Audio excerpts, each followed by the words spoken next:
All right. Time to catch up on some LCK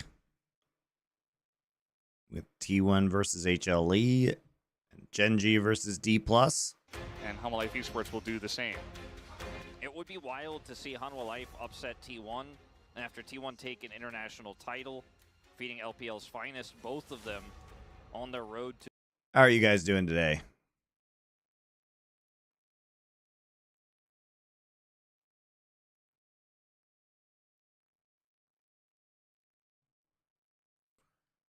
Yep, everything's good with me. We just got to get this done before the LCK actually starts. How Hanwha prepared during that extra week. They have a really tough matchup. Finest. Wait, is Lee Sin globally banned this week? On their road to that wasn't true earlier this week. I think a lot of the depth of the LCK, and also how Hanwha prepared during that extra week. They have a really tough matchup here in T1. The Ivern you mentioned will be taken away by T1. Of these two,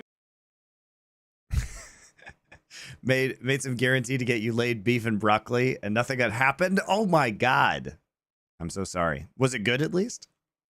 Did your mouth get laid by my beef and broccoli? Junglers, I lean towards Peanut would be the more likely to play it, and so it's no surprise. He's also targeted with the Maokai that's banned against Peanut almost every game this season. How come you didn't tweet me a picture? I want to see. You guys are making the cooking stuff. I want to see it. What are the words we are saying? Whereas, you know, it's one of his best picks. Yeah, bans are just so powerful in League of Legends, competitive in general. So the fact that one player can gain so many bans for the team, it just leaves a lot of great stuff open for the rest of your players. Vi stocks are way up in this draft. That's going down as... Yeah, Vi... They took away Faker's Azir. All right, so we're banning the Ivern, which definitely does seem like Pathing God, like they were maybe gonna Peanuts go champions. pick, grab something like a Talia. I agree with the Ashe ban here from Hanwha. Nidalee is a bit interesting because I don't think T1's been very good with it, even if Owner's been all right individually, and the Azir has been banned, but Tristana Corki is a... Surely it's Tristana, right, for Zeka? As, oh, the Rumble's up. I didn't even catch that. Yeah, all right, so Rumble, so they're going to take Trist Sejuani on the other side. Okay. Down for jungle. Yeah, I'm guessing that was the consideration. Like, do we want to take Sejuani here? But then you're giving Tristan a Rumble, and you probably... So, do we get to see Zeka's famous Corki, or is he going to try on Yone? You kind of just... You don't have to, like, prioritize that Sejuani right away because you're giving away too much. It does mean that Owner will be playing the Sejuani. Zeka just wants to let everyone know. I mean, to be fair, the Corki that Zeka... Let's talk about Zeka's Corki. So, his Corki was often shit because of package. So, the new Corki is very different and probably does speak to Zeka's strengths better. There is no way, no how, not going to happen. Nobody... Oh, yeah! Okay, probably not support Poppy, but I love Peanuts Poppy. It's like my favorite player... champion combination in League of Legends right now. Does come through, and the Gnar just going to be the choice. Okay, so bot lane hasn't been picked yet, so they're going to ban Rakan and Leona. No bot lanes have been selected. No AP, but they're still going to go for... Oh, god damn it, dude. I hate Gumayushi's. This feels pretty good. Zeri. I'm surprised they didn't actually go for the Ziggs here. They have, like, no AP damage. On that. It does feel very strong here for the side of Hanwha Life esports. Yeah, it feels like a no-brainer, I would say. Yeah, the Lee Sin is globally banned. There must be some issue with him on this patch. I'm not sure what the issue is. Ezreal will come through. Feels like Ezreal Nautilus, not the most insane lane, but, you know, Ezreal is so strong. I mean, Ezreal not is just good later on into Zeri. Like, I think you need to take the Zeri, or... Oh, wow, they're going to take Alistar instead, so they actually have no targeted CC to deal with the Zeri. And Lulu, so they're back to classic Zeri, Lulu, Ultra defensive lanes, but they should actually win out in the bot side, especially early on. His Q reveals new nearby wards is what I read. Well, that's wild. Here we go, game one, and already Zayo's going to be pushed out of the Tri-Brush. So are we trying to lane swap here? That would make sense early for Viper and Delight, potentially. They have a deep ward in. Looks like they're trying to lane swap. Just, try to get a good sense of maybe if a lane swap is going to come or anything like that. I would think you really would want to lane swap pretty with cool to see that with how popular Ezreal Alistar because they have such a weak level 1, but I guess they're just not going to do that. With T1 in particular, this will be missed. This ward, it looks like, by Peanut. They changed this queue and now it gives it a little bit of vision, but because of that, there's a bug that reveals enemy wards. How fun. So they have full vision here. Okay, so they see Gnar topside with the ward they put down. Head back down to bottom lane. You can see the light is already on his way there. Pings going down in the mid lane as he is seen. They don't know where Poppy is. High value. They assume Poppy's at red, but Poppy... So here's the thing about Jungle Poppy. You can start... If you're soloing...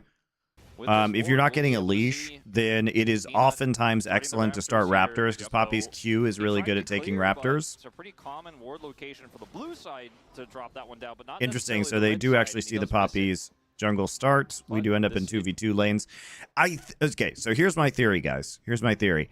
I think they put this ward down to actually see if Gnar was going to try and invade and to give them vision if they invaded on this side because they know that they are going to get pushed in pretty much immediately, which means Sejuani can actually push in vertical jungle here. So I think what they're trying to do is because they know in the 2v2 they're going to get shoved in, that they want Poppy to start this side to do vertical jungling for themselves as well. Also, worth noting that when Poppy hits 3, she actually can gank Trist because if you get in range, you can use Poppy W to stop rocket jump. So she actually is one of the better champions at ganking Trist in the mid lane. Owner's timing when he comes over to respond.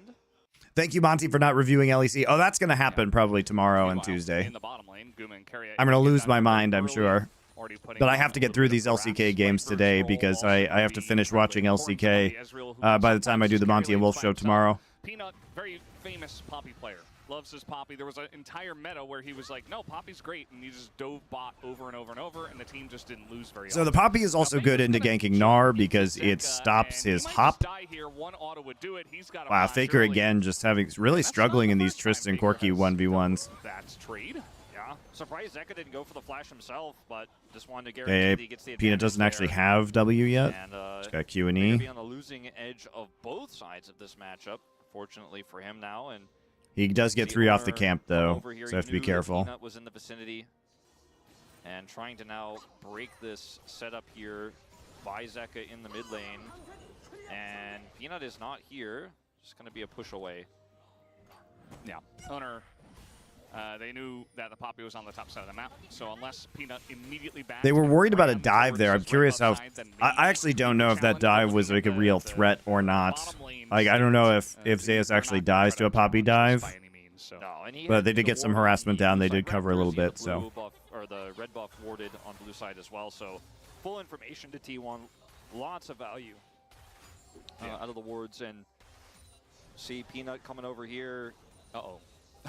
Saves pretty low. He's on the run as fast as those small Yordle legs can carry him. It is crazy that Rumble actually also wins this one. You know what I mean? Like, he actually also beats the range matchup in Gnar. It's very silly. Rumble, by the way, the highest prio champion in the LCK, above Tristana. Yeah, that's right. Yeah. And it's surprising also, okay, Zeus has to flash. Nice flash, but I don't know if it saves him here. He gets under the turret, and Rumble just going to burn him to a crisp.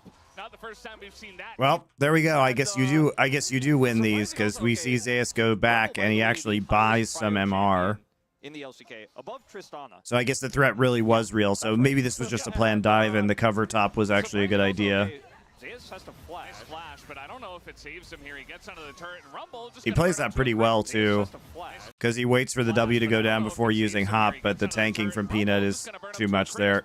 Not the first time we've seen that either. The damage You also have Ignite in the top side. So high. And not the first time we've seen... Oh, that's another reason. So the other reason I think that ward went down there is because Doran wanted to run Ignite in this lane, and so they put the ward down here to make sure they weren't being lane swapped on as a possible punish to not running TP. So that must have been it too. Sorry guys, didn't see that earlier.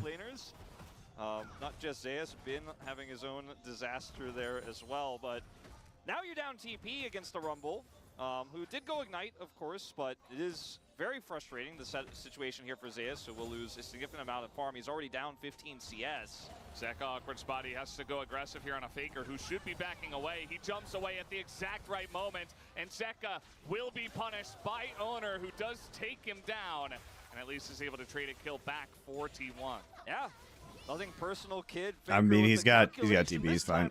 He's had a few misses. Well, this time does exactly the amount of damage he needs to do, and then gets out with just an auto's HP worth. And this is after the teleport. Peanut is here, so can just instantly force the flash because he has steadfast presence. Zeus will still get the hop off, but it doesn't matter. Doran will take him out regardless, and then Zeka here, just a bit too far forward, looks for the all-in onto Faker because, as you mentioned, there's really nothing else he can do, and does get taken out by Owner here. Losing his flash as well, quite significant, could change the tide of this matchup. You know, there was definitely a way for Zeka to just Valkyrie and flash away, but Faker was pretty low, and he said, okay, I'm just going to go in there, try to kill him. Doesn't work out, and Faker's continuing to try to take these aggressive trades. At this point, looks like it's working a little bit better for him. He did pick up a cull, so we'll be trying to stack that to catch up a little bit here. Definitely. I say catch up. I mean, he didn't die, but yeah, did feel like he was taking some rough trades. Speaking of catching up, you know, Zeus did end up dying, did have to expend his TP, but because Doran didn't have one, he is still maintaining CS parity there on the top side of the map. He's just picked up that no magic mantle, and Huni would be proud of the Stork Shoe start, so that's going to rip through a lot of those resistances there that Zeus grabs with the mantle, but still, nice recovery there on the Gnar, on the top side, doing a little bit better. Yeah, we got some information, by the way. Faker was on 2 HP when 2 HP, wow. Very calculated. Could have been calculated better to 1 HP, but we'll forgive him this time. Level 6 is Doran, and Zeus is level 5 without flash. And he will have a hop, but there is the equalizer. Zeus just going to run it off, but man, Rumble is having a good time. He really is. That's just going to be the... All right, just to help secure the grubs right there, play around the top side, you know, push him out, because he's super concerned about the dive at this point in time, especially because Doran is relatively high heat if Poppy's there, which you know he is because he just took the grubs. You got to get out of that situation. So Sejuani now has to go cover top side. He has an 850 gold lead from that kill, and the CS advantage he has up here. Rumble, shockingly, you know, you and I were talking about this before the show a little bit, shockingly very low win rate at 60%. I actually expected much higher. I thought maybe he was surfing around 80. It's a pretty low win rate for how impactful he is in these games, as Peanut is caught. He is caught, and with the Rumble immediately pulling off the lane. He's not going to continue on that one, but here comes Faker once again, trying to take a trade onto Zeka, just going to push him away. All things considered, a very even trade. But Faker now down in ult. As meanwhile, down on the bottom side, huge combo onto Guma, gets a big shield, throws out the Zeri ult just to push them away. Ascaria continues to pressure into Viper. That's another extendo beam, but have they pressured too far? Delight really wants to punish this. Has the flash. Maybe waiting for his cooldowns to come up here as he continues. Nope, just going to go straight into that one, but maybe a bit too far as tons of damage coming out for Guma and Keria and Delight. Oh, he's going to get... Oh, why'd he flash? Up here as he continues. Nope, just going to go straight into that one, but maybe have they pressured too far? He walks Delight into really it. Wants to punish this. Has the flash. Maybe waiting for Viper's so low, though. Up here as he continues. Nope, just going to go straight into that one, but maybe a bit too far as tons of damage coming out for Guma and Keria and Delight. Oh, he flashes for it. It's pretty cute. Flashed on Guma. Gonna take him down. Well played by Guma. Extended trade. As soon as you see an Alistair running like that and chasing, you know it's gonna happen. Gross though. I mean, you can just get kited so easily by Zeri and Lulu. Not a good decision by Delight. Bit of a misjudge. And Delight. Maybe waiting for his cooldowns to come up here as he continues. Nope, just going to go straight into that one. But And Keria plays it well by getting the flash out and then getting the slow. And Keria and Delight. Oh, he's going to get flashed. That's when Delight said, Lulu no flash in comms. Gonna take him down in the extended trade. As soon as you see an Alistair running like that and chasing damage, Viper had flash as well, so maybe he could have followed up and done some additional damage there. I think that was the idea. Delight said, okay, maybe they flash. We end up, you know, chasing them and killing them if they try to challenge. Guma traded back so much barriered by Guma, so I'll change that. ends up being fantastic for him because Guma has level 6 advantage here. Viper hits 6, Delight goes in, and that allows the true shot to come through, but it's barriered by Guma. So it actually started out as a very good trade by HLE. Okay, I have the advantage. I have my ult. Viper goes super low, and at this moment, Heal has to be used there. This is where they think they can do something. No matter what. The problem is that he doesn't hit the combo. The flash means he's too far up, and it's a zero. So I think ideally there, Delight actually presses W, waits for the flash, and then flash pulls. But T1, mind you, do well. Flashes for the play, but absolutely worth it. Yeah, and Delight unfortunately flashes as he dies, so not going to be feeling too good about that one. So not much you can do. I mean, this was always going to be a little bit of a struggle unless Viper was able to really hard carry. And, you know, as he gets his items, he should be able to feel a little bit better as long as he's not full-on, head-on engaging into this area. As now, Zeus in a little bit of trouble, but he will exchange flashes with Doran just to get out of there as that top lane continues to be a struggle. Yeah. Doran doesn't drop the Ignite, but still will force Zeus to back here. His TP is coming back online. I say that, he actually does stay, as he wants to try to maybe break the freeze that Doran might set up. I don't know the exact wave state up there, but it's looking pretty rough. Yeah, okay, it's going to be fine. We'll be able to get the back off. Doran will be able to walk back to lane. That teleport advantage feeling pretty good because Doran, he flashed for that, but if he puts him down to the Ignite range, I think it's a lot better, but instead, Zeus interesting. So Poppy actually, I mean, it was going to be curious to see what Peanut built, but I guess Zeke's Convergence is just the go-to jungle item because it's so cost-efficient at this point in time. Just so cheap. Yeah, just putting on as much pressure as possible, though. Going to feel pretty good. We see the mid lane still relatively even. We've got one guy stacking a call, the other stacking a tier, as the Corki versus Tristana matchup continues to just make us very happy. It's so prevalent, you know? It's just Man, I'm tired of Corki versus Tristana. And Meganar just went down. Zeus is going to clear the entire wave, though, and push it back. There's no equalizer yet either. He can get it back here. If he reads this, I mean, Peanut, though, he should be able to stop this, though.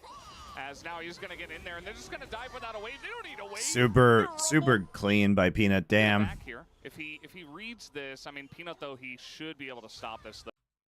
So he comes in, enters with the W. There is no flash, remember. And so he just combos him directly into the wall with the knock, using the ult, knock up from the ult. You don't have to use, they didn't have equalizer and they didn't have to use ignite either, so they can keep killing him. Continues, and you know, we said it earlier, there's no big draft gap here, but the Rumble really does stick out like a sore thumb in terms of the pressure there top side, and that's why I gave the edge to Hanwha. It's their 500 gold lead right now as Hanwha go in. Yeah, Owner, he is going to get one grub, but he is also going to get a grease screen as the entire team. That's why I gave and Jessica Hanwha. It's their. Dude, what is Owner doing? What the fuck is Owner doing? Right now as Hanwha go in. Yeah, Owner, he is going to get one grub, but he is also going to get a grease. Zeus just died, dude. Equalizer's coming off cooldown. And the rest of T1 are like, well, we're not going to fight this. You don't have a top laner right now, so I guess you got a grub, so worth. Trying to go so hard on the grubs, and Hanwha Life esports will take advantage of that. Yeah, I think just a bit mistimed there. Because Owner can just get one and get over the wall, but unfortunately, it's a little bit slow on doing so. Fast rotation from Hanwha. As Jekka will lose half his health bar, but we're doing it again. Guess who's dead again? Guess who has equalizer? He still has the equalizer and ignite. This guy is 1,000% dead. Yeah, Zeus doesn't have Meganar either. I mean, he might barely get it. No, not gonna happen. And they use ignite, no equalizer this time. This is such a good punish by Peanut on the top side. I guess it makes sense now. They're level 1.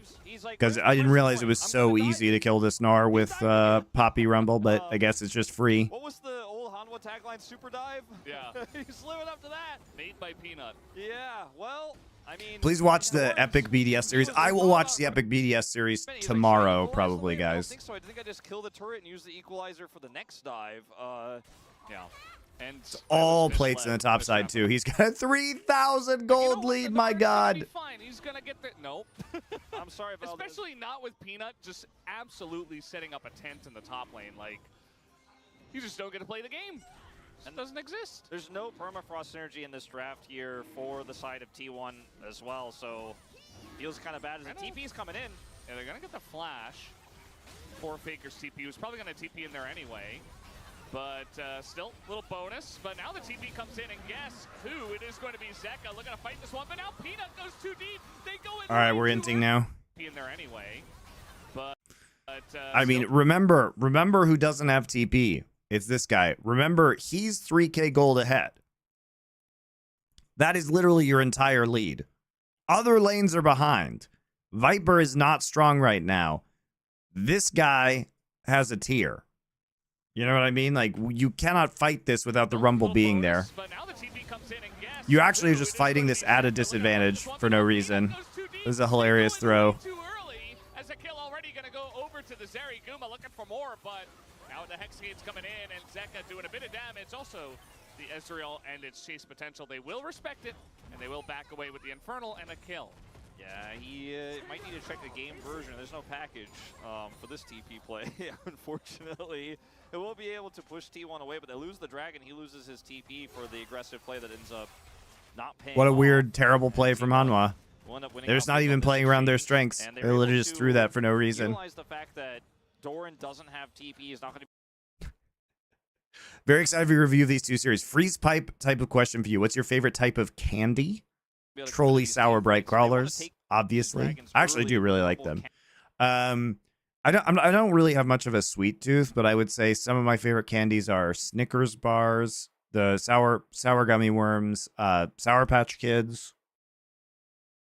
Can't get involved because yes, they've gotten a lot of pressure done topside. I like Reese's peanut butter cups. Out the turret, but they haven't been able to otherwise utilize that power level in a team fight. It's just kind of beating up on Anar, the orange buff situation. As you know, here True Shot Barrage comes through. It's pretty close to a steal, but it's not enough. And then Zeka is just on the wrong side of this fight. He's polymorphed instantly and has to back out because he is quirky. He will be able to escape, but Hanwha Life fast on the grub deny play, fast on the punish there. A little bit slower on this one, unfortunately. And T1. We soul point for Hextech Soul again. Yeah. I like Jelly Beans quite a bit. Very nice mechanical play there from Owner, just to flash over the Steadfast Presence, make sure they absolutely 100% confirm that kill onto Peanuts, and that they can continue with the fight. Now, Faker is going to get this bottom lane turret as the Rift Herald. What about Kit Kat? I will tell you those like mint Kit Kats that they made. The green ones were really good. Esports. So not a bad trade, all things considered, but there's still a huge, gigantic Rumble issue. Uber Blacktorn, thank you for your 8 months of subscription. I appreciate you. There it is. Well, until we see what happens when he shows up in team fights, because so far, you know. Have I seen Long Legs yet? No, I live in Korea, so I'm not even sure it's out here. It's going to be one of those things. I want to see it. It's like, how did the Rumble get that fed? Yeah, exactly. Where you see him in the first team fight, you're like, what the hell? Yeah, this guy is huge. Does Korea get as many Kit Kat flavors as Japan? No. Not that I've seen, at least. Doran, he does have a lot of pressure on him, because I do feel like T1 are at least matching on other sides of the map, and Guma is huge. So, feels like T1, they are behind. They're not in a great spot. I mean, Guma is huge, but I think it matters a lot less than this Rumble being an absolute monster right now. That they have means they can take fights on their turn. I mean, basically, because he has Ignite and because he has Equalizer, like, all he has to do is walk into fights now in the mid game, and they should be able just to win as long as he hits a decent ult. Than this recover as well, off of some clutch plays with good map rotations. Take a look at this. Yeah. Well, I thought he would buy it straight up, but he's close. Not yet. But the situation here is definitely dire if Hanwha Life. We'll see what happens at the next Drake. That's going to be very telling. They're trying to split push with Faker right now. If I'm T1, I would actually just give this up and try and focus some more gold into the Tristana by splitting.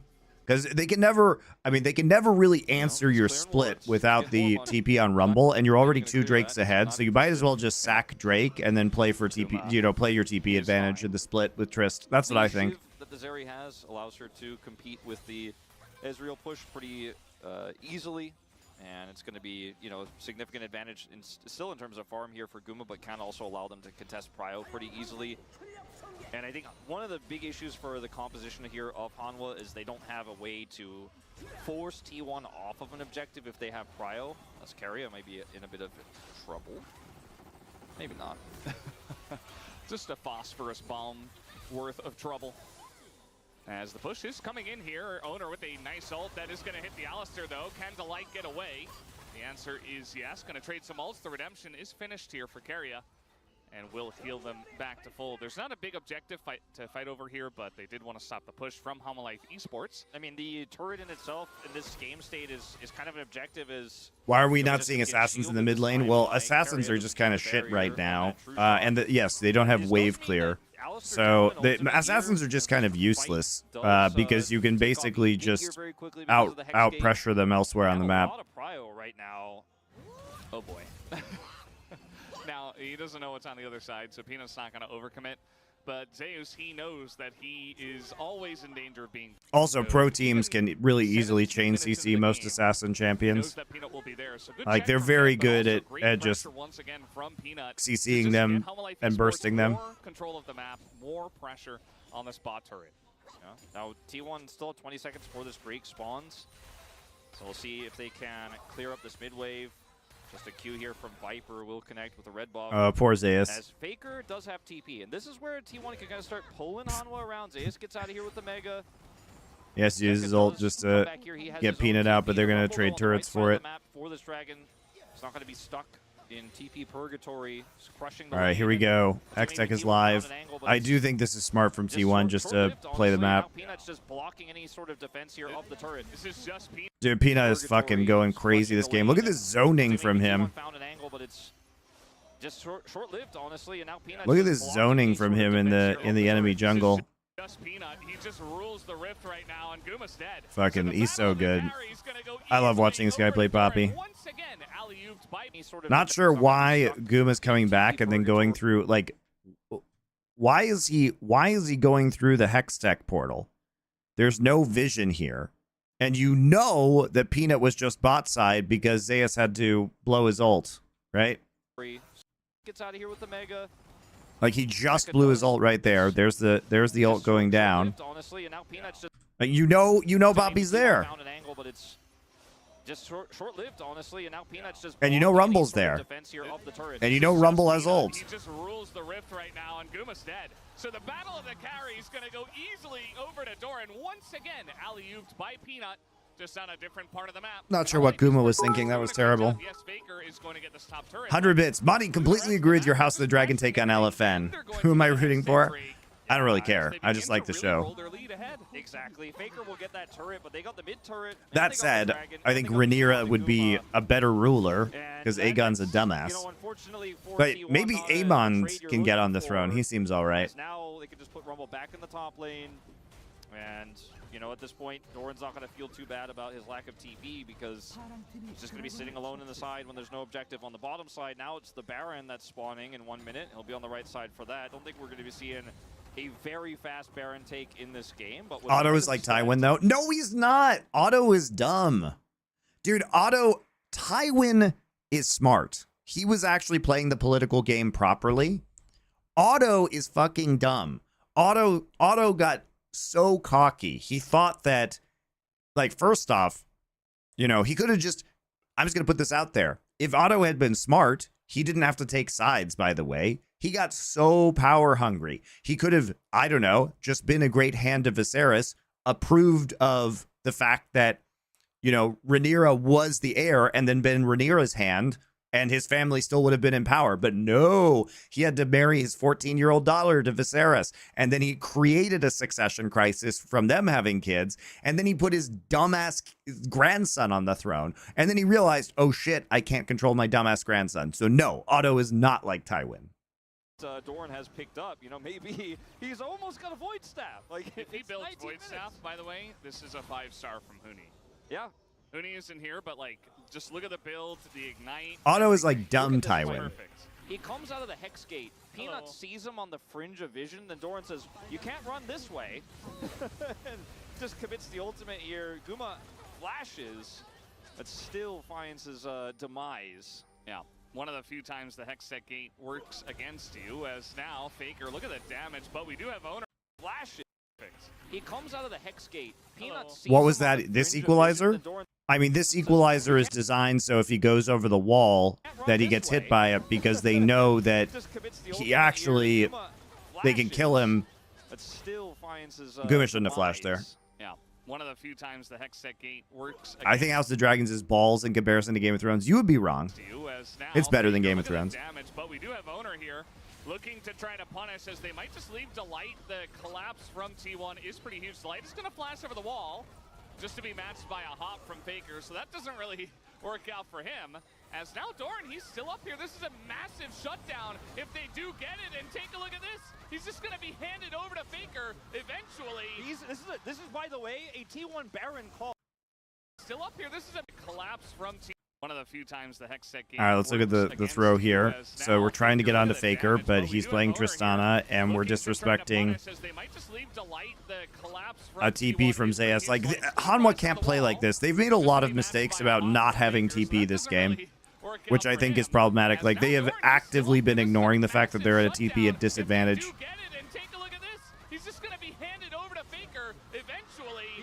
This is, by the way, a T1 Baron call. Yeah, they're like, going to do it. They set this play up, I think, before the Baron, knowing that if they can catch Dorn there, if they bait it, this is the T1 map read. They called it. I bet Faker was telling you, hey, we kill him, we get Baron. They get 2, and now Hanwha Life struggling to respond. Viper's begging them to pull off the Baron, but they're not. They're not yet. The damage is still going into the Baron, and the amount of Baron damage that they have is also huge. But now Delight is here, and Faker is out. Oh my God, Peanut got Faker out of the fight. That's huge. But they're not. They're not yet. The damage is still. Peanut is the real hero, saving the play, dude. Also, Faker doesn't flash this or rocket jump it. Life struggling to respond. Viper's begging them to pull off the Baron, but they're not. They're not yet. The damage is still going into. They're taking so much damage from Corki and Ezreal poke. And that is a huge play by Peanut, but Faker can't eat that ult. For Hanwha Life esports, as they want to stick around. T1 don't want to let it go to waste. Owner over the top. Huge, but now Delight is here, and Faker is out of the fight. This is such a This is such a clown play. I mean, Delight is trying to get Owner out, but Owner flashes the W pull to get in so that he could try and actually steal it here, which is crazy because he does get his smite off. Oh my God, he got his smite off at 12:58, guys. Look at that, by the way. Look at that. You see that? That's 2 players smiting simultaneously. Owner smited at 12:58, so Peanut smited at 58. That is one of the craziest, closest smite fights I've seen.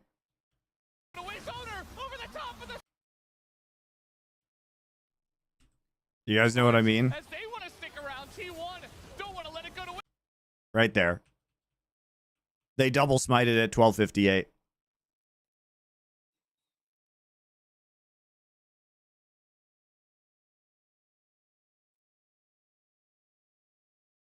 Faker had no vision. You can see it. You can see it, guys. It was very well played by Owner. That's just unlucky.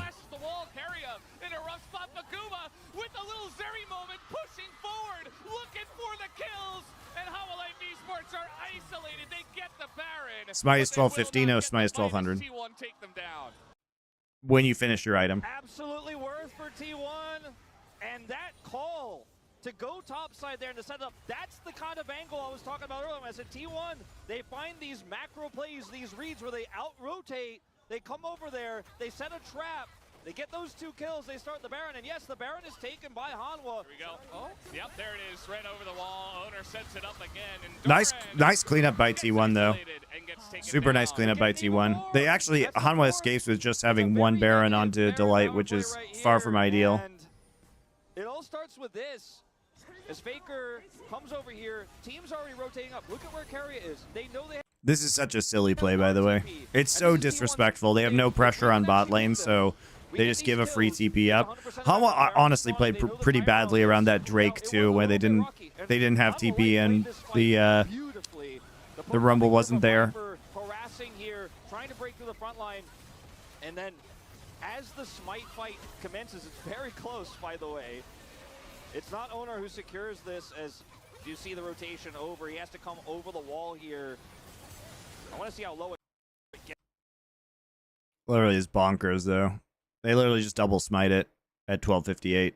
And one of them gets the 1200 to 58, and one of them just gets it off of 58. Insanely low. It's like 1258 there. if they end up getting that smite T1, this might be the game. Yeah, the game was probably over if T1 gets that. Pretty big throw by Hanwha. Like, pretty bad, I think, macro. But more impressive to anything than anything here for me is just T1 knowing they can make this play right before Baron spawns. Thank you, Jeff P2662 for 6 months of tier 1 sub. I appreciate you. By the ult of Peanut and a little bit of help from Viper. And they do take him out of the fight. We have a Drake and Faker as well. T1 knowing they can make this play right before Baron spawns at the top side. Yeah, I think they had a ward to see it happen, and then they just set it up beautifully. And now Delight in a bit of an issue, but Faker as well going to be isolated. They can make this play right Does Faker just not have W? Spawns at the top side. Yeah, I think like, this is so... Watch Faker, dude. Watch Faker. He just gets walked that. Arcane shift forward. What? Where's his W? And then he lets Poppy just walk on top of him with Poppy W? What? Where was his rocket jump? I feel like Faker has not been good at this game, unfortunately. So it's not ready to go just yet, but still a nice pick onto Faker, able to shut him down. Game in terms of gold, still dead even. It's only a 300 gold lead here for Hanwha Life. He would have gotten stopped by Poppy. No, he had plenty of time. Like, when basically Poppy just walks at him, dude. Like, Poppy doesn't even flash on him. Like, he doesn't have flash either, but where is his W? Like, he's literally just getting walked at. He gets Valked and Arcane shifted. He can absolutely W here. Where his W must be on cooldown. And then he can't W. He can't get out now that Poppy walks on top. But Poppy just walks up to him. So his rocket jump must have been down. But why was his rocket? We didn't get to see the start of the play because of the replay. So I don't know why his rocket jump was down. And if it was down, and he didn't have flash, why was he walking up like that? Like, Poppy literally just had to walk at him, and he was walking at an Ezreal with E up and a Corki with W up.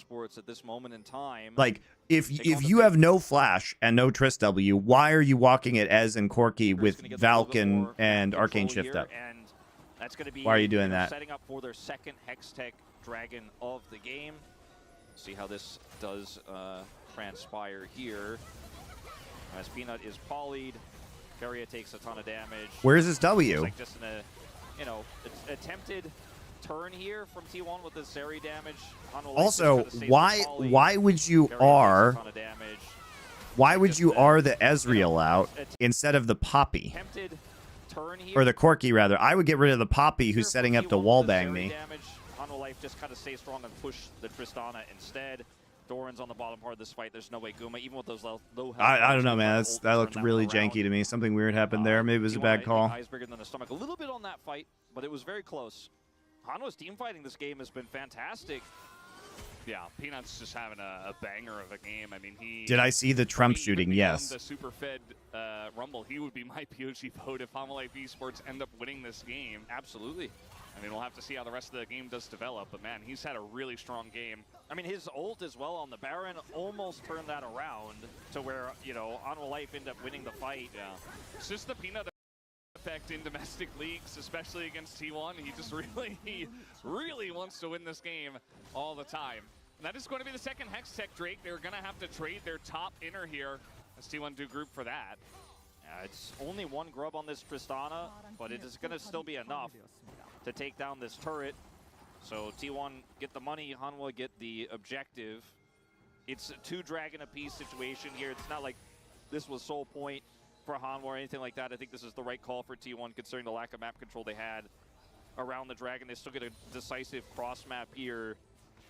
As this is such a good game of League of Legends, to be honest with you, Valdez. A bit refreshing today. And I mean, we're looking at like the poke coming through from Viper here, trying to chunk down these T1 members. This is part of what the issue is here for T1. They have a Sejuani, but they don't otherwise have great consistent engage. They have a Lulu, but from behind, it's just so hard to actually punish these pushes here for Hanwha Life. Yeah. Baker's going to try to cross map here a little bit.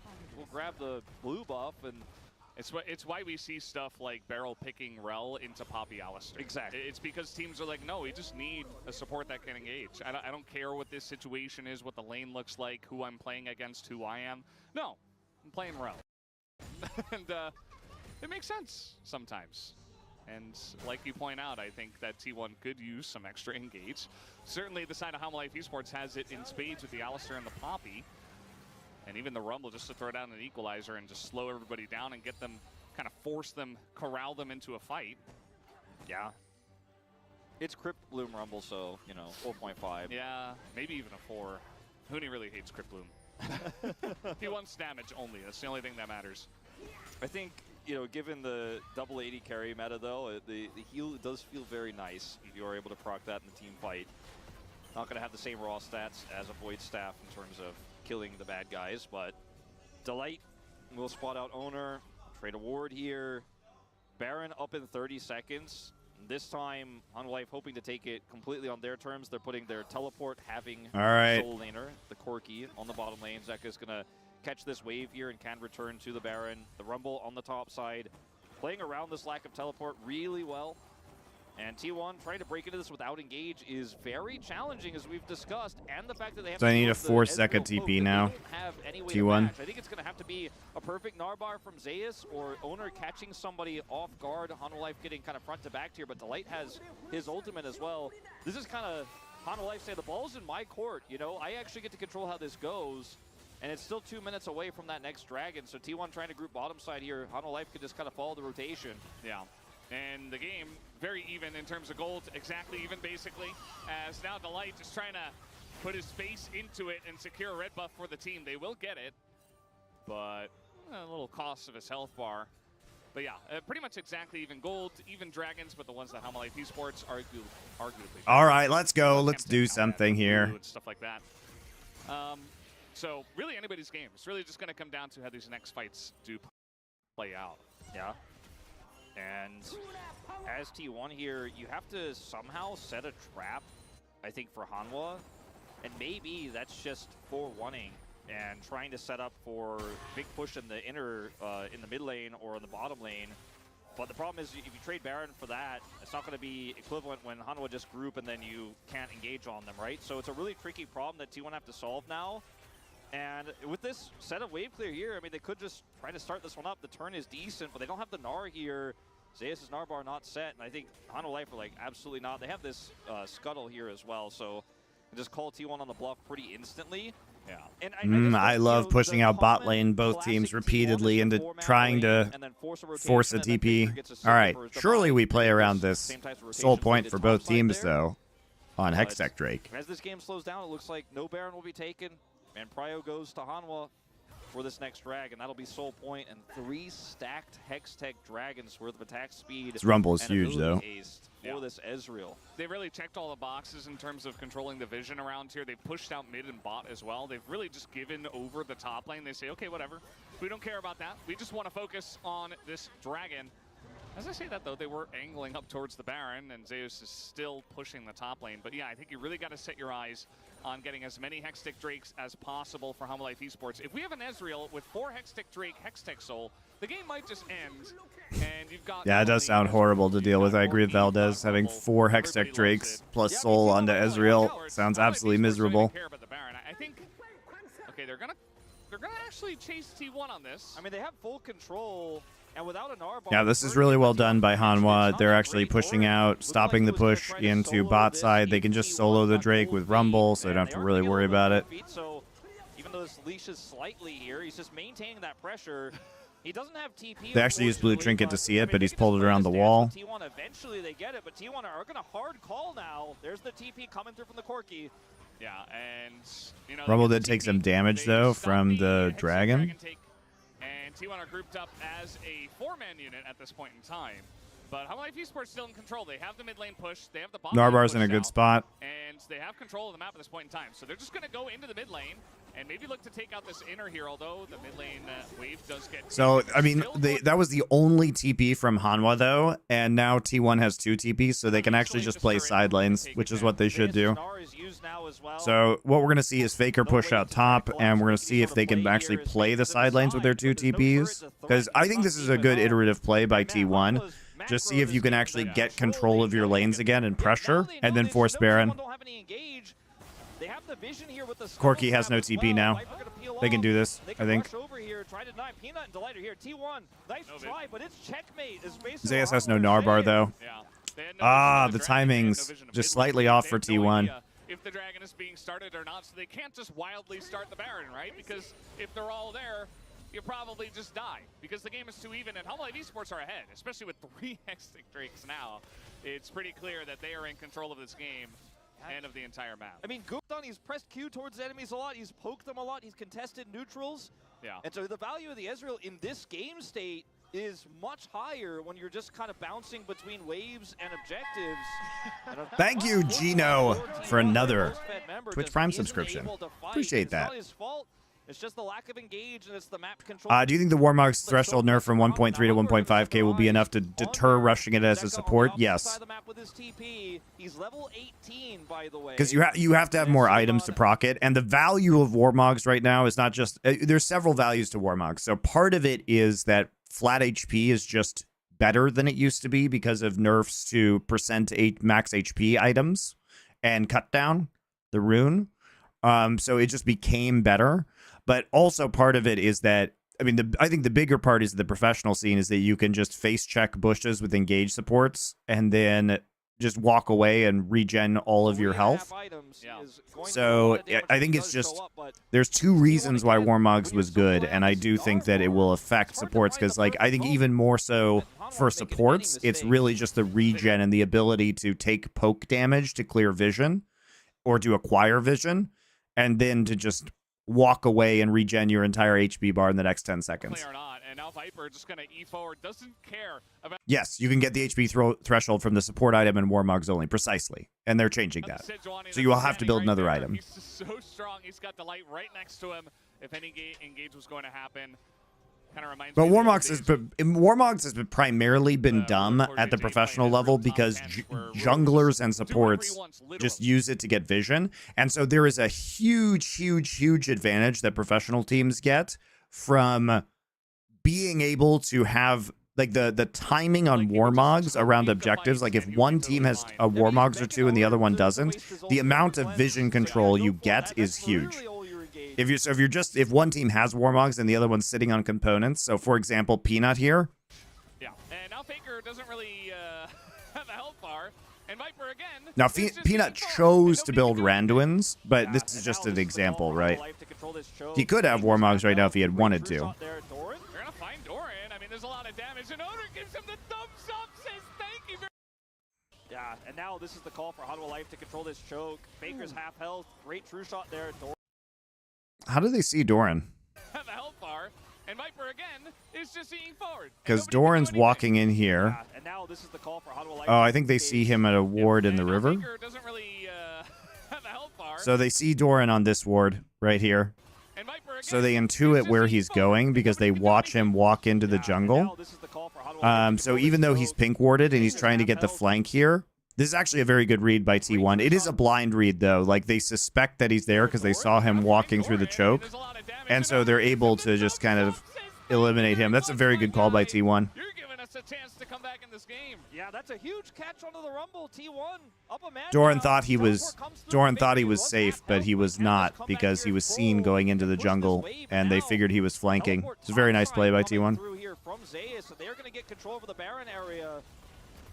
Bit of damage coming out from Faker. He's going to blast them away. And now the Zeri finds her moment. Guma just going to flash in, takes down... This is one of the reasons why T1 is so good at setting pick comps, guys, is because they're very good at deducing where you are on the map and then setting traps for you. Great play by T1. Capitalization by T1. Doran is dead, and this game is back in their hands now. They've got full control. Zeri gets a kill there as they push forward onto the Corki, and you can see Zeka's face. It's written all over it. We had this game, it was locked up. There was not much T1 could do, but Doran going for that greedy wraparound is punished. Now T1 pushing with Baron. I mean, it was, in my opinion, it was a pretty cautious wraparound because he did actually try and pink ward that brush and ensure that there wasn't vision there. T1 couldn't see him. They just knew he was in that brush from earlier information, right? I don't think it was that bad of a play by Hanwha. It was really just a very good play by T1. Oh, it's absolutely not over the game. So it was this ward that saw him. So basically they saw him walk in and they're walking around, and he pink wards it, but basically they throw a boomerang through the brush and then fully engage on him. It's just a good play by T1. But it is absolutely in T1's control now. And I mean, they play very aggressively. Like, he hops directly in, then we're going to queue in after we have vision on him from the brush from Gnar. While they're trying to control this Baron, which is wholly unnecessary. You know, I think Hanwha Life, though, could do almost no wrong. Zeka's the real criminal here. From Guma coming through. Great ult from Faker, too, just to separate the fight. Yeah.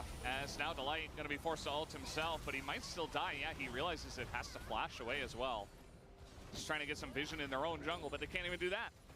I think this goes to 7 Elemental Drakes. You know, I think T1 should be able to, with this push on the Delight, his ult's gone, the Prio. Anybody else dies here, though, I mean, there's still a minute and a half left to Baron, and T1 could end, so Hanwha need to be so measured in their defense. Two-shot barrage not going to get much. Doesn't hit anyone there. And now Doran, you know, he does tons of damage, but he dies so quickly as well. As Faker's online, he's hitting level 18 Tristana. The range is insane. And Zeus just split pushing in mid as well.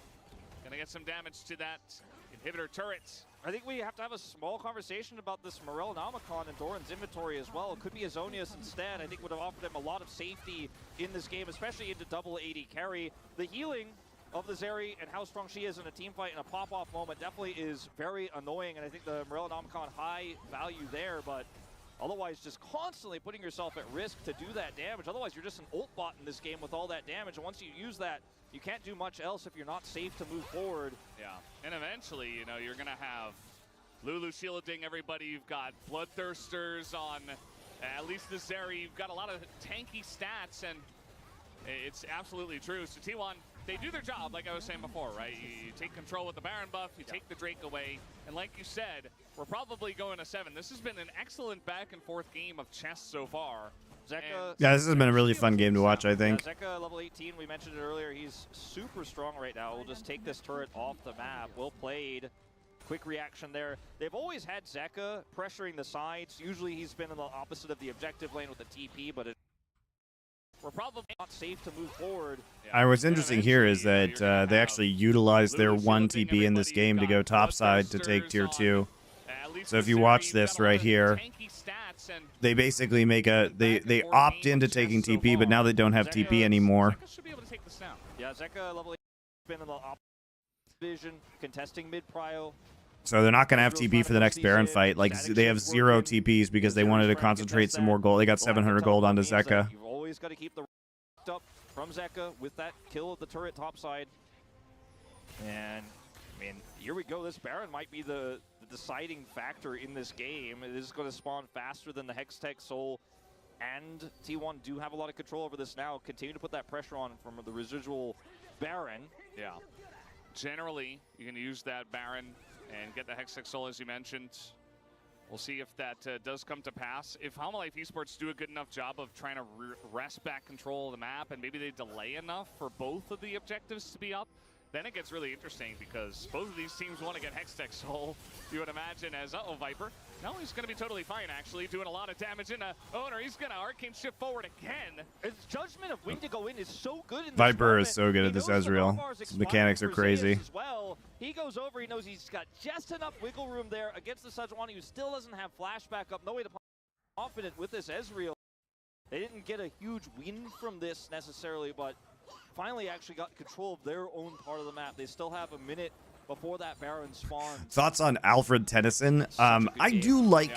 So Tennyson, you know, I do like his poetry. It sounds good. I will say that I think it lacks like emotional depth or meaning a lot of the time, but he had a very good way with words, you know what I mean? And again, if they want to win some of these fights, it's really like he has an epic quality to him, but I don't find his poetry very substantive. It is fun to read aloud, though. He's been perfect, as you mentioned. The timing of when he goes in is just pristine. And Faker, no teleport, actually. Not going to get collapsed on here, but will have to back. Just a little bit too early, though, for Hanwha Life to pull the trigger. Baron's not up for 30. They have Hex Gates, T1 do, so they can rotate right back over as a 5-man unit. Goma wins the prio fight here with his Shiv. And this is where things are going to get a little bit messy. This is where Viper needs to be the carry. This is where he needs to land that poke and chip away at T1. So far, a little bit of damage with that true shot. This is so intense. Yep. And that poke is really what it's going to come down to. Delight finds two, though, the front line, and the equalizer does push them back.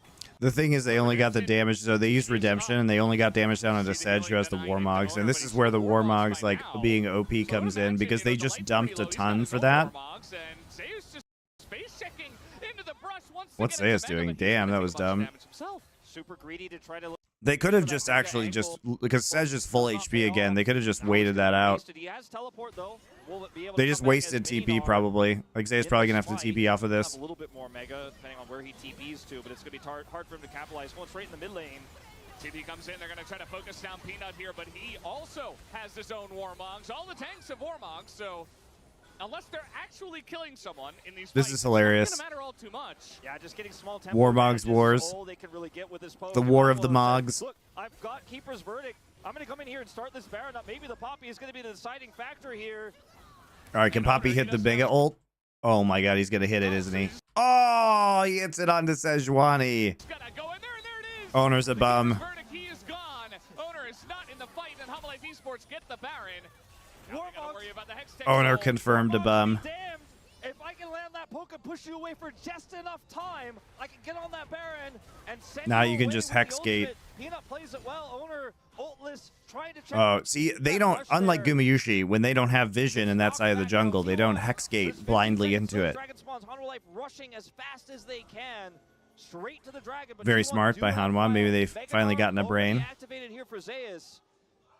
It's probably going to be the game deciding fight. Delight actually still has ult too, which is huge. Does get it. The burst onto this soul is huge as it goes to the Poppy. Peanut gets Activated here for Zeus. Dude, the Poppy is just so big. absolutely should be. Let's see who does get No the Poppy burst ult, by onto the it. way. Soul Let's is check this out. He literally just flashes in and steals it, my lord.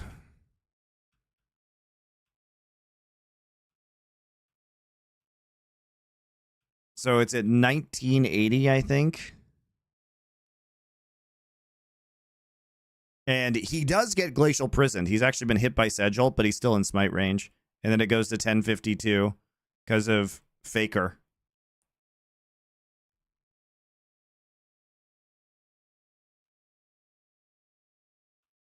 So Faker is autoing it.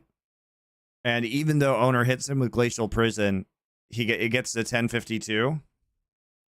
Off of the damage from Trist, looks like. huge as it goes to the And you can smite while you're stunned, so Peanut just gets it, I guess.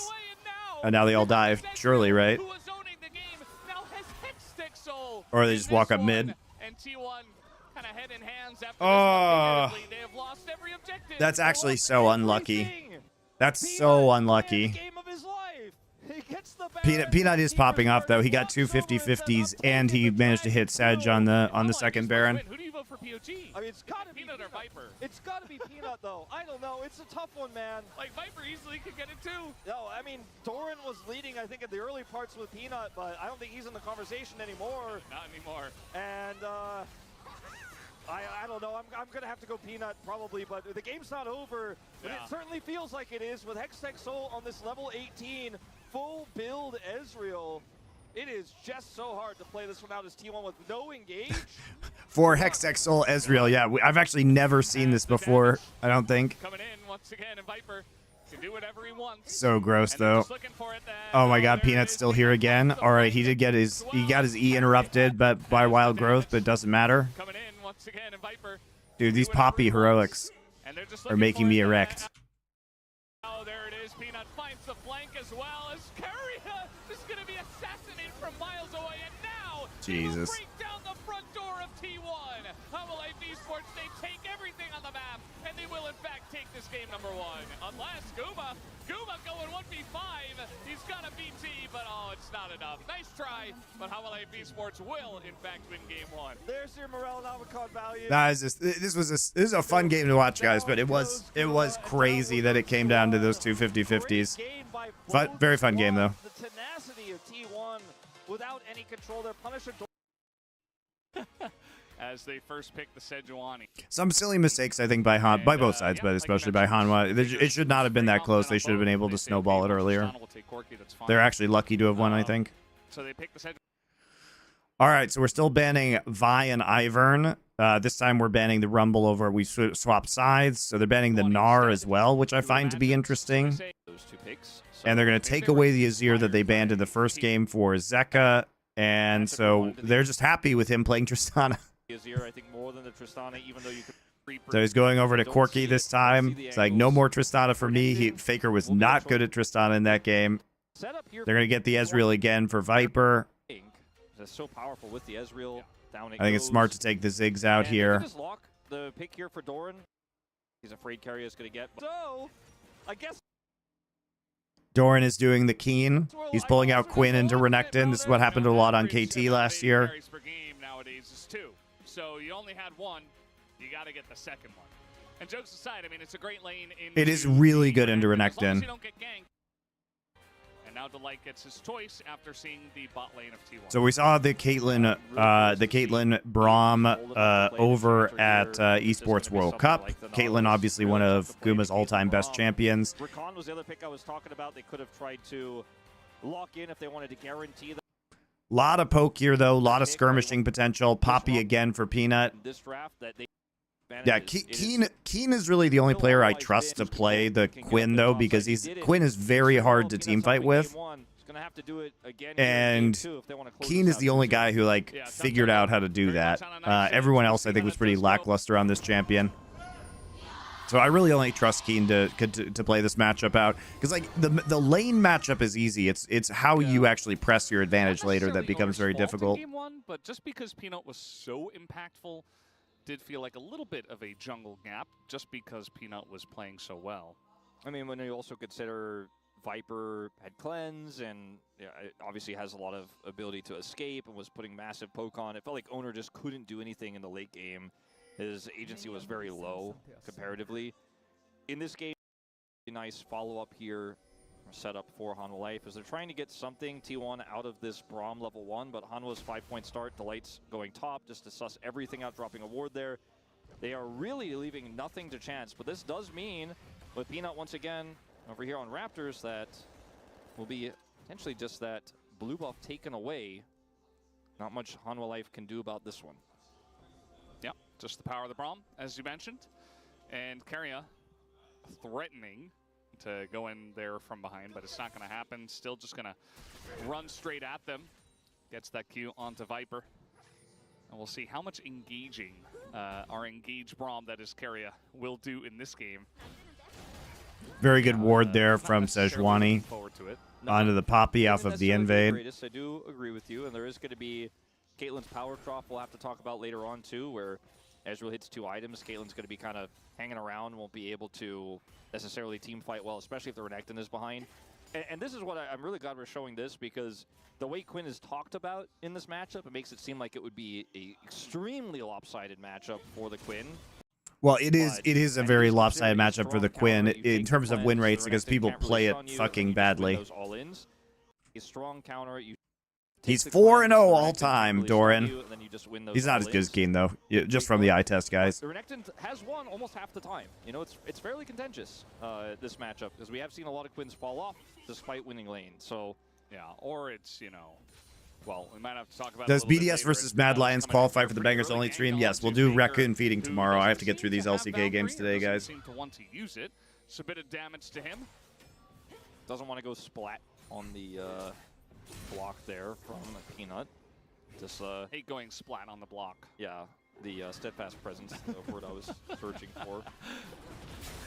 Hate it when you go splat on the steadfast presence. Yeah. Nice little knock up here from Delight. Gets a Q in, gets the heal onto Viper, just pressuring their lead forward. Dodge the Q from Carrier. Huge. Massive. Just generally a nice guy. Yeah. Large. Yeah. And, you know, at the end of the day, Caitlyn Braum, very strong, but Ezreal still in a very strong spot in the meta after his recent buffs. And he can, if given enough space, can do a lot of damage, and he is right now to Guma. And the heals from the Rakan are also pretty huge. So yes, you land the concussive blows, but Carrier's most of the time just kind of standing around, didn't have a door to hold up to help Guma.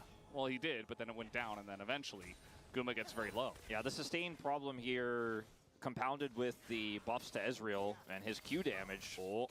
Okay, Well, if Viper hit any of that, if he hits that, he might be able to force a barrier at least with the W coming out, and then Guma has to back off. And Owner seen on this ward, great vision control here on the top side of the map for Hanwha Life. We're just going to come over here, take these Raptors. waiting in the brush. And just a little bit of a juggle on the chickens. I love Smite Wars. Hate to see it. Juggling chickens, a little bit dangerous, but Peanut is going to win in this battle and push him away. Peanut is down a camp and a little bit from those chickens. Yeah, he did end up losing out on a decent amount of farm, but it's nothing too significant. Got a faster back. Does have his boots already as well. And Doran no longer in full control of this matchup. Still finds himself 10 CS ahead, but is it going to be threatening any dives or anything like that? Poppy now heading bottom side here. Peanut will just try to get some additional vision. The bottom lane going as well as it's actually impressive. Zayas is only like volumes to a wave down in this matchup. Iconic Rakan pick, but also just how strong Ezreal is right now. It's like, oh, Caitlyn into Ezreal, that sounds like a freebie. And then it's Viper, and he's playing it well. And is there a steal happening, or are we're just toggling? We're just toggling. We're just watching Poppy doing her thing, killing a scuttle crab. Yeah, just toggling some vision. And, kind of a sleepy early game outside of that level 1 invade from T1, but pretty slow so far. Across the board, except for Quinn getting ahead, as you would expect. Quinn essentially just totally neutralizes the matchup, so even if you're not getting kills, you can get ahead, and Renekton never really has any aggressive pressure, because if he ever does, you just... I don't get it, to be honest. With Trist is open, why would Zeka first pick Azir? Zeka out of all mids? No, I mean, he can play Trist very well, actually. It's that they want Faker to play Trist because he's bad at it. Guys, he's bad at Trist. Yeah. And he's good at Azir, so they wanted to take the Azir away. They banned the Azir in game number 1. From going cleanse because you don't need a teleport with don't think the Renekton is ever going to have kill pressure, though. Doesn't sound great in team fights against Azir Poppy. No, it's terrible. I mean, fuck just the Azir Poppy. It's not good against Ezreal. You can't flank. It's not good against Rakan. He literally can't engage the Renekton, and he loses lane. So there's no point to the Renekton in this game. Like T1 delayed, almost in position to maybe steal one of those away, but I'm actually really surprised Doran didn't play GP into it, because GP is one of his signature champions. For Doran, and I think Hanwha is going to have to give this one up. Very awkward here. Pino was doing the Drake, so I'm not really sure what their goal was. Maybe to steal one away. Thank you, HVer, for your Twitch Prime subscription. I think that's how I said your name.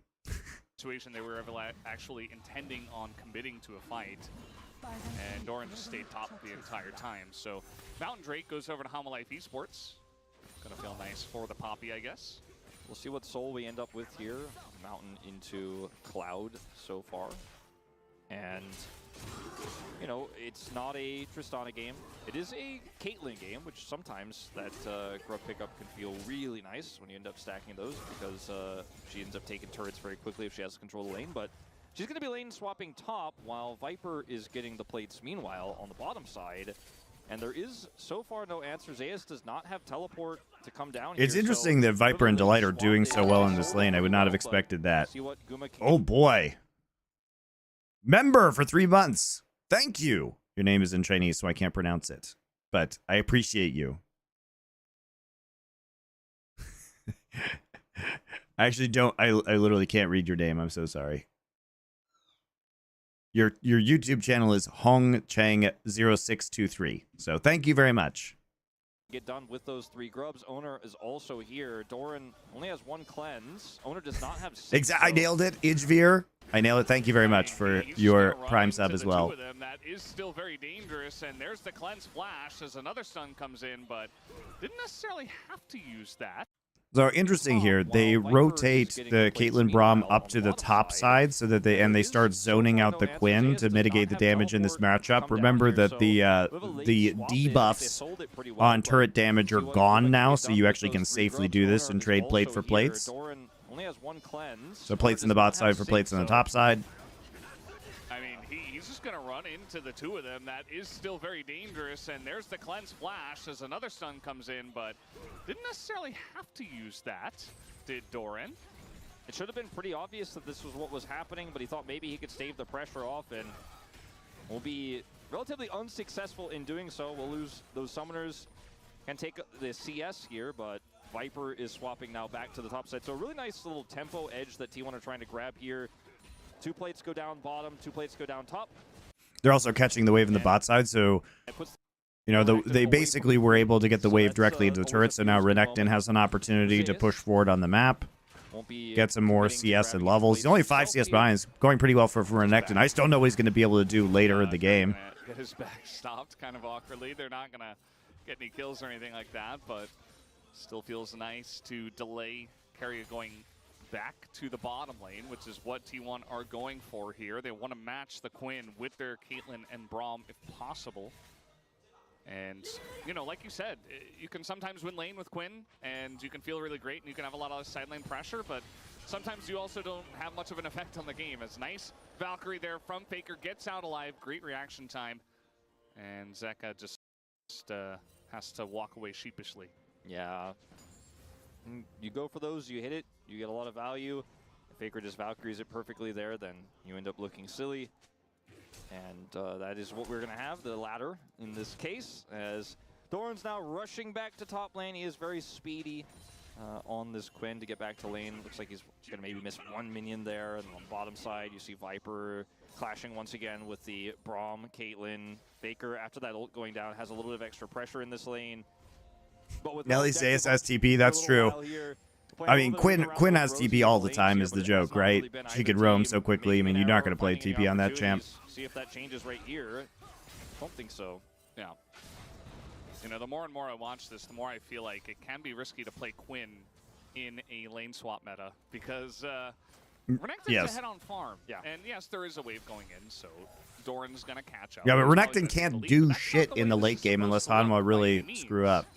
And, you know, they traded an even amount of plates, basically. T1 are ahead on golds. It feels like Zeus is totally I have to say, I do like the Poppy-Quinn combination, because Quinn is still good at 1v1ing and skirmishing. And so if you can get a man advantage, the Quinn could be very good in teamfighter pick situations. In a team fight, and the Renekton is usually much more valuable just because he can heal with his Q. He is going to be able to get in there and brawl. He can be another threat to blow up the AD carry or the mid laner. Game state, T1, I feel like, have definitely outplayed and out-rotated Hanwha Life. Viper gonna eat an ult and a stun. Has to cleanse it just to get away from the trap. Yeah, he's going to get trapped underneath. Sometimes the pressure you will see from range from those two. Here comes Peanut. Corki's not here. Corki has TP, though. They get 4 grubs. It's all right. They get the buff. That's what they wanted. Here on the Zeus, but that's not going to be a kill. I mean, Zeus has so much control here on top side, even into the Quinn, that Peanut's, you know, he can't get the Renekton. He can't, you know, stop that. I'm going to do bangers only for ALJGG tomorrow. That sounds like a great idea. I do have to catch up on some of the LEC games as well. So, really, unfortunately, no control gained here by Hanwha Life, and Zeka does have his ult back up now, but isn't able to get over there and put the pressure on. Speaking of pressure, Viper and Delight going to lose a plate down here, as this Caitlyn with 4 grubs is really going to work. All right, well, we got a TP coming in. It's kind of an awkward angle, but with the Recon, Delight trying to keep them around. Zeka, here he comes. This double flash available for the bottom lane, and now Peanut gonna knock Faker away. But nice job by Peanut. He should be able to get out of here with the blast cone. I don't even think the blast cone helps him here. He's gonna try to get over the wall, but there's nice ult. And Peanut is gonna taxi in onto Owner. But even Zeus is here. Now a flash. Phase rush plus flash. Very nicely done by Peanut to get out of that. They pulled both of the TPs too. That's pretty good. Now you're going to get some plates onto Quinn. Wow, this game has been crazy in terms of rotations. It's still 2 more minutes of plates. But still, things looked like they were going to go very well. He procced phase rush and then flashed out. It's very nicely played by Peanut. I'm out of here. As he knew that it was bitten off more than he could chew. Also, great play from Guma there on the bottom side. Is able to kite his way out, uses the barrier to absorb that damage. And unfortunately for Zeka, he's just not there fast enough to impact the play. So, and they got a barrier, they got 2 TPs, but at the end of the day, T1 walk away the victors again. Albeit a slight advantage they gain from this, it's still there. All right, they're going to try to kill the Renekton here. We do have Dominus available for Zeus. He's almost definitely going to have to pop that. Nope, just going to dash in and dash out, and he's totally fine, actually. The Recon offers some CC, but Zeus tanky enough just the plated steel caps and a ruby crystal to survive. Also has his ultimate still. And back down here, more demolish, more plates going down. Guma is just making quick work of this turret, and it's an Azir who's getting pushed in. Guma even going to drop the ace in the hole here as they want to contest Dragon. Faker taking a bunch of damage, but Viper trying his best to layer that. Peanut in. ult. Knockup comes in from Delight, and Carrier gonna be sniped. First blood at 13 minutes. And he's still, God damn it, dude. Peanut, what the fuck, man? Viper trying his best to layer that in. He has no ult here, but they're still able to really do a lot of work with the Rakan. Faker taking a bunch of damage, but Viper trying. All right, look at this. Gets the double knock-up with the Rakan, and then gets the ult off on top of it. Keria does die to Viper, and then again, 674. So it's within smite range. He just gets the smite. Owner doesn't smite. Gonna get both flashes out of Faker and Guma, and now Viper, he's still on the chase. Jesus. As unfortunately, we do have a Chemtech soul, but it's still a nice fight here for Hanwha Life esports. Yeah, really nice fight for them. They get the kill, they get the dragon, and you know those Cloud Drake stats are useful. Peanut's going to come over here, read that Owner is not going to back, and actually tries to deny some farm as Guma should be fine here. Flash. Yeah, there's no Zeka doesn't have ult anymore, so I think he's fine. And, I mean, Zeka's coming over. We got Peanut. He's dive, but Sejuani ultimate zones the rest of them, and now Peanut's in a little bit of trouble. He's going to throw up a boat and just try to run away once again. And he should be able to get out of here. This game is just so intense. There's no breathing room for either squad. Both games back to back. And Guma handles that well. Owner Peanut just the king of the smite wars in this series. Goes over and is able to get the final plate, but still a massive amount of gold injection to Gumayusi here. And T1 playing the map, playing this early game super well. Criticized a lot in the past for their weak lane swaps, but definitely skirting around this Quinn matchup very well, getting the Caitlyn ahead. And despite what was a kind of tricky laning phase with Viper and Delight getting some nice trades, Collector gets picked up now for Guma. And we're going to reset, go back to a little bit of a lull state. See the gold slowing the smite go down. True shot comes through. See the timing of this. Okay, just faster reaction from Peanut. All right, I think Owner could have gotten this, actually. Go down. True shot comes through. See the timing of this. What hit it for 674? It was Viper, I think. Viper hit it. I think Viper hit it. True shot comes through. See the timing of this.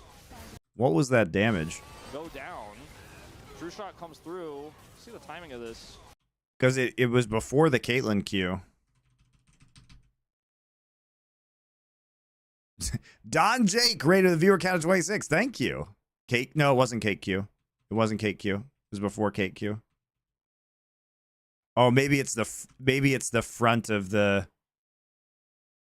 Maybe it's the front of the hitbox of Cake Q. Okay, just faster reaction from Peanut as the Q comes through from Guma, and then he survives here just barely. I thought that hitbox was closer to the tail. Out Guma in the lane. Suck Keria, he held up the door, I think, at the very end. I feel like he could have maybe blocked the Ezreal, but perhaps he was just stunned or knocked up by the Rakan. But yeah, just put himself very far forward, saying, okay, I'm Braum, I'm tanky enough, I've got a door, I should be fine. But the CC layering from Delight, pretty fantastic to make sure that they could knock it down. And that they did. So that's why Viper, you know, even with the entire turret going over to Guma, Viper's still in a really good spot here in this game with the first blood. I think he got a couple of plates of his own on the bottom side as well. So, going to be scaling up pretty quickly, and we'll see what kind of impact he does have in this big game before the Caitlyn gets her IE.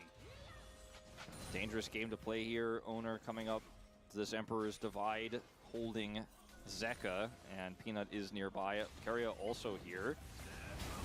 Yeah, Peanut immediately does go into that one, saying, get out of my jungle. But still the ward is going to be placed down. And Peanut did see that happen. Yeah, there is no objective top side.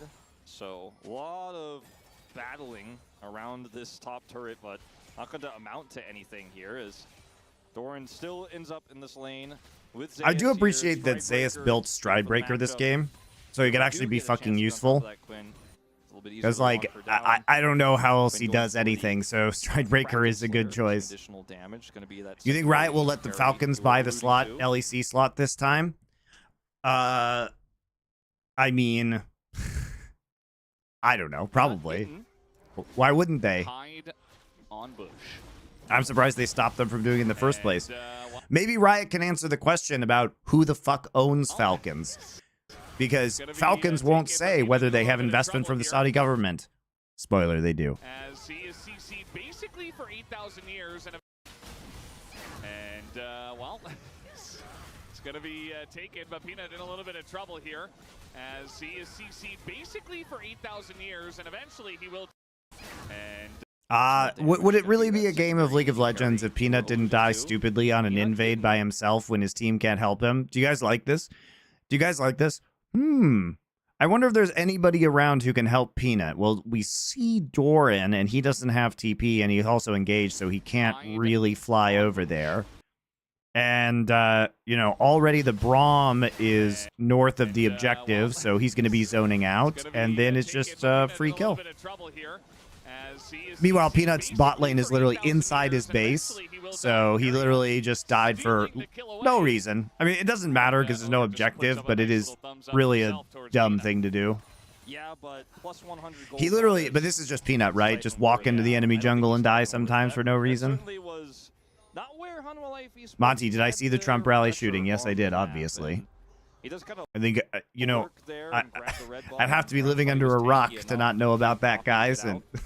But unfortunately for him, Braum is Unbelievable. to that. Sejuani Braum is actually kind of a nightmare. political It violence is. sucks.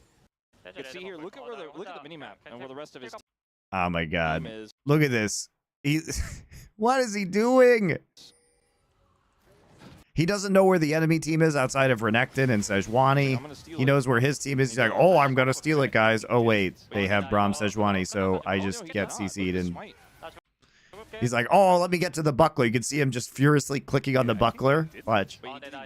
My shield, my shield. He's like, give me my shield. Meanwhile, Sejuani just steps on it and kills it. Well, Okay. I actually thought he got it. He did not get it. yeah, it looks like he smited early, and then Owner just killed it from 133 health. Either way, I mean, even if he does get it, he just... But what I will say about the whatever happened at the Trump rally today is like, guys, you need to wait until actual information comes out. It's obviously just fucking chaos right now, so it's going to be a while till anybody can figure out what the hell's going on. So I would not believe very much you see He's doomed. until they can actually untangle this. Because like obviously it's fucking crazy. But Maybe he was a little bit overconfident. be very careful about But false information out there. We do have Zeus taking a little bit of damage here from Doran. And the issue is, you know, eventually this AD carry is going to have 3 items. And Renekton... I don't think anybody knows what the will fuck not be happened able to yet. handle it. And it's just going to be a nightmare, especially if Doran can play the matchup well and doesn't get caught out anywhere. yeah, as long as they can make sure to constantly assign him to Zeus as well, which when you have control of the map gets a little bit easier, and he can help burst down these dragons. Quinn is great at that. As T1 desperate for an engage here. TP. Okay, then TP going to be utilized. Peanut, we're zooming in on the steadfast presence, and there goes the Braum, but Owner's still nearby. It comes down to a smite fight, and Peanut He gets it again. What? TP. Okay, then TP gonna Dude, utilize this is Peanut. like We're 4-0 zooming for in on the 50-50s in this series in 2 games. We haven't finished game 2, and Peanut's like 4-0 on 50-50s. And he Sejuani ulted out of the Baron Pit, right? He hits Braum this time, but 1264, guys. 1264. 60. Ah! Oh! That was Peanut Smite, though. That was Peanut Smite down to 64, and they still get it. Thanks to the Q? What kills it? I don't know what. Did Peanut just auto it? I think it was an auto. It's hard to tell, though. It's just a single Chemtech Drake, but now with Chemtech Soul on the board, It looked like it was an auto. next time. That certainly could. T1 going to maybe try to push this. It wasn't a Quinn auto, guys. Peanut killed it. Peanut killed it, so it was something Peanut did. On the steadfast presence, and there goes the Braum, but Otherwise, it would have said Owner Quinn killed still it. nearby. So it was something Peanut did. No, they didn't both smite. Owner didn't have smite. We're zooming in on the steadfast presence. Oh, There Owner did goes smite. the Hold up. brawl, Let me see when but Owner smote.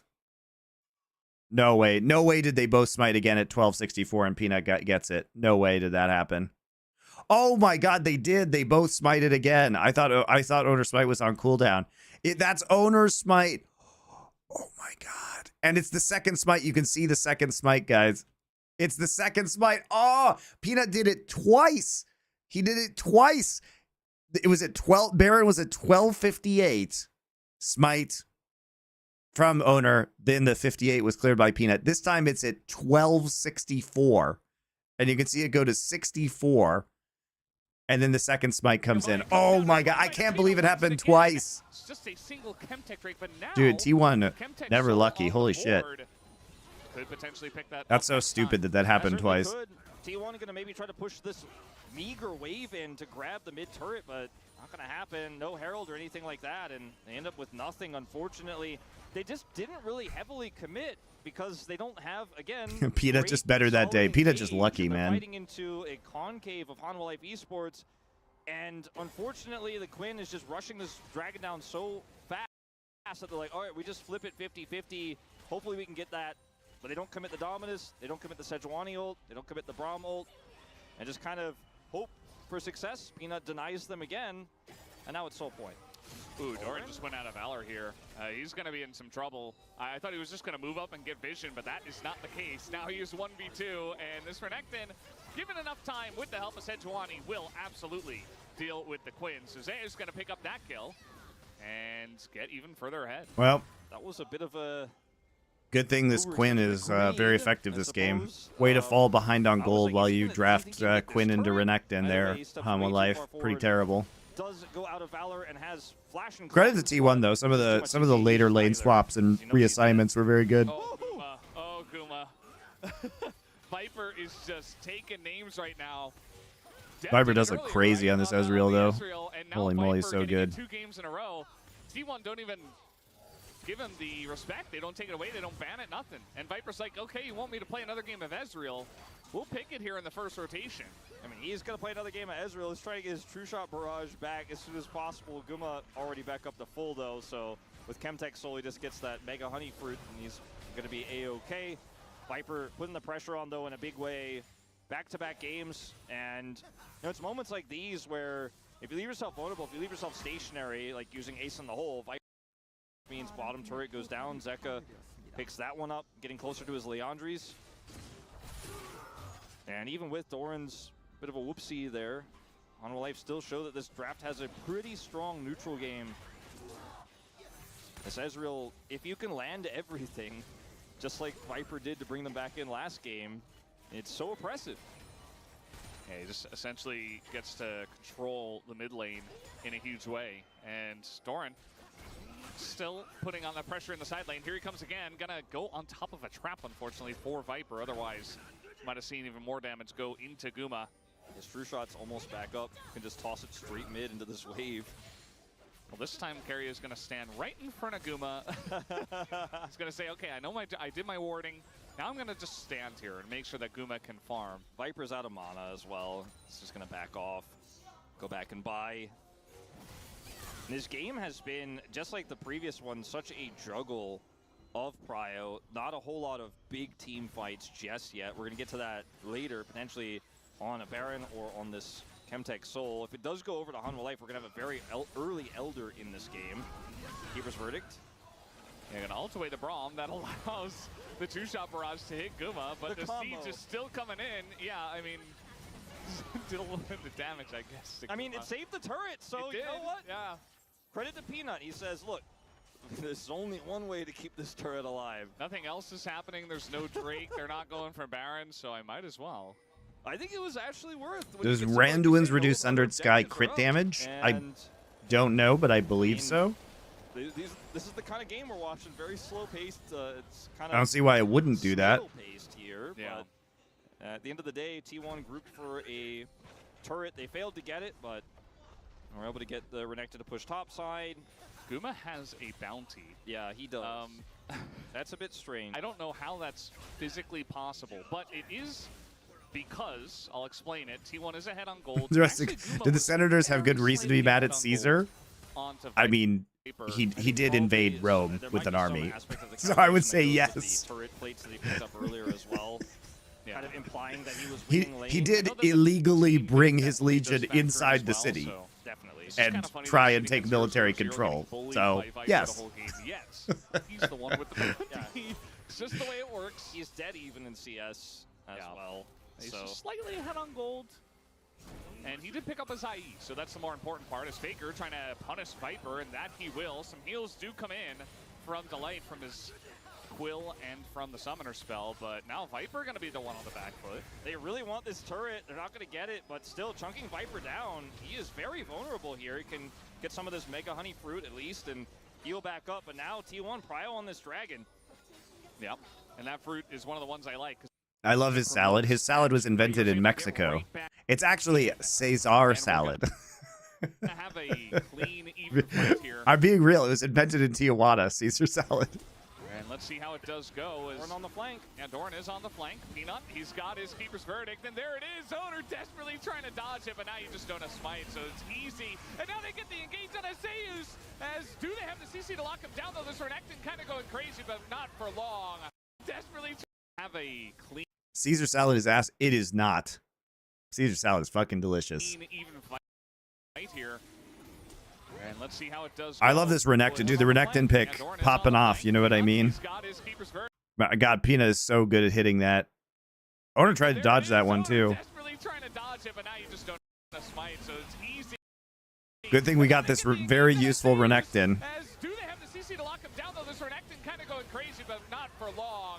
As he was alone, the rest of the team did not want to follow up on that without Owner, and it's just. I saw someone put a raw egg in one once. I mean, you can put eggs into the dressing. You don't care for the anchovies. Dude, the anchovies are the best fucking part of a Caesar salad. Get out of here. Anchovies are delicious. Faker just goes in and bursts him down, but he's able to come straight I mean, back, eggs, and then you do put once eggs again, in so some great form for into objective Caesar control. dressing, whether And the this eggs is are in the why you want to mayonnaise see or Blade whether they're Bear's just spot, directly right? into the This is what I dressing. love to see is Peanut's like, I'm picking this poppy.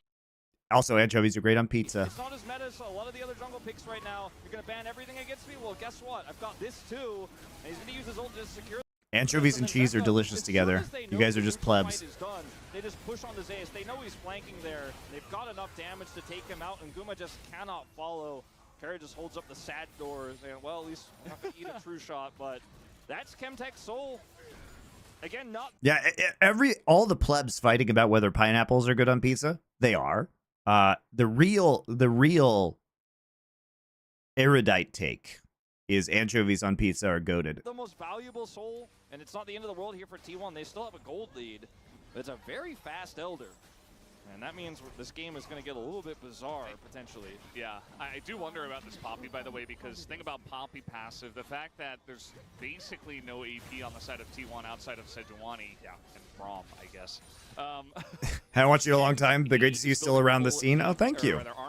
I mean, you can watch my podcasts. There's millions of people do. That big one is going to miss, but he's got more rockets where that came from. He's looking to build up one more. Can he get it? The Wolves are going to block a little bit here as now a Valkyrie comes in. You got fleet footwork. It's not enough, but we do have the... Or was it going to kill him, guys? What do you think? What are Kate's items? Oh, it's Collector. He's dead. I just realized he had Collector. There you go. Get it done in the end. Baker chases him down, maintains vision. Doran plays it really well, gets the heal with the fleet footwork. He's trying to get his way out. He knows the Guma has ult, but won't be able to stop that one. So that's a big pick here as they're going to go for mid-turret. Oh, that's Keeper's Verdict. Missed this time. Peanut finds himself in an awkward spot again, but he's basically unkillable. And the rest of the team, though, Delight might be in a bit of an issue. The Divide comes in, but Delight is going to go down, and now Zeka baited into the fight, trying to dash away. And he looks like he barely will, as one missile is going to miss, and Peanut is still on the run. And he is going to be the fleet footwork. He's trying to get his way out. He knows the Guma has ult, but won't be able to stop that one. So Dude, Hanwha is like obsessed with taking these man down fights. It's crazy. Oh, that's Keeper's Verdict. Missed. Peanut just inting, actually. Peanut finds himself in an awkward spot again, but he's basically unkillable. And the rest I like how every time they're like, Hanwha in the series like, should we take this fight? We have somebody who is either dead or doesn't have TP. Yeah, they have TP. Let's take it. Very good, very good. Yep. Let's just opt into 4v5s constantly throughout this series. God, this is so winnable for Hanwha, and they just threw. Why are they throwing, dude? Who cares if Quinn dies? That's irrelevant. Yeah, there's the Baron call right after. Zeus' build is pretty smart. Yeah, I think Stridebreaker Sterix is good here. This is one of those games where you have no chance of being useful as a Black Cleaver Renekton, so you might as well just be a maybe I can get on top of them as Stridebreaker Renekton. Too late. This not going to be anywhere close to a steal in T1. They had a gold lead already, but now they're going to take even more. The only top who can even play Quinn properly is Keen. That's what I said. Yeah, I agree with you. Leads right into the Elder spawn. And you don't need a Chemtech Soul to win the game. If you are T1, sure you lost the last one. As yeah, this is fortunately for Doran a long, narrow escape. As you can see, Guma is pushing up in the mid. Dude, to add to the Caesar salad debate, you know what is amazing is grilled romaine hearts. So what you do to make the banger Caesar salad is you char your romaine, like a whole head of romaine lettuce on the grill. And then over here, Peanut's looking for Keeper's Verdict. They really want to get this. You can also make it with charred endives, which is fucking fabulous. Not going to connect. And then everything is used for peel. Delight ults. You're looking for the knockup. They have the Emperor's Divide. They've got Viper's damage, but none of the peel is enough as T1 are just set up in a phalanx here. Caesar salad side quest for that cooked it. We can do that. Zeka extremely low will get out with dude, Caesar salad with anchovies and grilled chicken is fucking goated, dude. Fresh Parmesan grated on top of it. How can you hate that? Extremely farmed up in this game, and he's just chunking people down. I'm surprised Doran even tried to take the fight versus Faker down on the bottom side of the map. He could have just... What a terrible throw by Hanwha, though. Despite the fact... I mean, if it had been also anything but Chemtech Soul, they probably win this game. The one that ends up going down first, that does lead to the play. Yeah, I would obviously make the homemade dressing, guys. After the fact that they lost the Doran in that fight. I mean, I think if you how do you like your steak? Depends on the cut, but in general, medium rare. Could have really pushed Owner away, knocked T1 up, so they couldn't actually, or push them back towards the base, so they couldn't actually contest the turret. The angle he had there would have given you a turret at least. That's really big. That's really important because T1 have that mid turret. You don't for this Elder. But I think Doran's dead again. He doesn't have vaults, and, well, looks like Zeus is going to respect it and maybe even just give the kill. Nice mind game. That was actually such a funny mind game. But I think Doran's dead again. He doesn't have vaults, and, well, looks like Zeus is going to respect it and maybe even just give the kill over to Faker. Excellently done, as Faker didn't necessarily need more gold, but he'll enjoy it, sure enough. And this Quinn pick is just really not working out. T1 circumventing it with some lane swaps early. Just hasn't really had any power. U.S. Parmesan, real Parmesan. Of course you could buy. What are you talking about? You can buy Parmigiano Reggiano. You can buy it most places. You just get it in a wedge and then you grate it yourself, or you shred it yourself. It's easy. I have one in my fridge right now in Korea. Nice try from Owner, but that is an Ezreal. And Viper's just going to dash into that one. And yeah, I mean, like you're mentioning, 50 seconds until the Elder, but T1 are just building up so much extra gold. They can use the very end of the Baron to even Baron recall and use all that gold if they'd like as well. Yeah, Zeus has teleport, can take those empowered recalls. Guma. He's talking about the cheap pre-graded stuff. Dude, pre-graded Parmesan is fucking nasty. It's like all hard. It doesn't melt right. Top push. They have all three from the Baron. This is what I was talking about, the Baron lining up so perfectly for Elder. Hanwha Life have to rush over. And Peanut should be able to get his ult back up if they don't do this immediately. I think he will just barely get it up, despite failing to save Doran with it. Doran's back alive. This Poppy is super tanky. Yeah. Peanut's had some incredible secures this series so far, so it's not over till it's over, but it is if he's dead. He's actually trying to punish Zeus, and doesn't manage to do that, but still on the chase. Zeus is being pushed all the way down and marked by the Quinn, so at least Doran is doing that, if not much else. Delight is going to find the Renekton. Ult comes in, Delight not going to get that blocked by... What do you guys know about raclette? I know a lot about raclette. My parents have a raclette set for eating it, you know, like actually doing the whole raclette with the, you know, grill on the table and everything. Doran We might just have a good old-fashioned flip unless Peanut can get the keeper's verdict again. Viper's going to have to hit some damage here, trying his best to put it onto Owner, but just not landing everything. Caitlyn Trap zoning them out right now. Peanut going to try to clear this up. Even Viper getting in there, but the keeper's... All right, this is the is this another 50-50 that Peanut manages to win? They did a good job of clearing the traps. This one, if it does come down to it, the light. They need to hit the Poppy ult though. He totally whiffs. That's not going to be the angle you're looking for. As now Okay, Poppy ult. Oh, we got two. Verdict does get a couple, but not the two Huge. he's looking for. TP's coming in. As the Elder is getting so low. Peanut's so low though. He got poked out. Not going to let them come in, but Owner gets so low. Oh my God, who got it? Decisive is frontlining, and they get the Elder. Oh my God, that was such a... Okay, so they finally get a 50-50. So low. Might come down to the flip. Peanut wants to fight him, but T1 not gonna let Peanut him actually in. just has flash and flashes back into the pit again. It's at 1700. 1398.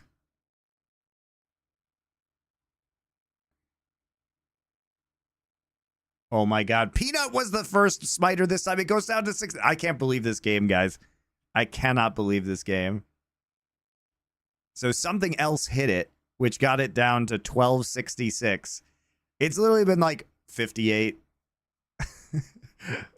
or like 68, 54, whatever. It's like sub 100 every time, except this time.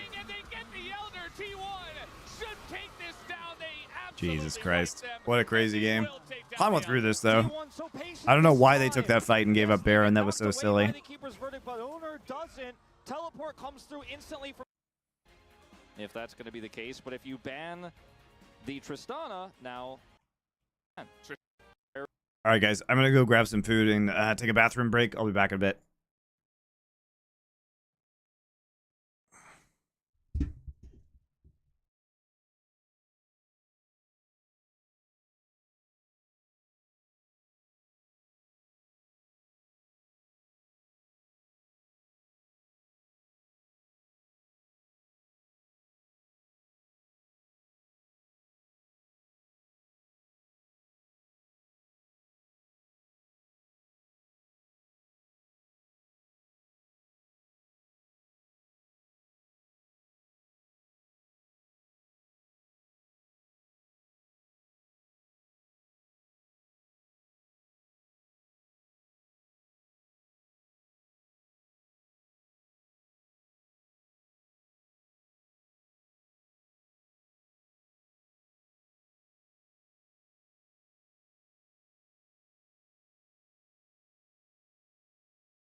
Sorry, guys. I had to get food.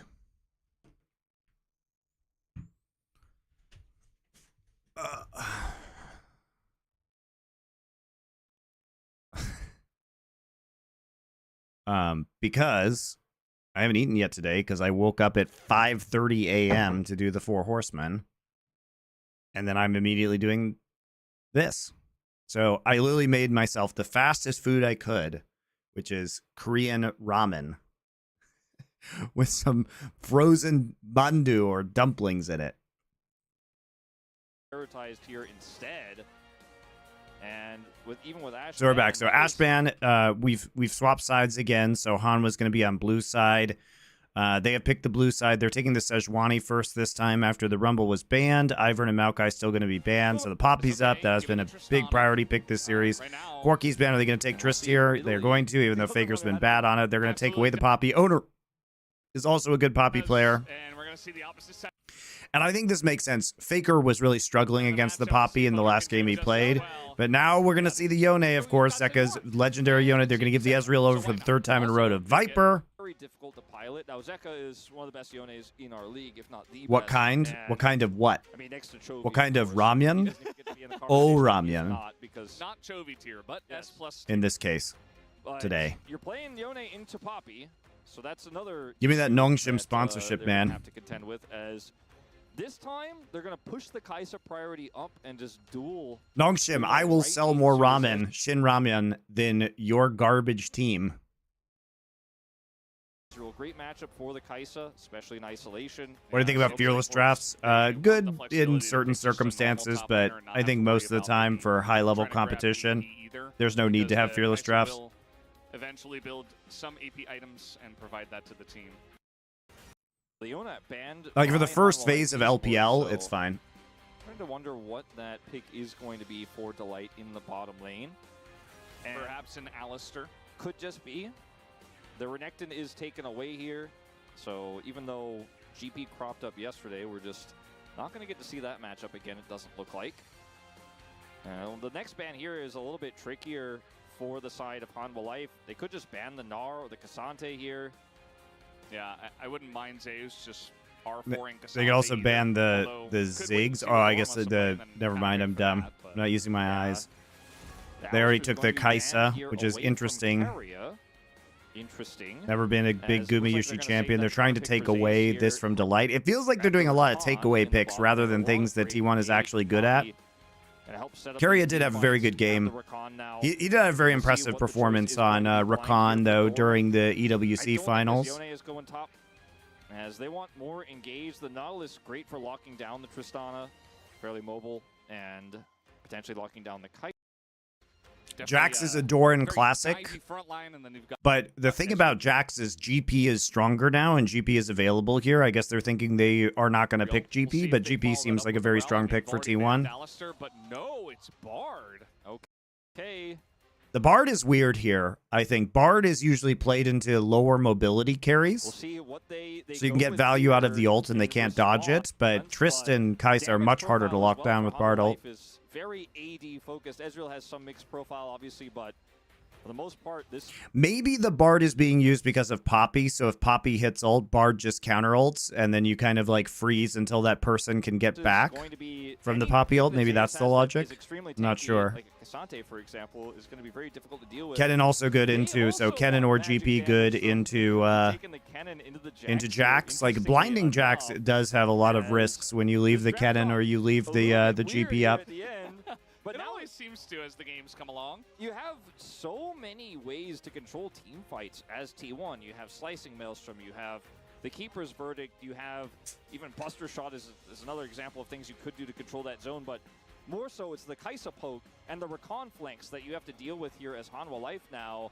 Yeah. Hanwha Life's comp is all, I'm going in, I'm diving, I'm going hard to engage, and the Ezreal is going to focus whoever gets caught, and he has some burst damage on this patch, but his damage is quite high in general. Yeah. He has good sustain, he has good poke, but I feel like if you're not on the objective first as Hanwha Life, if you're not in full control, you know, Viper can do his best to try to chip in and get that chip damage with his Mystic Shots as we saw in Game 1 to get back, but it is so hard if you're not in control from start to finish as HLE, as this is wild. Oh boy. A for effort. In the meta's melee mids, I think HLE can win worlds. Maybe not with Peanut and Doran. And this is the reason why. Gumi sees. Yeah. Because they got Guma. And Guma in this game going to be playing the Kaisa. They've got that to control the poke war around objectives. I have to lean towards T1's draft in this final game, Valdez. Yeah, I would agree. We'll see if, you know, Peanut can do something early with the Sejuani to really get those melee lanes ahead. Otherwise, might get pretty interesting. Bar probably wants to get Prio and Roam, terrorize enemy jungle and mid. Maybe with the Ezreal. That's a good point there. The Kiggles.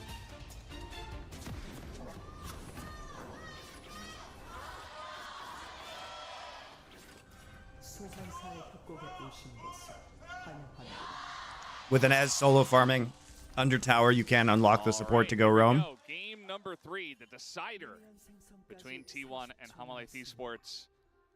Hanwha Life always makes these very, very fun.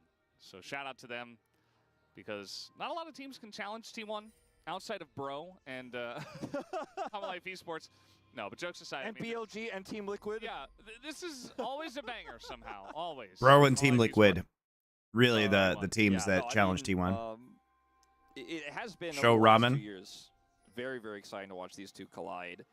It seems like something about Hanwha Life esports when they play against T1. Maybe it's the Peanut aspect in this roster. It's not very exciting, guys. They really, really Just focus instant on ramen. this matchup. They prepare incredibly well. They overperform. And even though T1 has kind of been our perennial second place, or or at least top 2, they are constantly challenged by HLE. Yeah. We did see Bin actually pick up the cannon over at EWC. I think that was into the Cassante, if I'm not... I just remember... So what do I think of Zeka this split? I mean, it's a great split to be Zeka, right? Because a lot of his AD champs are relevant. It just felt so good because He's it been was good. into a lot of engage, and it had a good top matchup. And also, once they started winning, he just started flashing on the whole team and got killing so big. everybody. Yeah, he got so big. He did so much damage. Just kind of reminded you the power of Kennen and why it was such a big pick for so long, and why we still see it occasionally in good matchups. Electrocute got buffed, especially in the early levels over the last 2 patches, so Zeus is going to pick that rune up here as well. This is Keystone and will be annoying Doran here, and with the range advantage can just really put the pressure on. If Doran wants to come up to this wave, he is going to take that Electrocute proc, and it is going to be very frustrating to play into. You know, picking this over the TF, I think, is great considering the damage profile. Yes, there's going to be some AP damage on this Kaisa, no doubt, but still does give you that better mixed profile. Zeka is 3 of the 4 wins in this matchup. Yeah. Meanwhile, Owner took those first couple of games personally, and he is going very deep to try to trade up against Peanut. And I think in the 1v1, maybe he would have won eventually, but in the Owner Out, but still does give you that better mixed All profile. right, really weird this over invade the here. TF, I think is great considering Really the weird damage invade. profile. Like, they're trying to Yes, there's use gonna the be some Kennen AP prio and damage the on fact that Kaisa, Kennen has a no level doubt, but still advantage. does give you that better mixed profile. But Doran just leveled up. Zeka, Well, I guess Kennen still has a 3 of the level 4 advantage, but Owner literally just in this walking matchup. into a brush, and Meanwhile, then Owner he gets took the those wall first bang couple of off, games personally, but then he gets and he's frozen, going and very deep Zeka to has the try to ability trade to up roam against and Peanut. has a blast And I cone. think in the 1v1, maybe he would have won eventually, but in the 3v1, he will not win. And that is going to be first blood. I mean, over Doran Hanwha Life does esports sacrifice just like quite a that. few minions in order to make that happen, so I guess maybe Yeah. Owner thought that wouldn't be the case, and he can still go It's bot side, rare, but it does happen pretty on weird to blast cone give the Yone that kill. but that's going to be a lot of money on that Yone. It's not, we're looking at Tristana matchup stats, but I don't know if this is Faker's fault in this case, or really Zeka's outplay just shows up because Owner was trying to get a little. Thank you, Washed Up 222 for your 6 months of tier 1 subs. Thank you very But I much. think he'll be happy to pick up that first blood plus 400. As you can just see, I mean, like you said, Owner wins this on the extended trade, can push Peanut into the wall, but it's almost like at this moment he realizes, like, I'm on the wrong side of the rift. And Doran is closer than Zeus, and Zeka is closer than Zeus, and I can't kill him fast enough. Yeah. I mean, he didn't even pick up. It's also buckler Sejuani with because he was Aftershock, so you can't kill her certain quickly. That he would be able to push Peanut away, that he just ignored it and just beeline straight for where Peanut would try to escape to. Pretty big And that int there works. by You Owner. 100% will win, and the laner Doesn't really but, stop his clear, though. Like, he's basically like definitely one a camp little bit of behind, urgency so there from it's not that big of a deal. not much else to say about that one, as here's Owner now trying to make up for it. Will come in behind Zeka. And Faker now getting some damage. Sejuani's here. At the end of the day, this is Yone after all, and he will be able to get away. Now Peanut's going to find him again. And Owner, he does have flash. I think he's going to have to use it get here. this, I think. Tries to taxi on the chickens. There's the flash, and he does get forces away, flash. Man, Peanut is just all Thought over Zeka this might guy. flash after Peanut that. is having a fantastic series. Tracks him down there, blocks his retreat, forces him to flash, and you know, Permafrost Energy we sometimes talk about, you know, against the enemy laner, a little bit tougher to pull up against Tristana, but into the enemy Sejuani is actually obviously a huge combo as well. You know, Sedge Jax, Sejuani, super threatening ganks, especially if this Bard gets unlocked to roam around the map. Ooh, gonna stop the magical journey. It's a decent chunk into Delight. Makes sense that you would say Keria. I feel like Keria has played this more. So much recently. Yeah, very recently, a great success, and also I feel like he's played it more than anyone else in the LCK. Don't quote me on that. That's just He definitely has feeling. played it more than anybody else. And It's more than a feeling, Valdez. Also, Delight is generally the one who plays Rakan, so it's like very. So everything in my brain just when I saw the minimap, I was looking at the minimap when I said that I wasn't looking at the nameplates, and that's just how it worked in my brain. And Delight was. I think the just blinding playing of Rakan Jax in here the was last super game on janky by Red Zone. Doran. Yeah. Thanks for defending me, Valdez. Yeah. You know, You're Not a good, fan of man. this. Make a whoopsie, but Understandable. he knows how my brain works, and he's going to tell everybody, and it's okay. He is I've getting known his Wolf's cheeks friend clapped in this for, lane what, too. 12 years. Yeah. Yeah, it's been a while. Zeus has level 6, and he still has Electrocute, and he's not too worried about this Jax here. Also, Doran's level 6 isn't going to be as impactful, so Doran needs to be very careful about taking too much damage here, but he's unfortunately, with the wave in a really rough spot, going to be losing a lot of farm, has to come up and use his health bar. Yes, it is a lot of melee into Kennen and Poppy. Can. But you also have a lot of ways to stop the flank. Like, Bardolt could be absolutely Now, huge, right? feeling a little bit more comfortable, at least. Bardolt could be absolutely huge here, because if you can use Bardolt to close the gap with all your melees onto Tristan and Kaisa, could be huge. I think early enough to collapse, especially with this mid-prio here for Zeka. So T1 want to contest, but very challenging. Yeah, it's basically only Zeus. Now feeling a little bit more comfortable, at least. But yeah, you could see just gonna hope to catch this wave here. Zeus won't be able to get the advantage, I think, early enough to collapse, especially with this mid-prio here for Zeka. So T1 want to contest, but very challenging. Yeah, it's basically only Zeus who's able to get that done. Looks like T1 might be able to get one. Should be very helpful for Owner, who has fallen behind, as Peanut does have Smite, but not looking to overcommit for just a third grub. But still, well, that's going to be the Poppy into Yone that we all love. The knockup does come in here, and the burst damage is huge on Zeka. Has to flash for just a third grub. It's actually huge that Zeka got stopped here. Well, that's going to be the Poppy into Yone that we all love. The knockup does come in here, and the burst damage is huge on Zeka. Has to flash away, but he does get away alive, which I feel like is more than we could say for most Yones in that situation. Yeah, definitely true. Looked pretty doomed for him. Did not want to flash, but has to ultimately use it there at the end. A bit opportunistic to try to come in there for the punish. Remember, Zeus also was there with flash and ult available, so very, very risky call there from Zeka, but did have the prio leading up until that moment. You know, maybe had a little bit of guilt that he wasn't able to come over there and help secure the third, but they get 2 for 3. So denying that Tristana, the 5 grubs, that big, big number that she's always looking for. Still going to be relevant in the side, but not as oppressive. Cast so much Tristana with these Void Grubs. I feel like I have to make that caster point every game, but I'm like, well, we have to say it because that's why they went for it. Eventually, we'll just be soundboards, so get it in while you can. Yeah, the AI casters are, if they have to cast this meta, it's going to be real easy for them. Zeka is on Yone again. Yeah, it's trying to go for the big wraparound here is Hanwha Life esports. Owner has been bullied quite a lot in this game, but he's been able to catch up. He's level 6. He's all right, but now the flash is going to come in. Maybe I immediately curse him, and yeah. Nice job. Life esports. Owner has been bullied quite a lot. Zeka is on. Let's see how they see this, actually. Just be sound. Yeah, it's So they're walking up here. They're covering their ass with a pink ward. all you can. Trying to go for the big wraparound here is Hanwha Life esports. Owner has been bullied quite a lot in this game, but he's been able to catch up. He's level 6. How do they know that Owner's on these?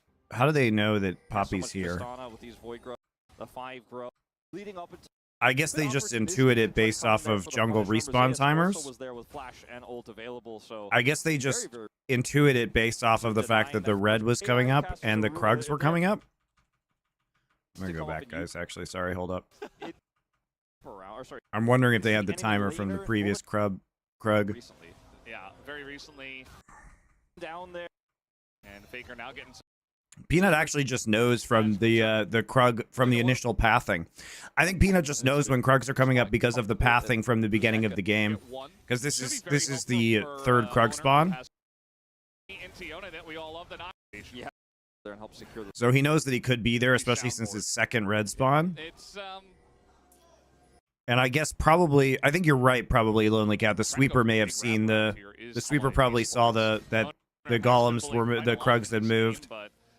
He's been able to catch up. He's level. I mean, the fact that they hit the Q over the wall blind is really huge too, because that perpetuates the crowd. It allows them to chain the CC, and Owner has no ult. And Owner once again will be bullied in his own jungle. I think it's a combination of knowing jungle camp spawns, Poppy's likely location, and the fact that they probably saw something with the sweeper. You're going to be able to fly through that Poppy, no problem as the One in that situation. Clean setup. Peanut. Man, he's so good this series. And a lot of people were criticizing Peanut earlier this season. He wasn't having the impact that we've seen from him on Gen G or that we saw from him in spring. First few games were a little bit rocky. The D+ series, I think, was where he got a lot of the heat.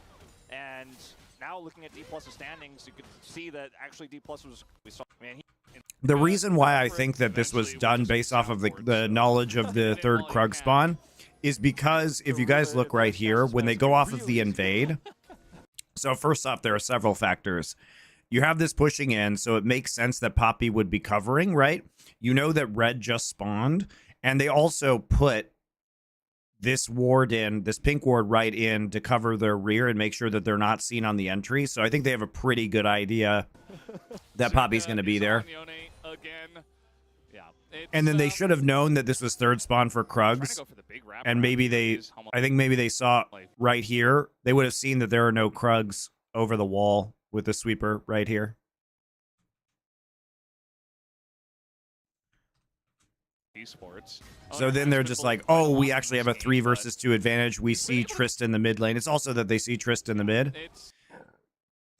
So they see Faker right here, so it's safe for them to queue over the wall. It's actually a very good play by Hanwha. Owner has been bullied quite a lot in this game, but what the heck is that beverage? It is sparkling water. All right, but now the flash is going to come in. Maybe I immediately curse him, and yeah, the ult comes in from both of them. Just very good deductive reasoning by Peanut. Bullied in his own jungle. Peanut just such a good game sense here. Comes in over the wall. They set up the permafrost stacks. Zeka has ult, and you're going to be able to fly through that Poppy, no problem as the One in that situation. Clean setup. Peanut, man, he's so good this series. And a lot of people were criticizing Peanut earlier this season. He wasn't having the impact that we've seen from him on Gen G or that we saw from him in spring. First few games were a little bit rocky. The D+ series, I think, was where he got a lot of the heat.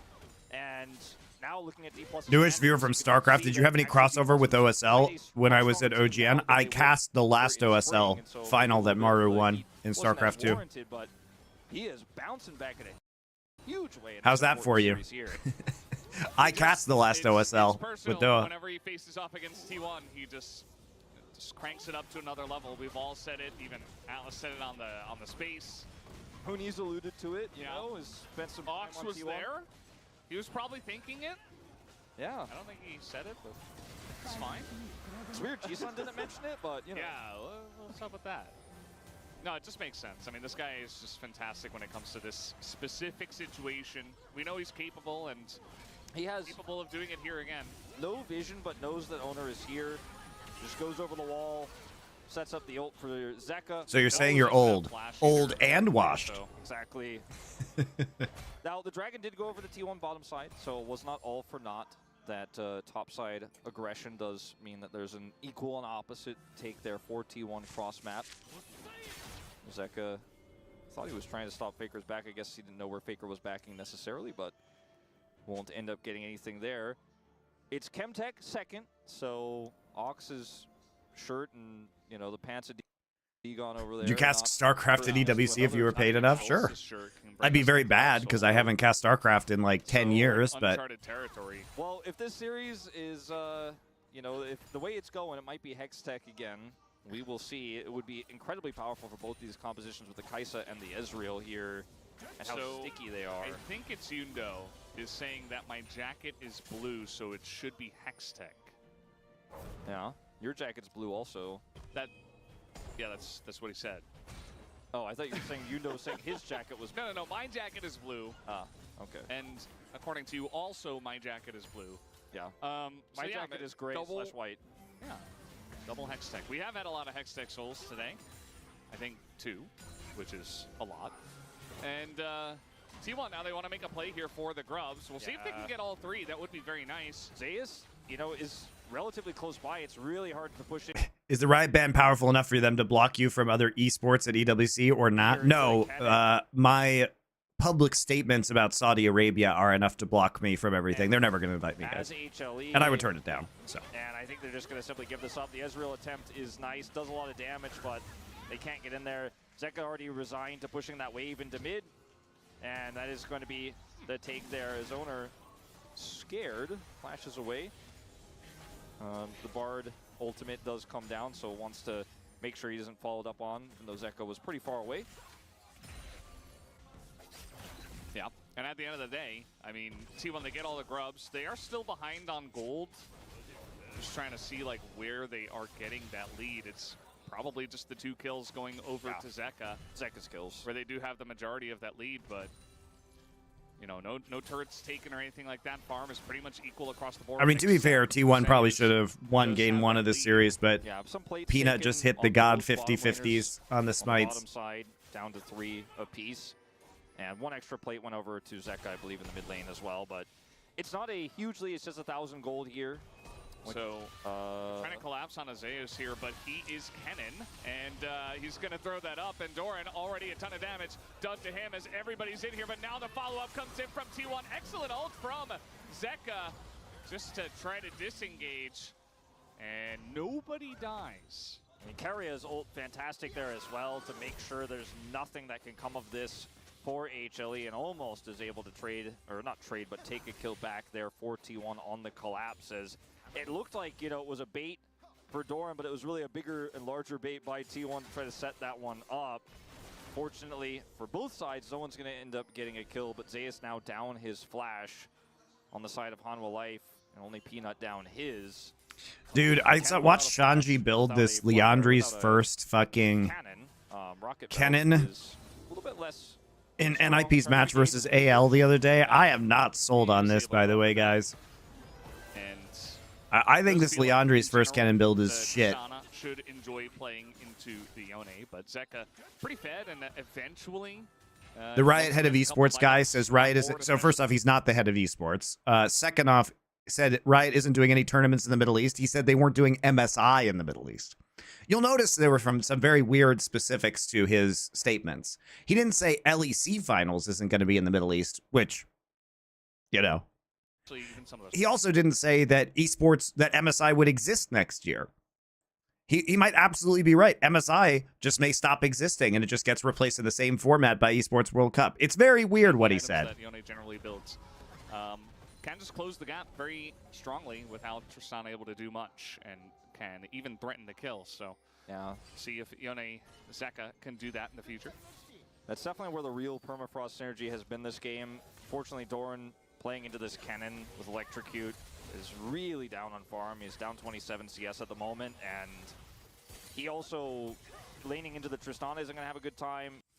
And he only targeted a single point. Yeah, exactly. You'll notice that he didn't say, oh yeah, and as for everything else that we talked about, oh yeah, Riot didn't provide production support to Saudi Arabia. Riot didn't have a talent blacklist for EWC. You notice he didn't say any of that. Oh yeah, you know, our first international tournament won't be at IEM Katowice. He's not going to have time into weird. The cannon, so his side lane threat in this game is very limited. And if he has teleport advantage, maybe there's some things he can do potentially. As Delight is going to come up here and maybe look for something, though. Yeah. But no. No stun, so not going to, once again, engage onto cannon. Generally a bad idea. We saw the trade pattern actually happen in mid where Viper's like, I'm Ezreal, I'm going to hit my W, I'm going to punish this as I've been doing all series long, but Kai'Sa with upgraded Q, with evolved Q, she wins those. You go in and she presses Q. And she wins the trade. Yeah, and if you want to extend it, she presses R, she gets a shield, and you're done for. So Viper's not going to have nearly as much pressure as he did onto some of the other picks, like the Caitlyn. Yeah, or I think it was the Zeri, right? Game 1? Yes. Yeah. Well, I mean, Viper was on Ezreal game 1. It was Zeri, for Guma. Yeah. ADC's playing it too. Right. So it's a dragon here. It's Infernal Soul to come through. So I don't know who's wearing red, but T1 fans in the audience definitely are, and it is going to be the very impactful soul for them with the 2 Drake lead. Doran, I don't think will be punished here by Carry. There's flash and ult. Here comes Peanut, and he will just get away scot-free. Okay. Okay, but that means that Not sure about that one. they end up hurting a turret, and Doran doesn't get engaged on, but it also doesn't really impact the game all too much because that turret is just so difficult for Doran to take out, considering the cannon he is facing here. Just trying to get farm right now, and again, just the gap. Good slow games the last couple. Delight also 3. Yeah. All right. Don't read the cinders anymore. That's There's nothing else happening, Wolf. What do I do? I mean, it's happening now maybe, but it's a cannon, so I don't know if it should be happening. And they're TPing. They really want it to happen. Nice stun. Nice stun. And they're even able to link a couple of stuns in, but now the keeper's verdict, they're still not That was such a good stun lock. Can they try to kill back? Zeka's gonna die because he just gets charmed under turret. Should be okay. Another read. Owner has no. They're still not going to be able to save Zeus, but can they? They're TPing. They Owner has no ults. It's 4 of them. It should be enough, and they're even able to link a couple of stuns in, but now Because he ults 2 away, which causes Zeka to die because the turret aggro switches to him. Zeka is going to go down. Delight should be okay. Another read engaged. They stay too long here. He's gonna get the permafrost. Nice Bartle. There's another stun lock with Sedge E. Peanut doesn't die because he actually gets pushed off of Poppy Q2. So this Q on the ground will pop for another tick of damage. Oh, it does. Okay, so he does get hit by it. Never mind. Oh, no. That was the second Q. Just in a lot of trouble here as Carrier can't peel. So he Qs again, so he gets the initial damage. Then he pushes him off and smites him. But tackle does very little damage if you don't actually get the stun off. So the Q, because it does percent damage, probably would have done more. I think Peanut dies if he doesn't get pushed off the Q2. Will they be able to kill him? The answer is no. Here comes Faker. He got the turret. Now he's TPing in. All right, now it's. Why didn't Delight ult the turret? Because he was flying in the air. And they're even able to link a couple. Oh no, he wasn't. That's a good question. Why didn't he ult the turret? He was stunned, I guess. But yeah, he should have ulted the turret. I agree with that. Zeka is going to go down. Delight should be okay. Another read engaged here is going to get the flash out of Owner as Peanut wants to continue to go in there. He was just saving it for the follow-up kill. And a counter-strike. Owner just in a lot of trouble here as Carrier can't peel forever. And Poppy actually just not dying, taking pretty much forever as we got a pillow fight in the top lane. And Carrier will he can't get an E range. him? The answer is no. Here comes Faker. He got the turret. Now he's TPing in. All right. Yes, another TP disrespect. Oh my god, another TP disrespect by HLE. How silly. Oh my god, how many times? I mean, HLE playing so bad around TP. T1 end up getting the turret bottom side. Faker picks up kills top. Is about to cash out a Cole, so he's sitting on a ton of money. And this is just, I mean, the cannon part of this, that's not really the issue because they chain CC him, but they use everything on this cannon that when the subsequent fight happens, it's really rough. And the isolation here onto the Yone means that there's just no way for Zeka to get out. And that means that a lot of their damage is gone here. It's a Jax. There's no Ezreal here whatsoever. So yeah, it's just a Poppy and a Rakan, but they can buy enough time. And Faker, look at the bottom lane. He's taken out that bottom side turret. And while this extended exchange happens, he's got so many different places to TP to. So, okay, we're winning this, right? Well, not anymore. They overcommit big time on Nicaria here. Spend a ton of resources here on this. At least Viper's gonna get some push in mid because Guma comes up here as well and commits his ultimate, but at the end of the day, I think this is a big trade-up for T1. They even TP'd to mid, so not much damage done there either. I mean, it's a kill to a Kaisa, a kill to a Tristana, extra turret bottom, just a trade-up all around. T1 actually get the gold lead off of that play. Yeah, definitely a nice little swing in their favor.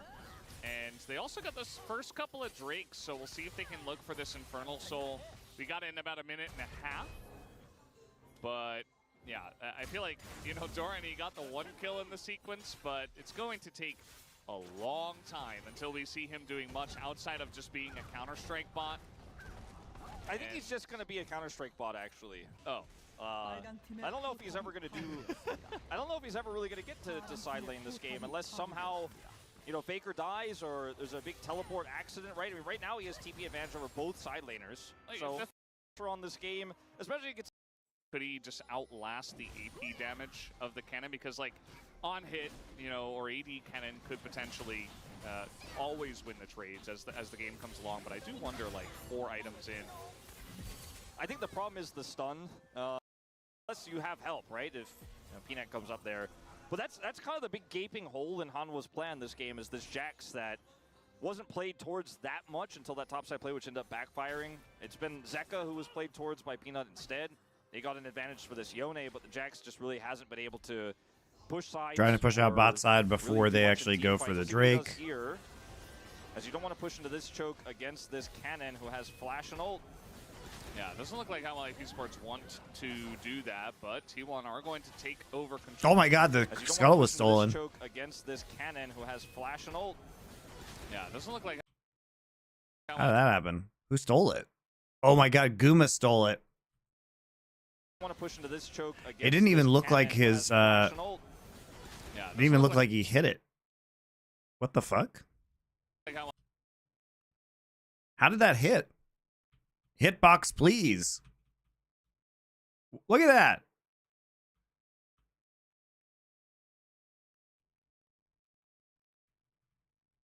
Like, the W moves it, but still. What the fuck? This, I know this edge W moves it, but look at that. Hanwha Life esports want to do that, but T1 are going to take over control of Banana Brush as now Engage comes in, but that is a Jax as an ult sails wide. They're looking for the isolation on Azeka. He gets incredibly low, but also pushed over the wall. He has TP though. He does have TP, but I don't think he's getting out and back. Maybe with the Tempered Fate though. Yeah, gotta buy some time. Oh, here's the Engage from Carrier, and they get the full-on wombo combo onto that front line as Doran also gonna get pretty low.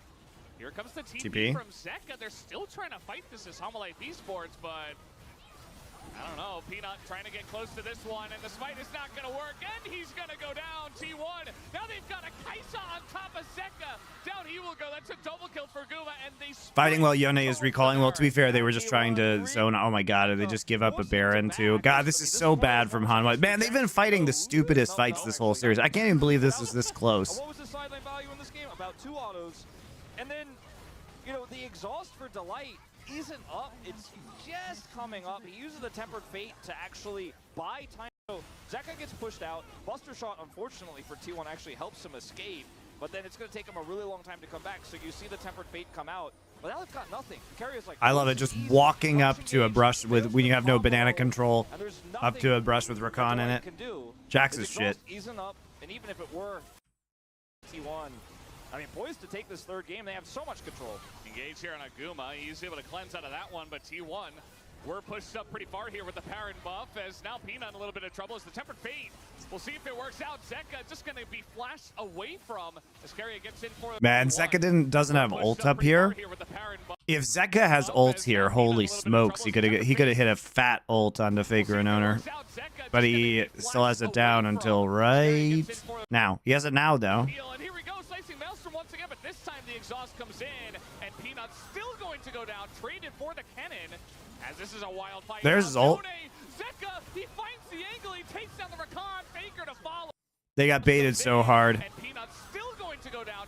We'll see if it works out. Zeka just going to so Zeus sees the opportunity here, and he goes in, and he ults.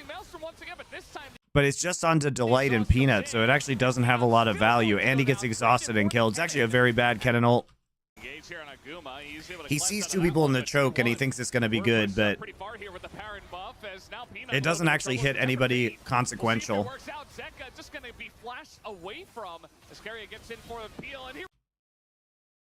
That's a very good exhaust, too, by Delight. He's just focused in the choke point. Watch Zeka, though. Slides in, ults immediately, gets to. Very nicely played.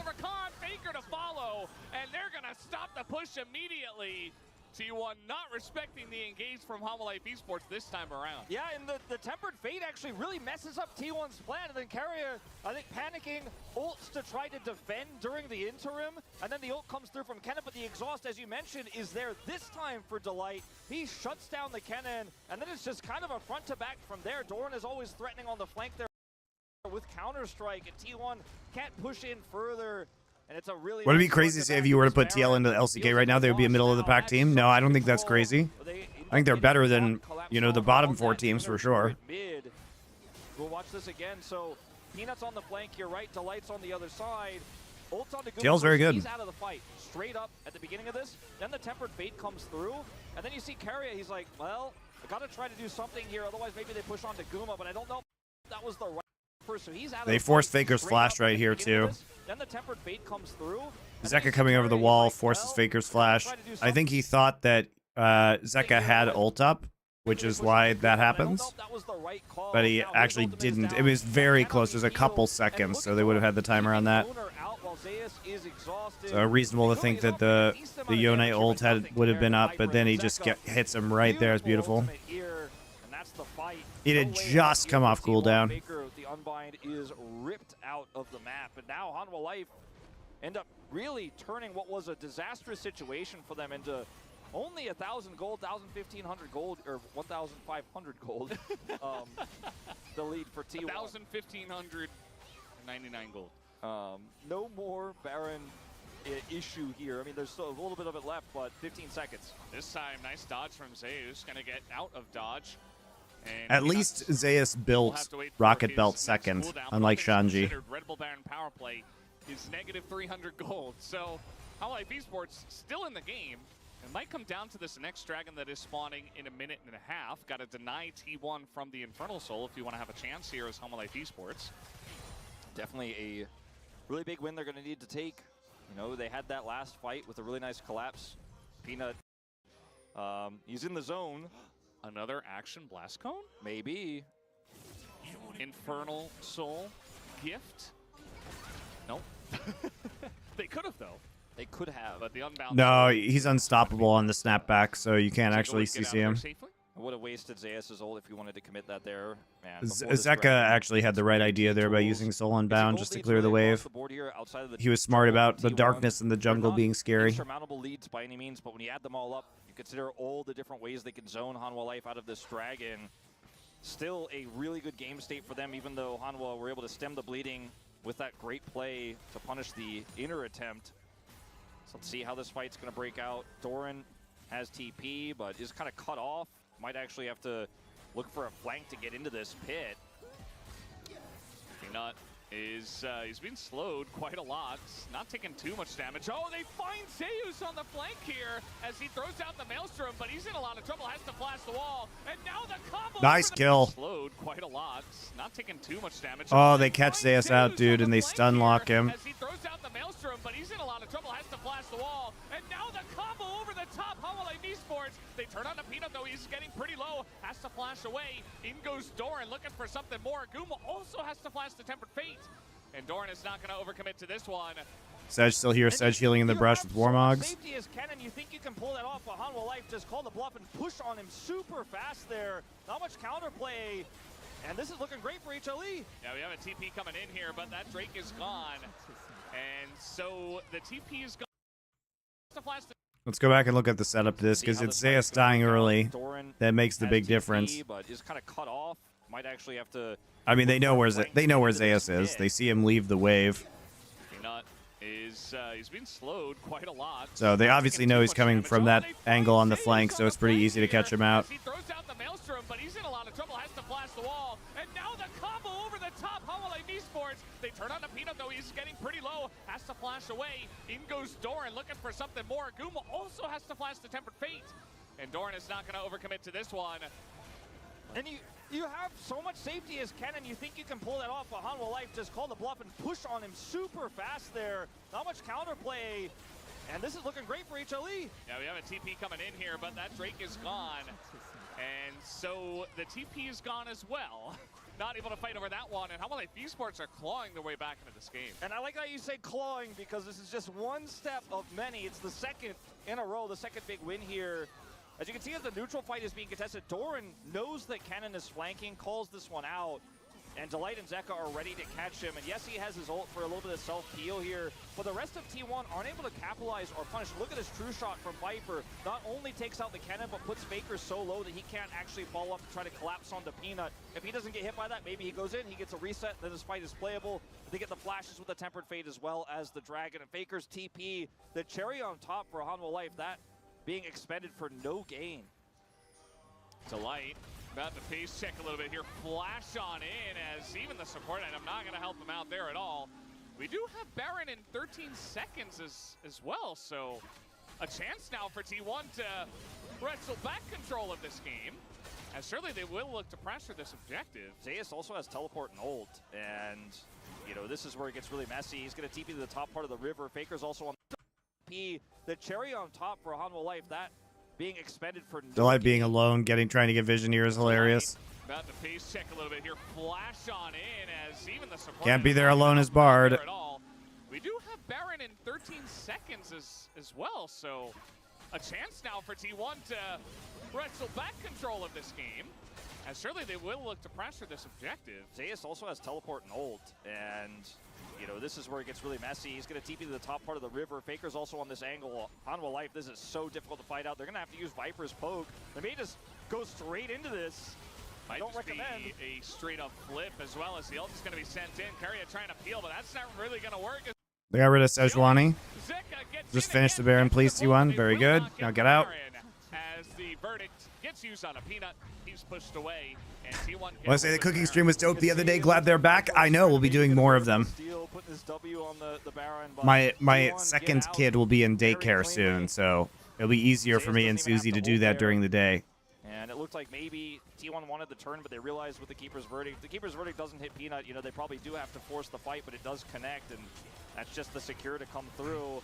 As in a choke point like this, True Shot Barrage, you know, Zeka on the Yone, these tools are going to be incredible. Keria kind of trying to zone here with his ultimate, but with no jungler, it's just an easy smite, unfortunately, for the side of Hanwha Life, and not enough follow-up to punish. No True Shot Barrage, they already used it. T1 get out with those empowered recalls, and now they're back in control of the game. Yeah, they absolutely are. And Oh my god, this Ezreal's so huge now, though. Health gone. 3 items. Not going to be enjoying that all too much. But let's see how much value T1 can get out of this push as well, because for right now, they're just kind of barreling into the Hanwha Life esports jungle, not really finding too much, not able to get much vision either. Yeah, and I mean, they need this Infernal Soul. I mean, that's such a huge win for them if they can pick it up. It's going to mean this Kaisa poke is so much stronger. It's going to mean the Tristana and the Kennen value. Quiche, butter chicken, a nice pasta dish. Quiche might be a little bit hard. My oven situation is a little scuffed. And look at this. Now 'Cause I'm in Bora, Korea. Yuma, True Shot Barrage available, and I also don't have like a pie pan right now. I mean, I can buy all this stuff, but there's lots of stuff we can do. Double the damage of the next person, which is Faker, as he has crested 30k at 28 minutes. Viper is just, he's in Ezreal mode today, and he is going to get it done. Timing of that True Shot is fantastic. Shield does deny the kill, but I mean, this is T1's Baron, and they're getting pushed in hard on mid. There's still a minute 45 left on this Dragon, so T1 in here. I think the issue with this power play is that, you know, right before they got the Baron, they were actually being pushed off the map by Hanwha Life esports, and they got the one pick and the Baron, but they immediately had to back because they were all low, so they had to fix the entire map before they got any push going, which means, well, they've just kind of spent most of the Baron. Chicken parm isn't bad. Yeah, I could do an air-fried chicken parm. I don't want to deep fry. Like, whatever, man. If you want to eat deep-fried chicken parm, you can go to a restaurant, but I could probably air-fry some chicken parm. It'd be good. Maybe an angle for Zeus' teleport.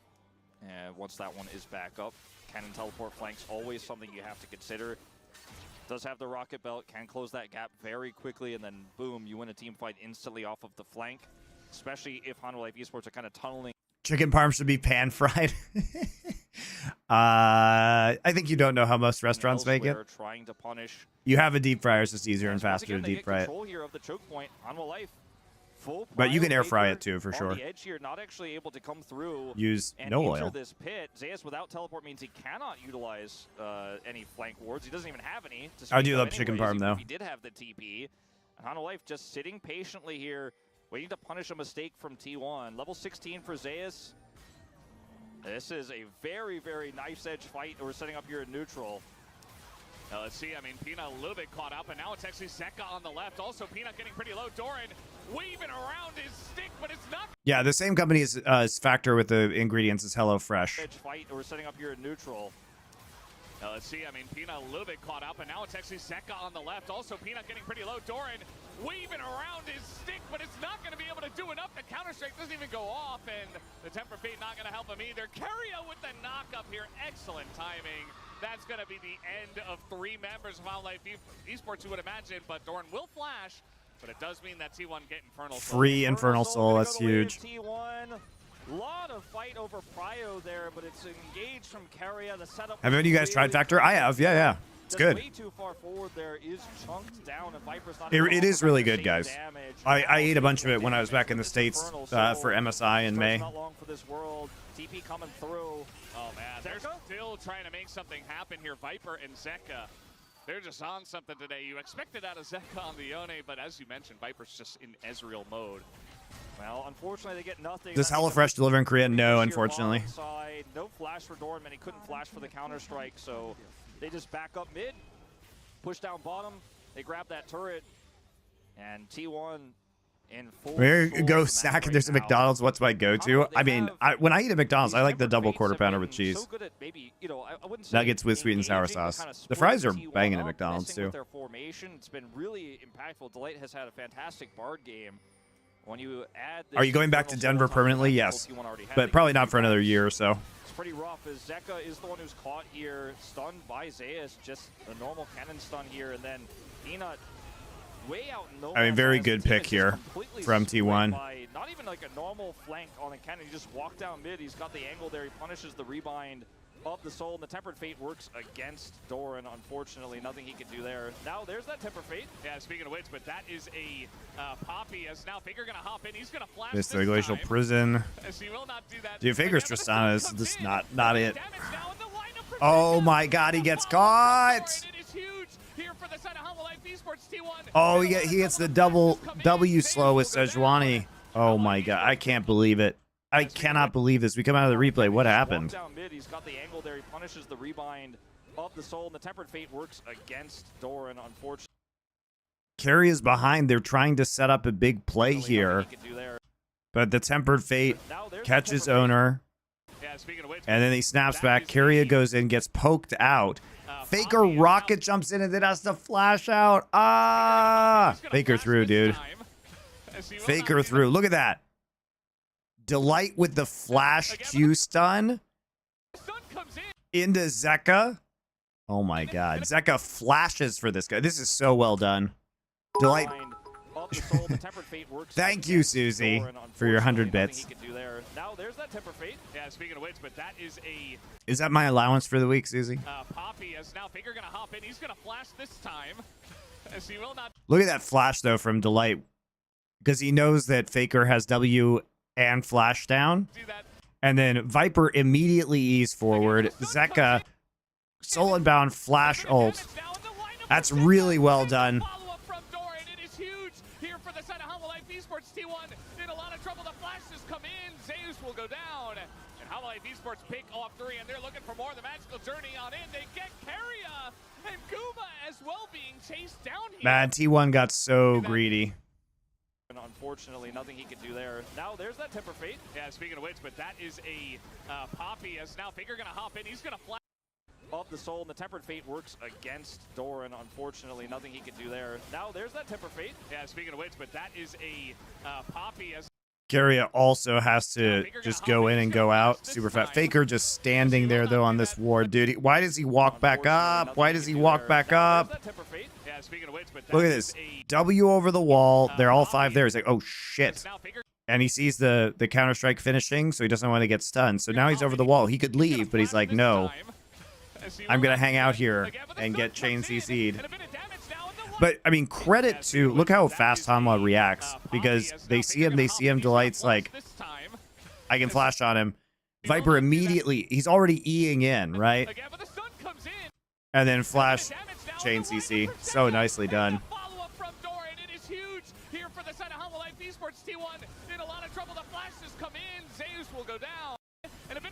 Oh, there's that temper fate. Yeah, speaking of which, but that is a Poppy, as now Faker gonna hop in. He's gonna flash this time.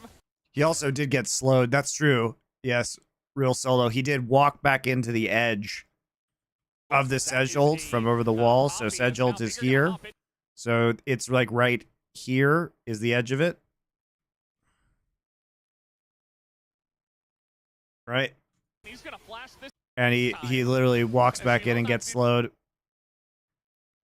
I mean, he would have gotten hit by that bind no matter what. Terrible play by Faker, though. Here for the side of Hanwha Life esports. T1 in a lot of trouble. The flashes come in. Zeus will go down. And Hanwha Life esports pick off 3, and they're looking for more. The magical journey on in. They get Keria and Guma. Yeah, this has been so many throws in this series. It's wild. Even the tempered fate is going to get a lot of people here, and they're even going to... This might just be the end of the game. Even still, and because they stagger the kills too, it's just so bad. And look at that, the minion wave is right there. Oh, dude, they had objective bounties. They were behind by like 6,000 gold. Oh, look at that Sedge too. Look at this Sedge double W. Q forward, W slows both. What a throw, man. I'm amazed. T1 should have won this series 2-0. They should have won this game too. I can't believe they lost. He could do there. Now there's that temper fate. Yeah, speaking of which, but that is a Poppy as now Faker. And you can see right here, guys. So the wave is just slow pushing because there's 2 caster minions almost dead and 1 cannon minion, so it's just slow pushing. So the way that this fight goes, right, is that they clear the wave, so the wave is actually pushing here before the engage, and so Guma's just on the wave. He's clearing the wave instead of helping in this fight whatsoever while his teammates die.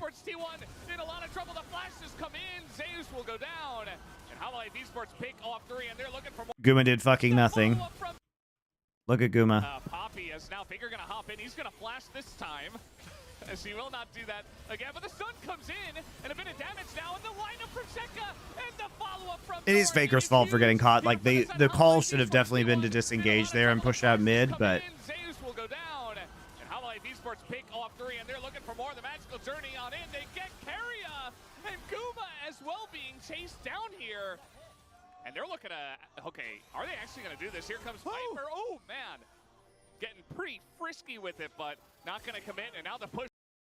Long death timers here. I mean, I think they just pushed for this one. It might just end. I think so. Did he expect the team to crumble while he's killing the wave? No, of course he didn't. He didn't expect Faker to get caught. Why was Faker there? But he's nowhere near the wave, and the tempered fate Whoops. is going to get a lot of people here, and they're even going to kill him. Hanwha Life esports, they win 1 team fight, 1 pick on the Faker. That's so ridiculous that they win this game. They will win the series.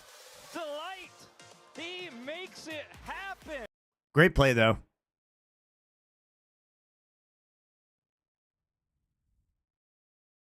Actually consistent team, and I don't know if that's going to be enough to actually beat Gen G, but man, the fact that we can dream Atlas is great going into the series. Yep, reminder that the Lee Sin is once again banned. Of course, Lucid and Canyon both fantastic Lee Sin players, but Okay, so probably can see Viben. Yeah, Viben against Lucid. That's been his best champion recently. Sejuani over Tristana. Hey, look, guys, look. Genji learned that Trist is Prio over Corki, and Damwon bans Corki, but lets Tristana through and then picks Sejuani. So GG. Wind Bros. And this is what we saw banned a lot yesterday. Canyon one of our resident The Ivern infection has spread from Europe to Korea. And so this could put a bit of a spanner in the works for D+, because we know how weird it is. Weird for their solo lane. With the priorities that we've seen. So we're back to Gnar now, just blinding Gnar 24/7, I guess. But that does take looking. Leona's up, gonna ban Azir with Showmaker. No Grasp Azir for Showmaker. Rakan. Kaisa Ezreal. Zeri's already taken, so we're gonna take GP into Gnar. I like the GP Gnar matchup. This is a throwback. Haven't seen this one a bit. You know, gets flexed depending what the counter pick is that's locked in as. Oh boy. That would be pretty fabulous. A bit of Tarek into the engage of Leona would be interesting. And it is Showmaker's most played. Very big range of Alistar performance. Recently, he's been trending towards very great. So what is the AD here? 2024, you'd think he's a pretty amazing. Ziggs? Ziggs feels really good. Yeah. This is Ziggs feels great here. I mean, it feels pretty obvious. Like, sure, you have Ivern, but he doesn't do a lot of AP damage unless he gets super fed with like and gets a bunch of stacks on Dark Seals or Medjais. So having the Ziggs to balance out your composition is really good. I think Ziggs is very strong in general and underplayed in many regions. It's been played a lot in LPL, particularly by Hope on anyone's Legend. I look at these two compositions. So Gen.G has enormous zone control with their composition. They've got Ziggs Minefield, they've got Gragas barrels, they have Gangplank barrels, they have Daisy, right, from Ivern. Very, very difficult to engage onto Gen.G. They also will hard win in bot side, especially in the early levels. So hard to play because trying to engage on a composition with Gangplank, Ziggs, and Ivern. But yeah, I mean, especially in this meta, I was saying that, you know, surely Gen.G has learned that this is a fast push meta. Now, we saw Team Liquid playing the Ziggs mid at EWC and doing very well. How do you even stop this pressure? There's no wave clear. You have a fucking Zeri and like rocks from Sejuani, and then you have a Gnar or rocks from Taliyah, and then a Gnar and a Sejuani. How do you once you press Q on Taliyah, you have no more wave clear. They are going to melt your turrets. Like Gen.G should be able to just to fast push super well. They can also just zone you off towers with Daisy and then take your towers. Yeah. Good luck with that. Yes, plus you have global GP. Yep. Looking too easy to deal with. And like basically Gen.G can just split against you all day.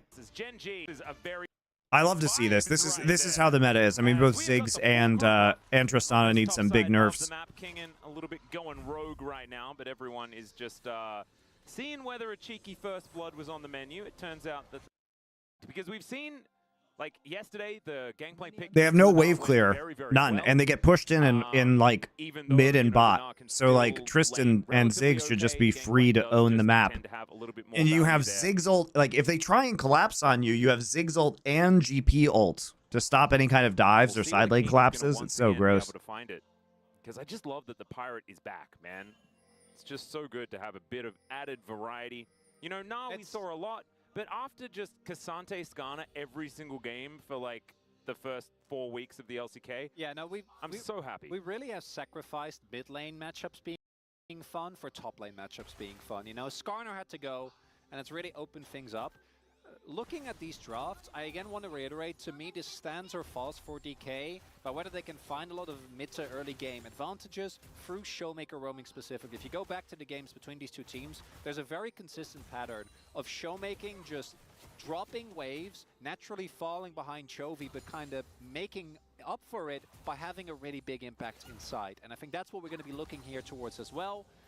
When you look at the DK comp, in isolation, I think it's an incredible composition, right? Like, obviously, the top side is a little bit disjointed when it comes to getting full value out of the Sejuani. A little bit tough, which Gnar is technically melee half the time, but realistically, it's hard to play around that because you'll play back, you know, when Mega Gnar is available. And then Taliyah is self-explanatory, even though you have the setup with Lucid.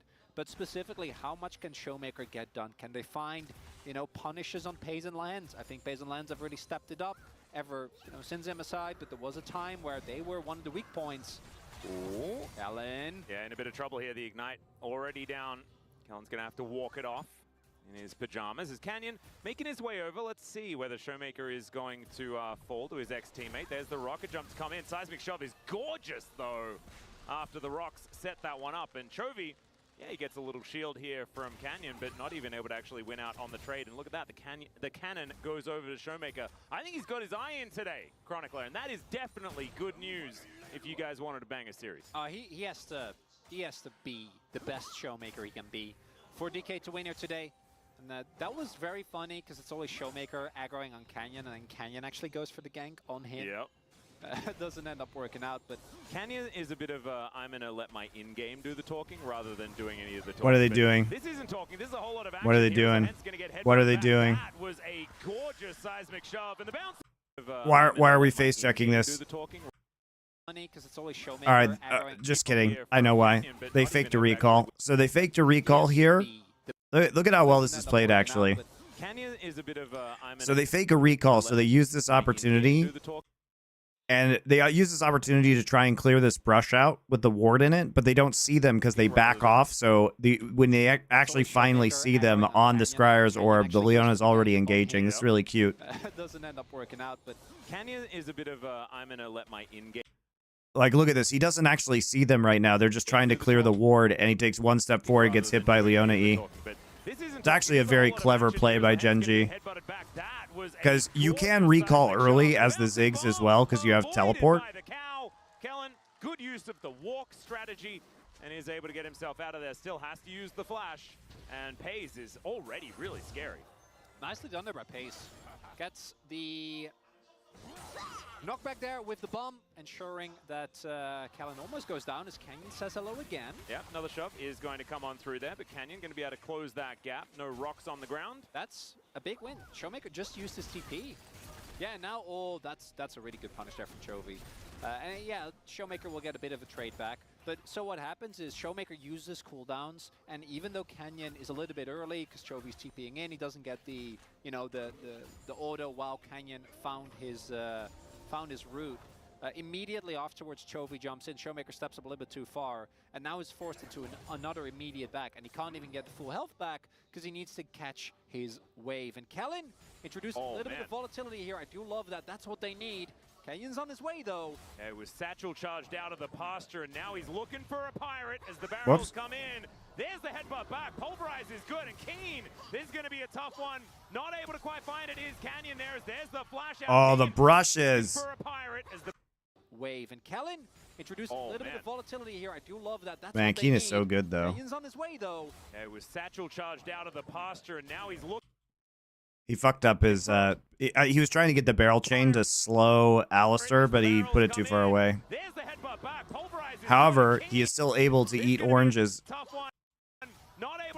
He's able to eat oranges in BK, then flashes over and Canyon's here, provides the cover for him with the brushes. That's so crazy. The brushes are set up, and in fact, he just creates a forest up here. Still gets the flash. Good news for D+. Wow. Really good escape by Keen. But the timing from Canyon impeccable there.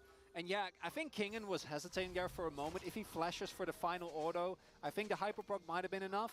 But if it backfires, you're down your flash. Ooh, the anti hesitate. I mean, he didn't want to use his flash on Dinar. That's what he didn't think that he was gonna not see it, right? If he flashes here, yeah.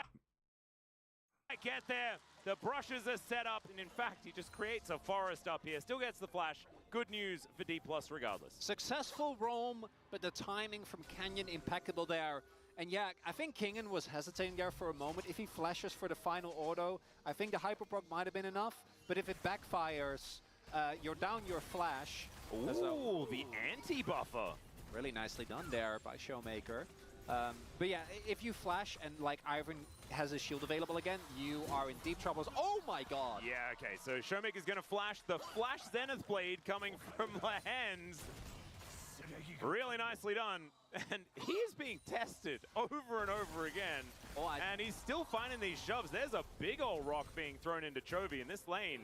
Starting to turn here for Showmaker. The big thing, though, is that Showmaker was still forced back. Keen's wave is in a kind of an awkward spot here. Is actually, I think, kind of in the middle between whether he was pushing towards Kingen or not, but he's going to go Mega, and I imagine look for a slow push back into him. Without the flash available, Gangplank, even with his CC cleanse, is really susceptible, so Keen really can't stand to be up too much. So again, huge credit to Kellen for that roam. And then in mid, because of the earlier play from Kane and all the attention being paid, Showmaker is about a wave behind, but that's not the end of the... It's going to be a lot stronger. Kellen's roams, though, do mean that he's pretty substantially far behind on experience.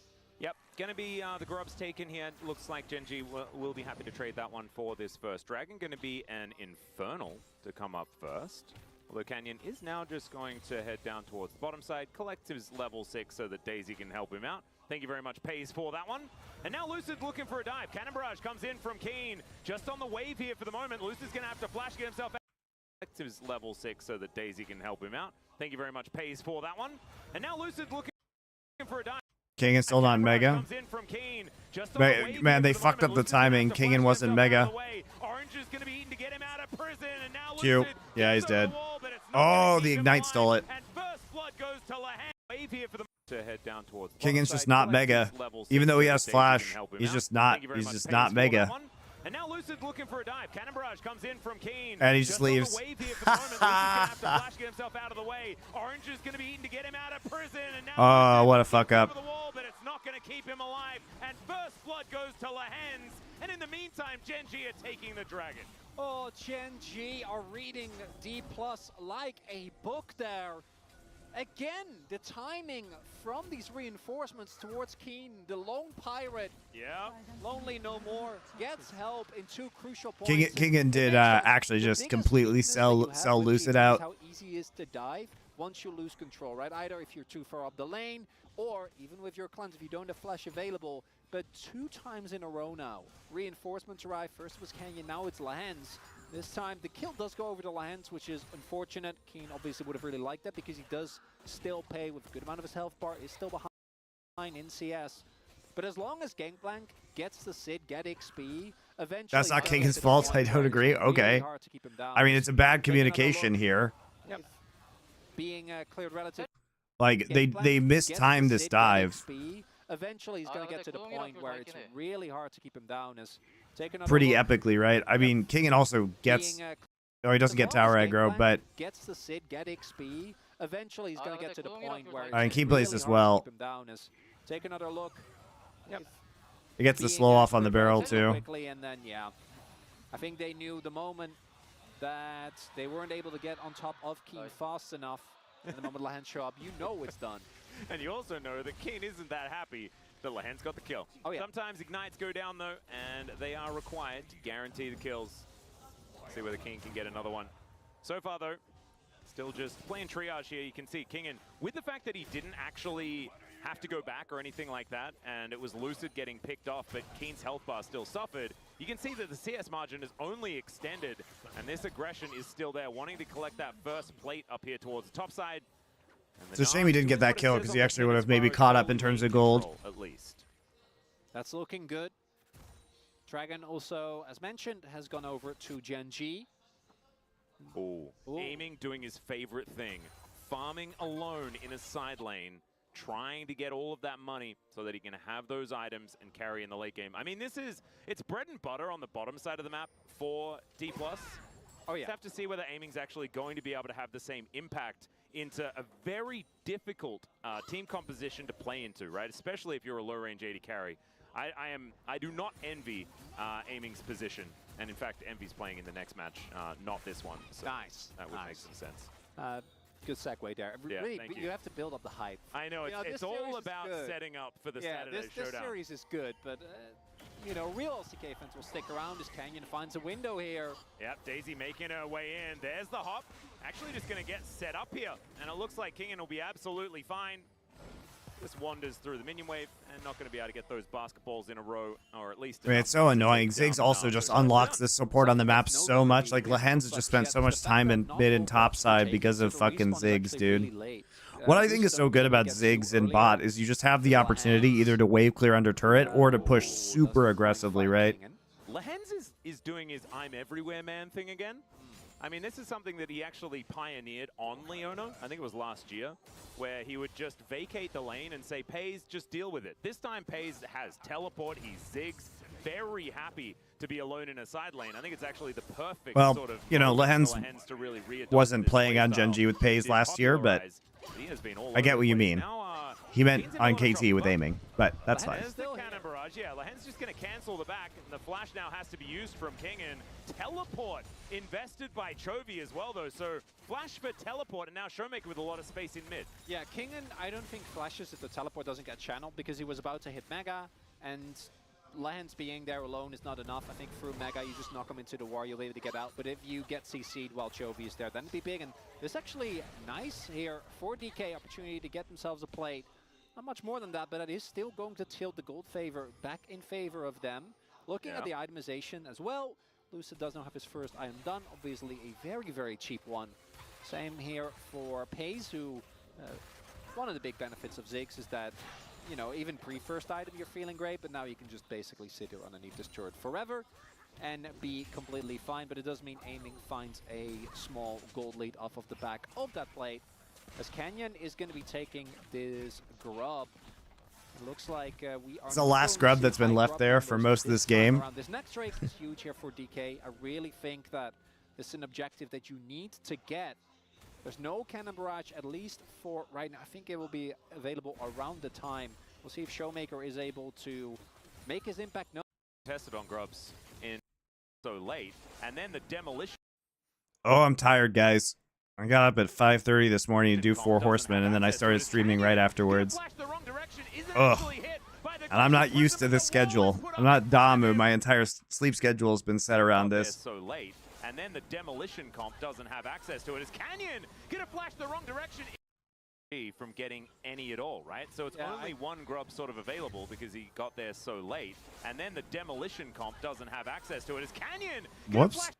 Deny Gen.G. That flash was super janky. Right? So it's only one grub sort of available because he got there so late, and then the demolition comp doesn't have access to it. Is Canyon? Oh, he flashes out of the glacial prison. He's actually hit by the glacial prison, but the wall is put up in front of him. Still, he's got shields for days.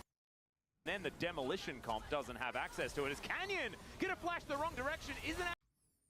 Showmaker pops off directly in front of Chovy. And then Chovy does get stunned by the W, but Lehens is there right afterwards to provide the R, and he just autos him. It's actually a good... That actually by Chovy is a good way to get... Like, he gets stunned, but he misses the W.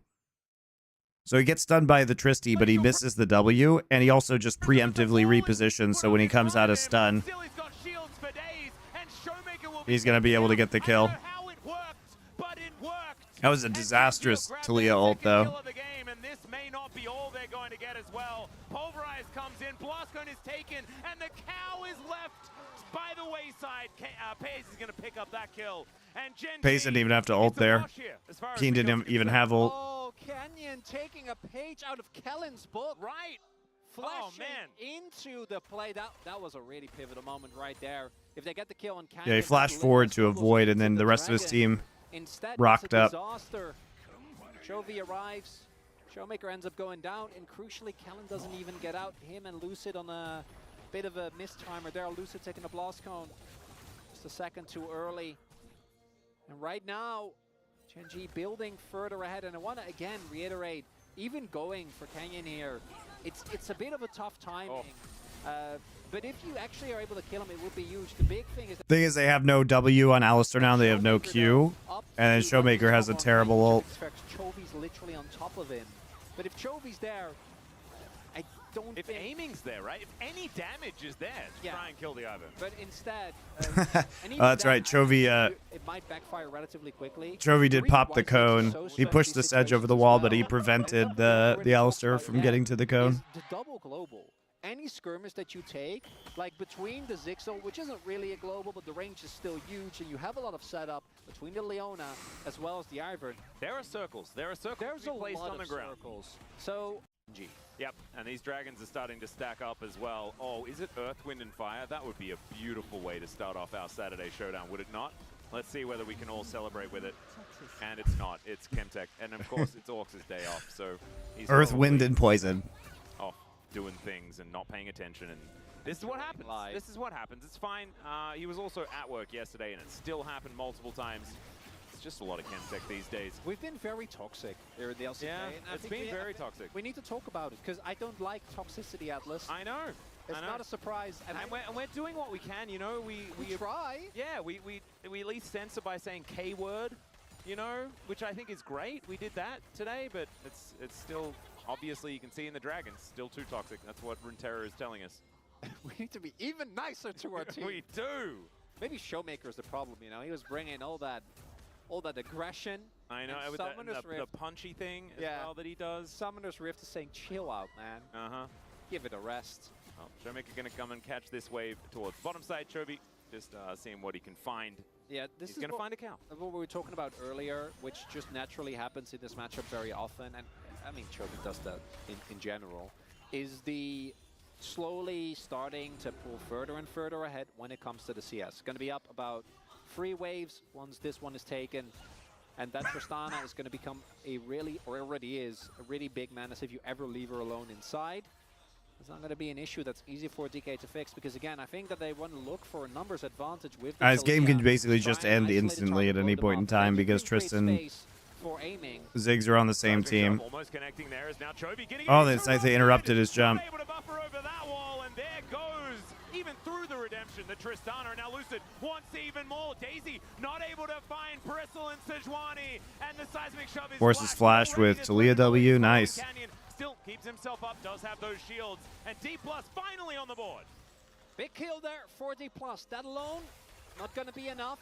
No objective can be taken off of the back of this. They should be able to get a good amount of damage, though, towards the bot side turret. These are the catches that you want to be looking for. You have so much CC on this composition with the Sejuani, the Talia, the Alistar. We see it there. The problem is, I don't think they're actually going to be... This is what we talked about earlier. Again, the siege defense is pretty silly as Canyon's going to come down, teleport coming in as well, but there's the seismic shove. Arctic Assault going to connect, Headbutt Pole as Kellen gets the welcome, but Showmaker is in so much trouble. Chovy going to be able to finish him off, and now the damage is Oh my god, Chovy. Obviously is here. Chovy going to answer back immediately, but Kingan, he's teleported in. Lahen's not a whole lot of direction to go, and he is going to be taken down as well. So in the end, a pretty even trade between the two. They had to abandon top lane, though, and now GP's going to get a bunch of money. For DK, though, they invest a lot of people towards this, which means that Keen, who is very far behind in the 1v1, and Kingan is going to be even further after display. Keen gets to actually play a little bit of catch-up here in the top side of the map. Going to be able to just parlay his barrels to his heart's extent. Not going to get the turret, as the TP from Showmaker does come in. I think good. They forced two TPs, though, because they had a TP topside to save the turret as well. Try for Spike. Couple of key picks being found there as we go back all the way to this one. And I love this from DK. I think this is how they need to play. They're Lucid, that flash bit unfortunate. They wait for Chovy to come back up, and they also overstay at this turret in order to kill it. And then here, like the damage that's being done just by, you know, early. Great job from Chovy flashing forward so he gets vision in the brush. The ultimate comment from Keen as well. It means the health bars are very low, so Chovy can just dump. I wonder if they win this. Guys, I wonder if they win this. Stomp on a target, get a kill, and this is like still pretty Gnar wasn't here super close to getting Mega. The top lane, get the mid lane turret as well, right? I think they actually win that 2v2. I wonder why they didn't pursue that. They didn't know where Zeri was. Maybe they thought Zeri was coming. And really being an enabler, you have so much wave control and so much tools to help you. It's just an everything control composition. No, it is. Gen G. That's why it looked so incredibly impossible to play into. So, you know, side wave in a bad position, just throw a Pazel on top of it. They're shoving while you don't have movement on the other side of the map. Oh, that DK have been doing a good job so far to keep this even. The question is just, can they fight the fight that they're looking for? Because I do want to again highlight, like this DK comp scales insanely well until the end of the game, right? Like you have, yeah, I mean, what? Yeah, well, you have compositions that stop scaling at some point. Yeah, what, like when the Nexus explodes? I think every composition stops scaling at that point, Chronicler. I think you might be right there. Okay, well, it's taking you 20 minutes, but you... Okay, let's talk about the Dragons being taken here. This is the whole point. You're looking for the team fight here, SDK. Yeah. King gonna jump into the brush here. Doesn't have a lot of Naba, but still they're looking for their opportunity, and this is that control that we were talking about. In the meantime, Keen and Showmaker are just doing battle. Seismic Shove gets the Pirate over the wall, and he gets the solo kill. Can they find the team fight though elsewhere? And the answer looks like absolutely not, as Kellen gonna be taken down, turned into a stake as Kingen, he gets to Meganar, but it's way too late. It's all over. Looks like time. Keen and Showmaker are just doing battle. Seismic Shove gets the Pirate over the wall, and he gets the solo kill. Can they find the team fight though elsewhere? And the answer looks like absolutely not, as Kellen gonna be taken down, turned into a stake as Kingen, he gets to Meganar. Can they find the team fight though elsewhere? Control that we were talking about. In the meantime, that's the whole point. You're looking for the team fight here, SDK. Yeah. So Showmaker actually interrupts Keen's TP right there by bouncing him towards him, but then Keen just fucking runs at him. He doesn't have flash, Showmaker. So Keen just runs at him after getting bounced up by the W.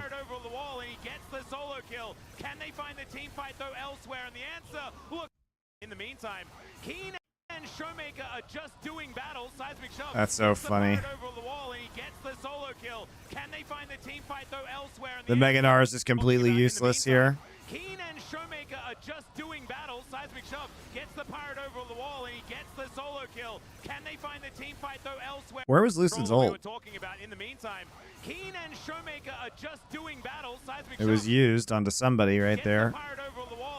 I think Lehen's just blocked it.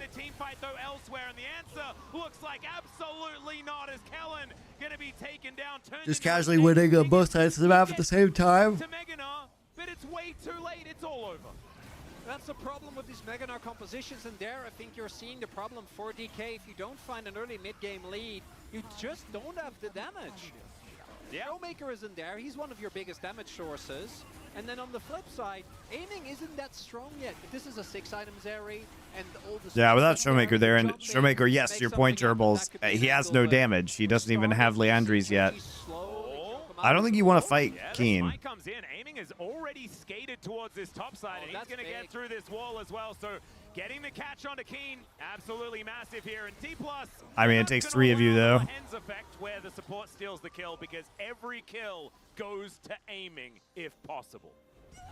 And in this case, it really should. If that was Showmaker, you know, Yeah, I'm trying to see what happened on this side of the map. Where did Lucid's ult go? And I think you're really seeing the issue. It's so hard to engage on this composition. So he gets knocked up, then he gets E'd. And then a lot of damage goes into Lucid. Where was his ult? Denial that they have. Seeing the issue. It's so hard to engage on this composition with the vision denial that they have. Oh, he throws it on Leona while Leona's E'ing in, but that's a very low value Sedge ult, and they don't have Mega for this entire fight. And like Genji plays the kite back so cleanly because they just want to throw bombs, have Chovy auto, and Canyon shield off. Yeah, and this was where Showmaker's like, haha, I've got you. Oh yeah, that's a classic. And But he pushed him towards him, so Keen is just able just to directly run at him. That's what, yeah, that definitely. He should have shoved him away. Very quickly, it started. This is such a big catch, though. Like, this actually, I think, makes a really big difference because it gets gold into aiming. I'm pretty sure that they'll be able to at least shove in the top wave as well, deny a good amount of farm to Genji. And that alone is not going to win the game, but this catch at least keeps them in. And after Soul Point has been set up, and we talk about, you know, Chemtech Soul not being that valuable, I can guarantee you, when you're playing into Ivern, you don't want them to also have Chemtech Soul. And you don't want them to have extra healing and shielding power, because it's not going to be a good time. And we saw there as well, I mean, the Ivern Leona is such a great combination. Like, land the root caller, and then you can Zenith. Cannon Barrage comes in, and look at this. Kellen taking so much damage, has to flash to get out of the Solar Flare. And Daisy Ball. In the end, I think it's relatively even as far as the exchange is concerned. As now Chovy flashes. Dude, he baits them so hard. Oh my god, what a beautiful bait. What a beautiful bait by Chovy. Oh my god, Chovy's so good. Look at how hard he plays them.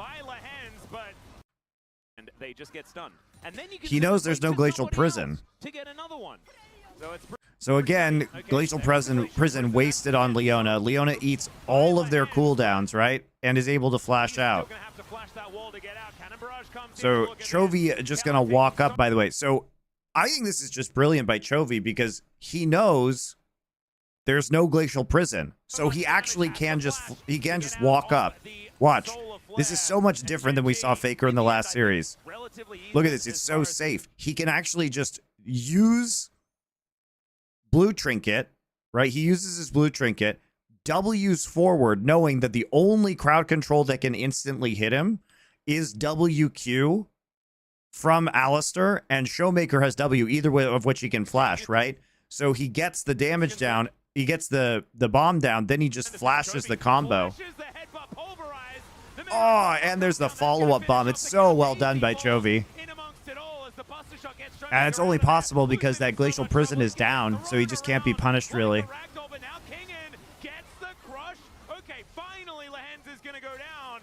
D+, they get some control back, but they're still going to lose the trade. That's the problem. Like, DK keep getting scrapped. Because if he goes in and Glacial Prison is up, then if Alistar goes in and he flashes, he still gets hit by Glacial Prison. He still gets hit by Sedge ult. But that's such a beautiful play by Chovy.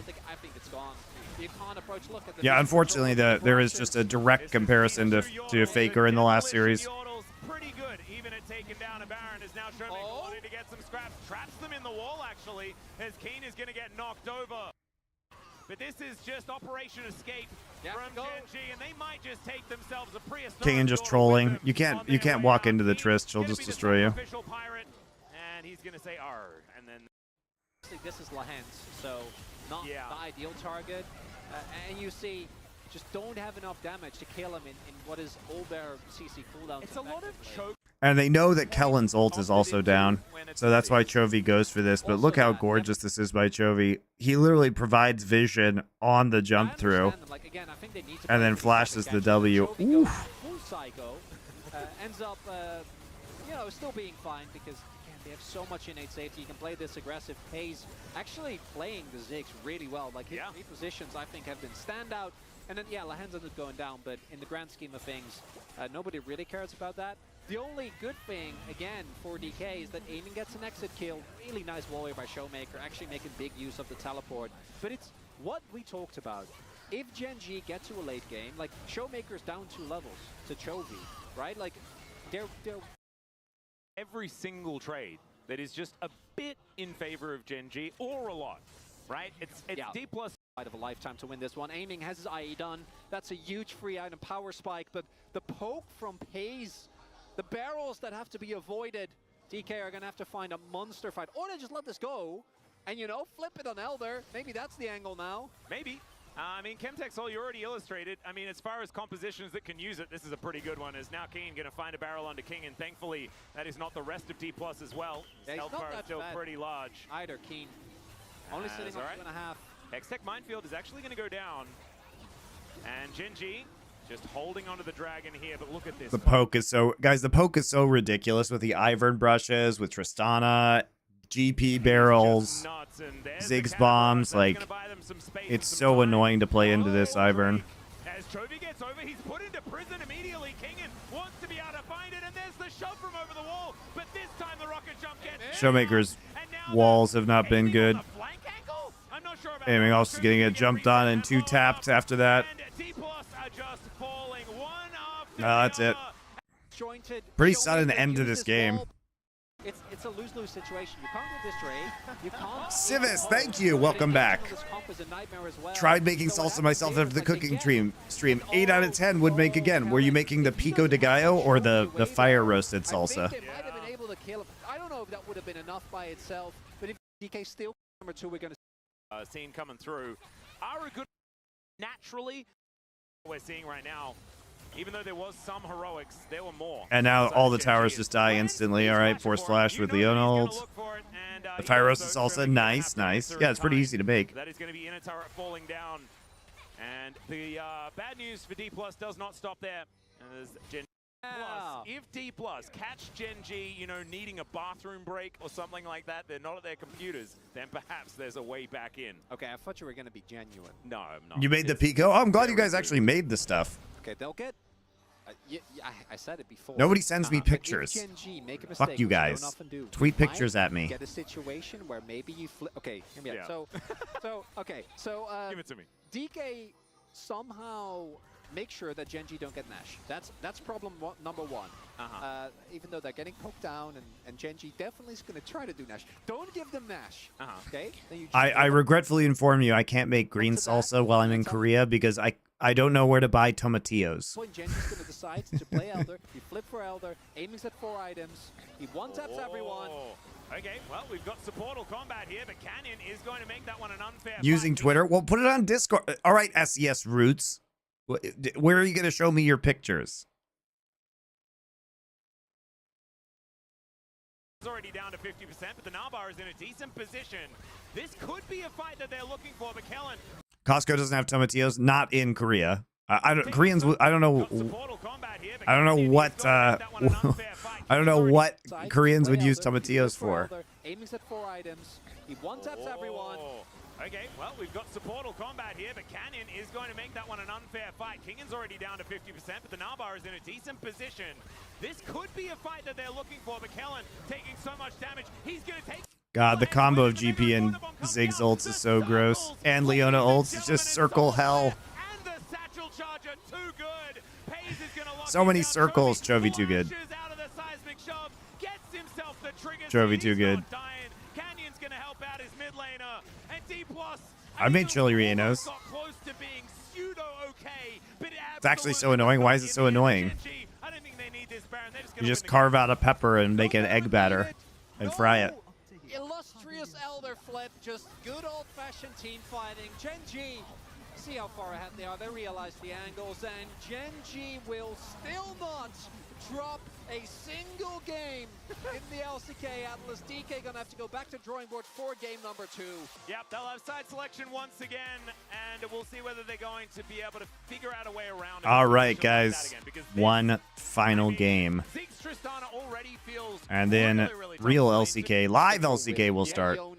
We still yet. Let me go get some more coffee. I'll be right back. Have I ever tried stuffed dolma? Of course.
yesterday. Yeah, we saw yesterday just Renekton. how well like you can play around a Sejuani pick. Hanwha Life esports, and they do it probably the best, right? Because they've got All right, it's game a 2. Just gonna But King is going to have some fun. Showmakers like, haha, I won Worlds with that. That's scary. yeah. All right, we're Better back than anyone else, to obviously. The reason first why pick Sigil- or, Sejuani. Trista's actually banned this game, so now they're going to take away the Ahri. Canyon back on the Nidalee pickup here. For maximum Ahri. Italy come up in the first place. It's an insanely strong matchup. Azir Nidalee poke, excuse me, Azir Nidalee poke. Champion pool to get through. I think they're This matchup has Zeri, a lot of value. Talia, we're back. It's just that, again, and after Aiming that, must play with Zeri at Show- every and take all the Lucian farm at every Showmaker possible is whether or opportunity. not you're going to win this game. Because if they don't step up against Kenyan Chovy, I think Genji's too good outside of that. I think their wave states are too good. I think their macros too good. As it's going to be not the Gnar blind, which we've seen a lot of, and you can even because I don't think into Cassante is going to into the Cassante as we again. All right, see some the LCK ban, players in and particular do like to play the Wimbledon Gnar also into the takes- Cassante, so they take the Gnar away here. or Senna. No Blitzcrank. Interesting. So why no Blitzcrank? Just because it's Lehens? Okay. Sending gonna be I guess locked just in. 'cause they're So Lehens. What are we Tante, farming, Spawn, though, with both the up Senna? available. And so Is it Ornn time? Kellen. Kellen. It's going to be Kellen. it's fine. Kellen is a So, Yumi does player. Kenyan He is a known Yumiist. Because you wanted Kellen would be the player most likely to actually do this, by the way. Was one of our best Orns. Maybe. Like, Wait, it's not they go outrageous Lulu. because They could you go are Lulu. thinking They could like, actually hey, just maybe pick they're just going to Tom farm it Tom, up. though, and then just play Zeri Tom. Just play Okay, Zeri that's Lulu. not the angle. I think Lulu makes Yeah. What are you going to farm here, though? It's probably Ornn, right? Connecting to Leah, but lacking in damage. Yeah, it's and Ornn. As good as Talia is, I don't feel like she has quite as I mean, much very damage good as front-to-back like team Azir fighting would be here late from game fights Gen that G. could be I think the right. Renekton is And top lane kinda priority is useless something in that this has been very composition. important in playing Also, it feels towards like something Zeri's going to that have a you're hard going time to dealing with this use. because You Zeri predict has also no way of Renekton getting, up there like, pairing doesn't so well really with have a good Sejuani way to against get Solis. into I these like- fights. And outside of Glacial Prison, like, their engage is actually very low. You have to flank here, but I'm not a big fan of Renekton right now because it feels like there's too many ways that you can just stop him from flanking. Like, if Ornn is marking him within a fight, you can Azir ult him out, you can just push him out with Ornn, you can hit him with a root from Senna, right? You can push him out with Cassante, you can ult him out with Cassante. And so, like, they're so gated around Glacial Prison, right? And if Gen G has any prio on objectives and they get there first, how do you walk through Nidalee Spears, Azir Sand Soldiers, Ornn ult, right? So, I don't know. Gen G feels very strong. Angle way more, both from what they have in draft, and then also, I think Gen G's composition is a lot clunkier this time. Like, obviously, if we get to late game, if Gen G gets to do the Gen G thing, the front to back of this composition, absolutely unrealistically good. You can poke away, you have a lot of sustain, you have great engage, etc. But this time, with this like we saw. I think there's just too much disengage in the meta Man, with a lot of CC jungler, or a lot of CC Man, supports. fans out in force. It's absolutely fantastic. please not go all the way. Yeah. That's not a lot. Yeah, I think there were 3.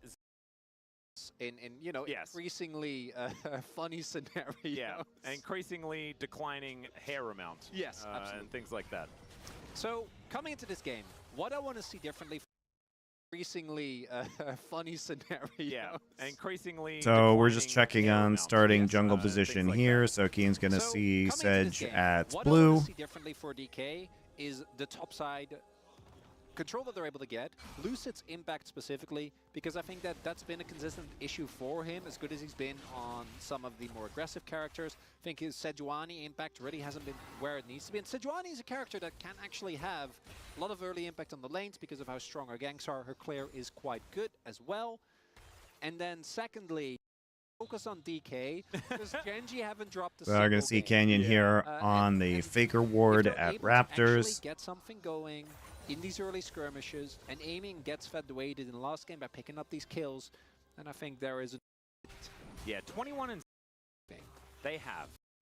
He hasn't won.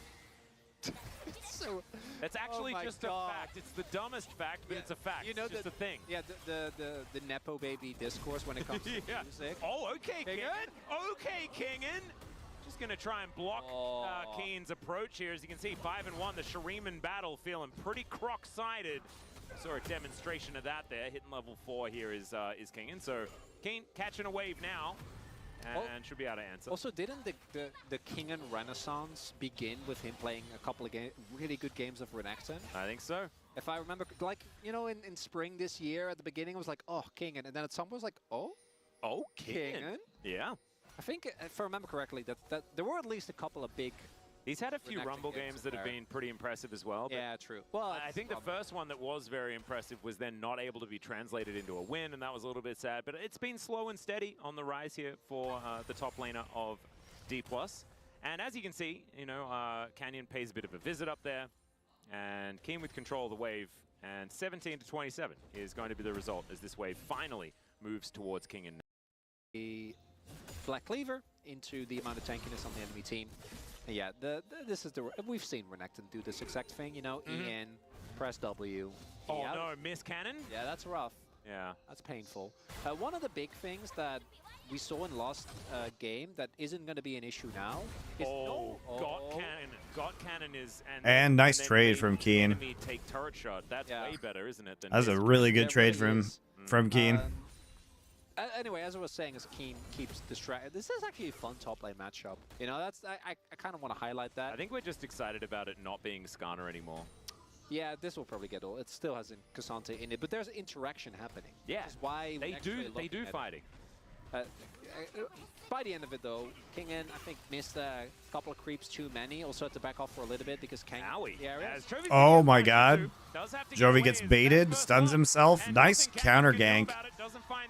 A couple of creeps too many. Also had to back off for a little. So he avoids the W, but he stuns himself, and he thinks it's okay because Canyon is there, but then it's a flash Q from Lucid. Nicely played. That's first blood, and nothing Canyon can do about it. Doesn't find the spear, but even if he did, that would have been doomed. That is a much better start for D+. DK. Joey, no TP either. I don't think they both had to flash. One of the flashes would have been enough. But they didn't want to run the risk of Canyon like getting the heal off and then Chovy wandering off into the distance. Big moment though. Again, Lucid Showmaker, they need to step up if you want to beat Gen G. And that is a really big win. That topside getting ahead right from the get-go, getting a kill after TP is already down. Really, really important. And I want to go back to the previous game because, and we both knew, Gen G with that draft, with how that game was going, was like in 95% of the cases going to win. Yeah. But a lot of the plays were relatively even, and DK was able to hold on for a long time. So them getting an early lead is big. As Chovy, thought he could get away with that, and then Lucid just flashed on top of him. I'm not entirely sure what the thinking was, but the result, so, the result was not like great. Maybe it was like maybe he thought he could win the extended trade, and if Canyon's there earlier, then. Or he was really close to 6 and he thought he could like dash in, get a minion and scoop him back. I'm not sure. Might have just been a big goof. Sneaky Canyon. That's big though. Free grubs is quite nice when you have champions like the Azir. It's no Tristana, but you know, nothing is Tristana. Extender Beam looking a little bit dangerous here, is now aiming in trouble. There's the knock-up. Still aiming just fine. Not a whole lot of damage here in this bottom lane right now. A lot of scuffling. Oh, I like this. Immediately, the moment you get a lead, try to translate that to side. That's going to zone the hands out of a lot of experience, King. Here's the all-out. The trade of ultimates here between King and King. King a little bit dangerous. That's big, though. Free grub earlier than... No, it's actually crazy they were able to get the grubs here with Chovy having died and them having pressure in the top side. Maybe he thought he could win the extended trade, and if Canyon's there earlier, then... Canyon just popping over the wall and stealing these is pretty outrageous. I'm not sure. Might have just been a big goof. Sneaky Canyon. That's big though. Free grubs is quite nice when you have champions like the Azir. It's no Tristana, but you know, nothing is Tristana. Extender Beam looking a little bit dangerous here, is now aiming in trouble. There's the knock-up. Still aiming just fine. Not a whole lot of damage here in this bottom lane right now. A lot of scuffling. Oh, I like this. Immediately, the moment you get a lead, try to translate that to side. That's going to zone the hands out of a lot of experience, King. Here's the all-out. The trade of ultimates here between King and King. King keeping close, and there's the flash out.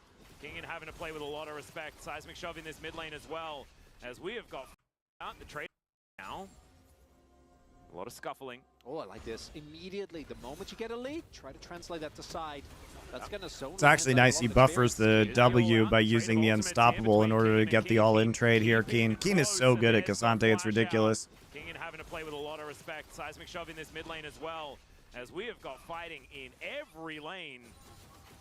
And I think it's relatively even. The top side going much further in Keen's favor than I was expecting, though. Playing this matchup well is now... Let's see whether Lehens can keep himself safe, as now Lucid looks relatively even. The top side going much further in Keen's favor than I was expecting, though. Playing this matchup well is now... Let's see whether Lehens... So Lucid right there stops the R2 from Ornn by using his ult, tries to zone Pays off. Trying to clear out the turret. They're going to dive topside. King and no ult. He's dead. Nice tanking by Keen. Plate's taken on the bot side. Keen getting a massive lead. This Renekton is going to be so useless. Throw his ultimate. Pays did end up flashing, but that's a price you're going to be very happy to pay.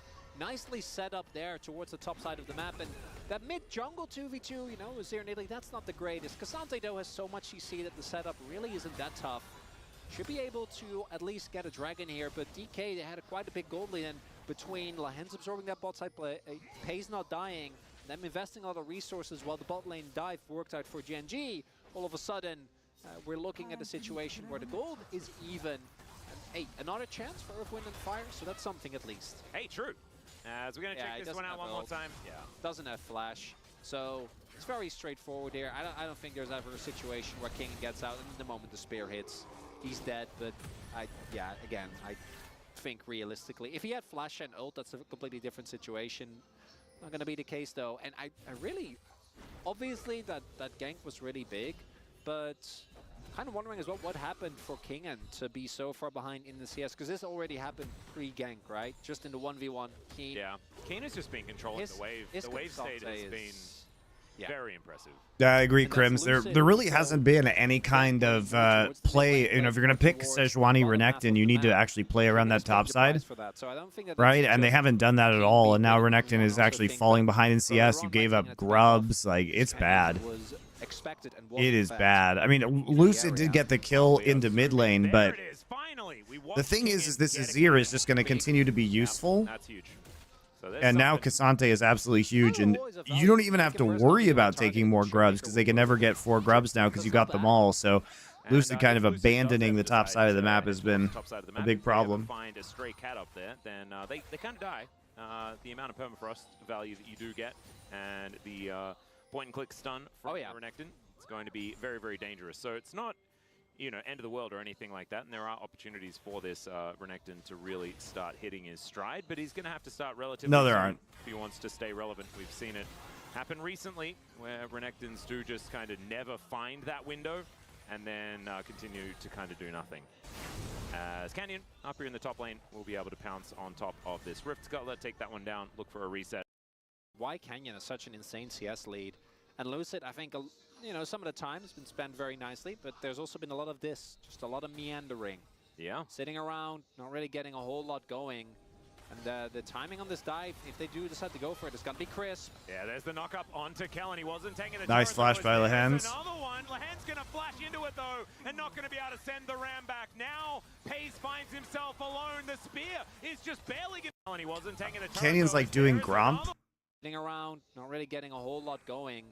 And the timing on this dive, if they do decide to go for it, it's going to be crisp. Yeah, there's the knock-up onto Kellen. He wasn't taking the turret, though, as there is another one. Lehens going to flash into it, though. Bit late there on the Ornn ult. Send the ram back. Now, Pays finds himself alone. The spear is just barely going to go wide, and they'll back away. Pays keeps his life, but Canyon's unable to answer, and I say he keeps his life. Aiming still doing a fair bit of work here with these Qs, and takes another plate for his trouble. Emperor's Divide, he skirts the rocks.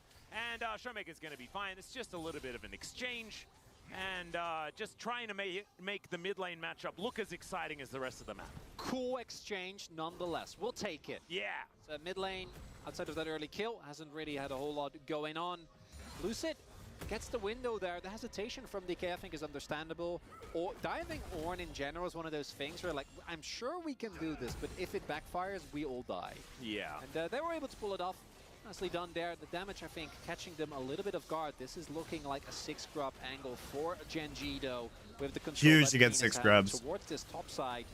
Lucid getting the kills also. It's like is really somewhat good with the responsible. Azir in You don't Italy. Like really they've got want the excellent Sejuani be the siege one picking and them up. sustain with the Aiming got Senna a with his kill. composition. If Showmaker got So a their kill, siege is very we'll be strong. feeling So a 6 whole lot scrubs better is going to about be where really, that gold was going. really good. And right now, I don't think DK rather are really getting the type of lead that they'd be ideally looking for. They have plenty of time. Battle of the former teammates here is aiming, throwing some cues towards Lehens, but That's big. Kellen gets over a little bit late.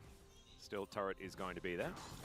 Pushing him away, and you can see aiming is actually, he was silently farming up in the last game and stuff like that, but never The really most found relevance. useless So I think the way that we're talking Renekton about it in incoming. this game, it's not feeling like the aiming inevitability situation exists quite as much, but it might. Still could stand a chance here as we check out. Yeah, Lehens, not a lot of options. Yeah, really big there. As another one. Yeah, there's a bit of deja vu coming on in here. The Glacial Prison comes down. It's Pays that's going to suffer the cost this time, as Lucid capable of tanking this one up for an age and a half. And I mean, they have been doing a lot of work in this bot side, though. And so even though the top hasn't been going well, the real problem is just I just don't know what Renekton's going to do in a 5 versus 5. And DK, Right. game looking a whole lot better. The main question is, can they also turn it into a second dragon? That would be huge, particularly if we go towards a fun dragon. Please, Orcs, pay attention. We would really like this. We know that he's out. I mean, it was his fiance's birthday yesterday. Like, I don't think that there's going to be many options for him to sit at home and watch the LCK today. Nice interrupt. Another Chemtech. Okay, well then we'll just accept that. Yep, just need to. His Spirit's going Oh, to connect boy. onto Lucid, and he takes a fair bit of damage. I would look good in a Galabea. About taking the Krugs is maybe I look good thinking in about anything, not baby. taking the Krugs now and going home instead, and he is going to do exactly that. Oh, they're going to Canyon give. will Yeah. take the Drake, yeah. And I think they already were planning as pick on Keen would be huge here. Well, they're going to go for it. Extendo Beam is going to connect. Let's see whether Keen can get himself back to the turret. The all-out comes in. There's like, nope. They just say, well, we'll take that cooldown, and aiming says money, and he is going to pick up the minion wave. Yeah, try and get as many plates as possible as Aiming and Keen, former teammates. Oh, and this is the Face off. counter pick as well. Look at that, it's genius. As Lehens, he's going to bypass the turret, of course, does have, like, see, what Yeah, did I tell you? What did I tell you? we already talked about it, it's fine. Yeah. And yeah, Lehens very capable of just meeting up with Canyon in the jungle there. So even though he walks through the turret, things are absolutely fine. And Kingen uses that teleport to get down towards the bottom side. Still about 20 CS behind. It's been the case for quite some time in this game. And Chovy also pulling ahead like 22 somehow in what looked like an even matchup in mid. I just, you know, Yeah, it's Chovy Chovy. I'm just coping when it comes to Chemtech, by the way. I'm just like, you know, they got Lulu on one side. That's nice. They got Senna and Italy on the other. Oh, the primal surge That's value. Oh, Yeah, yes. so DK already, I guess, knew, because they were like, no, we're not going to go for Drake, try to make a play towards topside instead, which will give them the prio necessary to make a play for this Herald. Definitely going to go their way. They already got the first turret. Aiming's got all the farm, guys. Don't worry, he's certainly going to carry on this area. He is the highest economy ADC in LCK. He takes all of the farm, especially post 15. And until they hit enough stacks in case of pays. Yeah, so I think this is like the next 10 to 15 minutes are where DK have as relatively fed Zeri, a lot of explosive power, and don't be mistaken, if Kingen joins a fight, he will still be a menace. And it's also where they need to do something, because if you just, again, don't let Gen G get to the point where they can straight up 5v5 you. No. You guys can look at it here. I'll show you.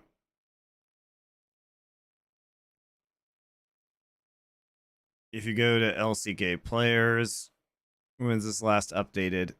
July 13th. So it does include yesterday's games. So if you filter by ADC, you can see, Aiming has a very high kill share, right?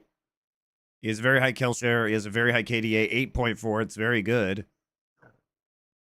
Gold difference. He's actually been doing very well in lane as well. But look at that. CS percentage post 15, 33.6%. Pays is 22%. There's an 11% difference between Aiming and Pays. Right? Of CS percentage taken post 15 minutes.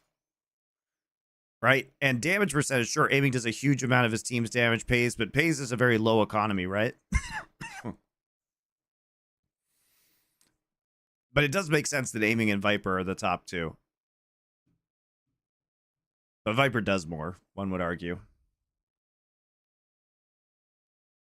And I think Gen G are probably going to be looking for D+ to start a bunch of these fights. The amount of engages, yes, you've got an on and things like that, but a lot of it is a big investment for a lot of the engage options. And DK have like, we're going to throw a Glacial Prison at you.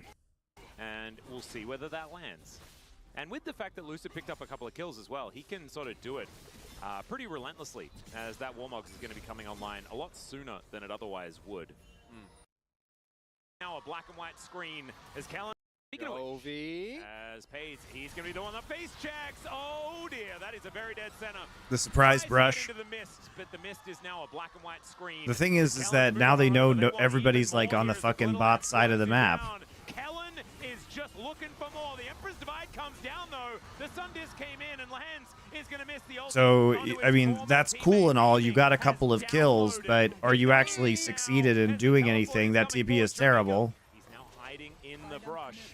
Looking for Canyon, looking for that TP is terrible, and you lost a top turret. All right, you got 2 flashes out of the Weaver's Wall. All right, fair enough, fair enough, fair enough. So not going to be able to find too much still. D+, front foot forward, and you love to see it. That's still 2 flashes for Gen G. You'll take that for the teleport trade for sure. I don't know whether you'll take this one, as now Keen going to be chasing after Showmaker. We'll move away. Okay. And it's Is that stat affected by the Senate games? Yeah, of course it is. You have to contextualize it around the champions they played, obviously. Yeah, that guy loves to flash forward aggressively with the Lulu, not taking anything, and Paze and Lahens, who have been, I think, very consistent, are showing us why the Senna and really most Senna comps have really dropped in prior pretty sharply. As if you do lose control of the game, like, Pace shouldn't walk in there, obviously. Chovy also kind of had an inkling, which makes it all the more... Yeah, Chovy's Spidey sense are a bit better than Pace, I guess. Yeah, it's the experience, but they still both die, so it doesn't matter. Check this out. Check out this Ornal. Experience, but they still both... Spaghetti code. It's just the Ornal image flying around on the minimap for no reason. Die, so it doesn't, Look at that, guys. Look at it. yeah, Here it comes. But they Boy. still both die, so it doesn't matter that much. The experience didn't go as far as warning the young player that perhaps that was a bad idea. You know, it's like, Pace, don't go in there, and then... No, man, I'll be fine. Oh. All right. Is this a replay or is this Chovy once again? Okay, it just looks very similar to the last We've play. had a lot of these deja vu moments in this game. Glacial Prison up for Lucid, but not going to be throwing it at the Azir just yet. The thing that keeps Gen G very relevant when it comes to gold, though, is that while that was happening, Keen was able to pick up a bunch of waves toward top side. Keen was able to get a turret. So this Cassante is one of the most farmed Cassantes I've seen in a really long time. And we know that Keen is the one guy that kind of just wins games by himself on it. As I say that, it might be the Caster Curse, or it might be the Blessing, as he's going completely bananas onto aiming here. He gets over the wall, and now Q3 takes 3 people to kill him, and he nearly kills the ADC in a 1 versus 2. yeah, Keen's such a freak on this champion, it's ridiculous. I think it's a good call to kill. I think just get rid of him. Take him down, because that was like redemption. All right, they stopped the recall. And it was still looking a lot more close than Onto Lulu. There's 8 seconds until... I can't believe it's another Chemtech Soul. There's 8 seconds until this Drake, so they're not going to be able to get back. They need wards.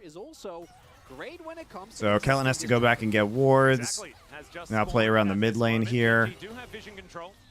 The siege is going to be super good. Gen G has 6 grubs. They should be able just to take this. In our boat, you know, they're just a bit frustrated. Just let it go. That's fine. Drake, and so they'll let it go. They'll now look to What isn't Keen good at? Being appreciated by fans. Not you guys. You guys know how great Keen is. We're all Keenasaurs here. Oh, the Herald coming down as well. This Saner will be big, and I love this. When you're playing a composition like this that is looking to generate as much advantages in mid game as possible, gold is it's less trustworthy than dragons, but if it works, it really does. As Lahens is just not having a very fun time, getting bullied. They get the inner, give a dragon, but now the gold lead slowly getting bigger. Again, we're going to get to the point where the stacks kick in, where Lahens is going to start to dole out the ornaments, so don't be too fooled by the gold, but the map control, I think, is the big part. All these turrets falling is huge. Now all they need is that mid lane turret. Yep, Lahens hitting that 2-item point like you were talking about there. Only one kill for Gen G so far, but it does certainly still feel like they are very, very relevant in this game. This is, look how small the gold lead is. Yeah. When And it's 6-1. this is not the same scaling as the last game. I think they keep scaling even after the Nexus explodes with a composition like this. Some would say. Yeah. Still scaling, I think, from the last time. Here is Keen off to the side, teleport in hand. With Trophy here as well, they are very committed to trying to take down this turret, but you can see the wave clear pretty good for D+. Kellen taking a fair bit of damage, but he'll be all right. Well, and they're right there. This is pre a lot of items actually being done. That's where Gen G is looking towards, to the point where the DK have no range, effectively. Like, when your most ranged character is a Talia, Yeah, that's not a lot of range. They have no range, or they have no wave clear versus siege comp. I mean, that's a good play by aiming. Run up and murder pays Kingen, getting the same treatment here on this bottom side, but he's giving a lot back. Canyon almost just dying as the Rams being thrown around willy-nilly. And D+, I think, should still be able to get this out of turret. bit of a disaster game here for Pays as he goes down yet again, aiming, going up big. Pays is dying in silly ways. There isn't really a window, I think, for Nash here. Unfortunately, too many of the big dashes. We take another look. Pays, he could have flashed, but I think he realized the moment he got skated on that he was just definitely going to die. Yeah. We see here, going towards the bottom half of the map, they make sure they punish King, but like between Starix as well as the redemption heal, if that was a second earlier, like, I mean, yeah, Kenyon would have been down to about 20 health. Yeah. On the back of that play. As the back did come through. Whoa. From Canyon. What was that? Even money. Thank you for your YouTube membership. I really appreciate it. Vision in the area. Keep trying to watch on Twitch, but because I'm in Korea, it keeps making me verify phone and not working. Well, you don't have to watch it. You can watch it on YouTube. It's exactly the same experience. This is the aiming game that we kind of wanted to see in game number 1, right? A lot more relevant. Playing it into this composition, though, so much easier. yeah. You mentioned like being completely outranged. I would take that in this game any day of the week over playing into Tristana's Ziggs Ivern. It's also, it's going to be hard to play out, but you do make up for it. King's gone for this 1v1. He's a level behind, but he's still playing. Showmaker has TP as Yeah, there's the wall, and Keen gets the bad news. Let's see, the all-out going to be used onto the Talia here. He's still going, Starix. But now there's a 4 versus 3 in mid lane where they can actually maybe take this mid lane turret finally. A lot more relevant as the game goes on. Really like this play because with double TP, there isn't a window. They will still have to give up mid lane turret, maybe to TP. Yeah, Glacial Prison comes in onto Canyon. Redemption is decent. Huge redemption. Getting into the mid lane. Chovy's out of there, but I don't think Lahens is going to be so lucky. In fact, the whole bottom lane is getting wiped out. Pays once again suffering. As The thing is it took King and TP flash just to get on to Pays. Oh, I don't know if you can do this. There's still a lot of poke here. Azir still has ults. I don't think you can do this. I don't think they can do this. The poke is still there. Like, the Azir poke is still there, and now we see the TP coming up from Keen. Yeah, it's smart of them to pull off. Oh my god, huge play, huge play! Alright, double W though.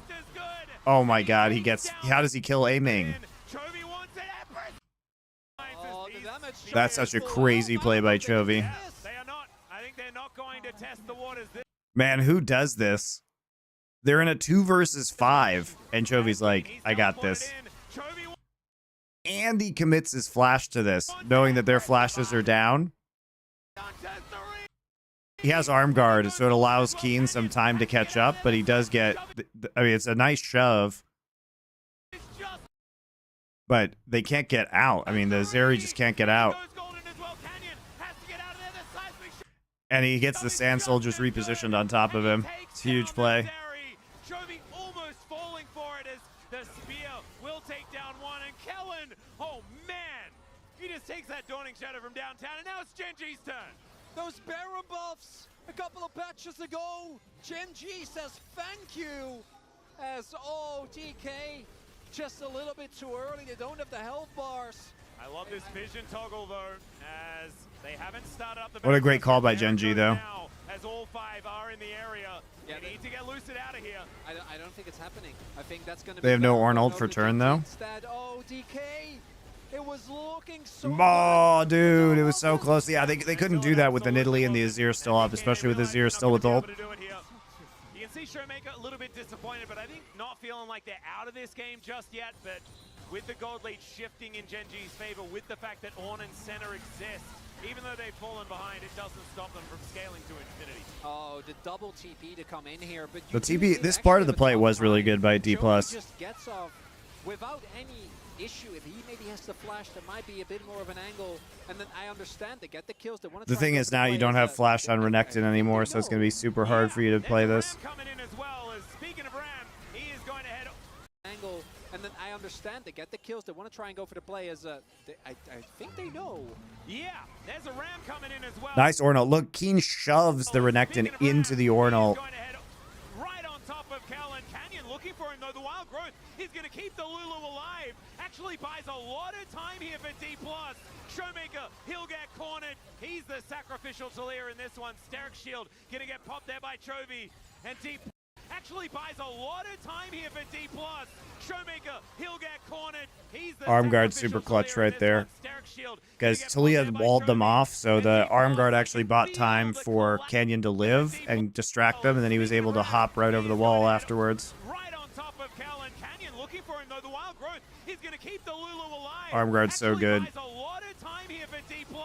Showmaker, he'll get cornered. He's the sacrificial Talia in this one. Steric Shield going to get popped there by Chovy. And D+, I can feel the collapse in these last two moments. Oh, Gen G. They haven't lost a single game yet in the LCK. This Not summer, looking like they're it's not starting. looking like they're beginning. Lucid with the attempt. All right, let's see whether he gets on in there. It's aiming. All right. Aiming, just trolling straight into a Q3 from Cassante. Oh, Keen. I think he wanted the Zeri on that one. But Chovy is doing Chovy things. He's in the side lane and he's taking down the junglers. Let's check this out one more time as Chovy finds 4. Beautifully played. It was 3 and a flash. Even with the flick back there from Showmaker, just don't have the damage. What a play, using the stopwatch, and then here, attempt at finding one of those messy skirmishes. You know, in theory, I think this can actually work out, but you see there, Lahens just break open the wall, just waddle through without an issue in Canyon. Another great stopwatch, because if he ends up dying and aiming, you know, can keep on going, maybe that's enough, but it's not going to be the case. And Talia, her one weakness is if you do get on top of her, she doesn't have a whole lot of counter argument. Just gets Miracle Team. Round 2 swings around.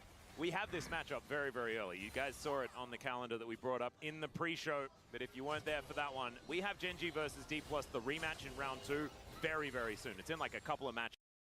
Yeah, they killed Baron, and then Chovy went and got a cooler tooth, I think, from the Baron when they did that. That's like the canon of this game. Yeah, no, for sure. Very, very cool. There is, it's just great how that kind of works. The Ornn, not really that important.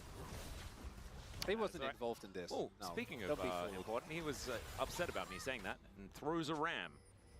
But not really going to find too much. This is just fishing. Yep. Looking like the Abyssal Mask as well, with the heavy amount of AP damage they have. Yeah, bounties are up. So that really says all that you need to know about the games. Take down if you can find them. Canyon's being a big one. But Lucid is also himself in some dangerous territory, as the banana brush control belongs to him. Can they kill the hand? Oh, yeah. That would be huge. He doesn't have call of the... But Lucid is also himself in some dangerous Killing this territory, Ornn is going to be quite difficult, I think. Brush control belongs to him. Can they kill the hand? Oh, That yeah. would be huge. He doesn't have call of the Forge God. He is going to be able to bellow his breath and try and get himself out of the way, but the seismic shove is decent still. He's just so incredibly tanky. Teleport going to be invested from King, and Lucid not really taking that much, but they threw everything into an Ornn who just wandered away casually. God, these Glacial Prison too. To the point where like the heals from Canyon, the heals from Pays are so the value of the Chemtech dragons. No. Oh, Atlas. healing and shielding power. I will never underestimate you again, at least until the next time there is a Chemtech Drake on the Rift. No, we are actually gonna suffer through this eternity, where we just like The Double Flame Horizon. Oh, wow. I didn't know Canyon was so far ahead. That's crazy. Both Canyon, I would have expected it to have been Keen, because Keen was doing so well in the mid game. But yeah, it's Chovy and Canyon. That is wild. Yeah, okay, well, I'm trying to... Nexus. I know you know that I'm trying to formulate a bit more of a coherent Atlas. I didn't know that. Yes, yes, you do. Round 2. No, I don't. Round robin. No, I don't. 4 levels up for Canyon. Yeah, that's wild. He's actually higher level than Keen.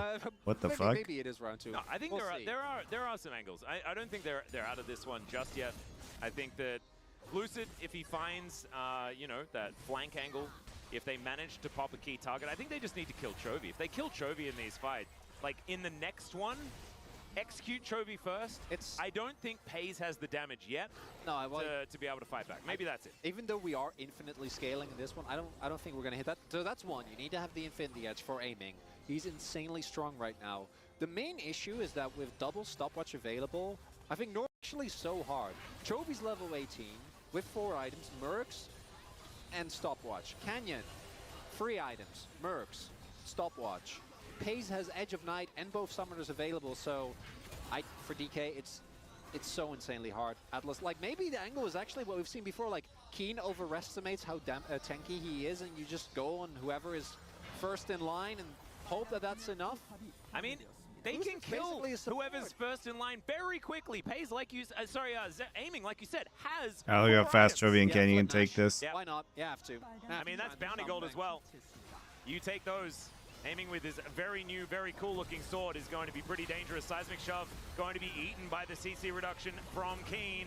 And now, King in a whole host of trouble. There's the Ram, gets a couple of Renekton's so fucking useless. Kellen, DK still kind of holding their ground. But Genji are unrelenting. Showmaker taking so much damage. Dawning Shadow over. Oh my god, the mega knockup. Couple of knockups onto Lucid and Kellen. DK still kind of holding Look at how their well ground. this gets played, by the way. But Genji are Chovy gets so much damage down. They have the Sand Soldiers. Then they get the ult out from Senna. And then they just flash into a double knockup. Ooh, good combo.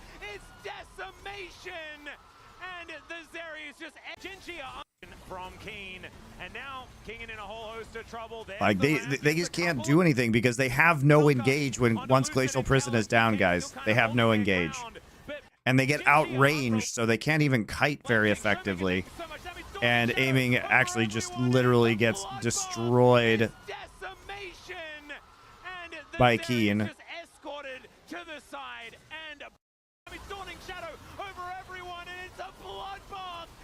Like, Keen just gets aiming into the 1v1 after they just crushed Kingan's health bar. And then he just dashes forward, gets Q3 down.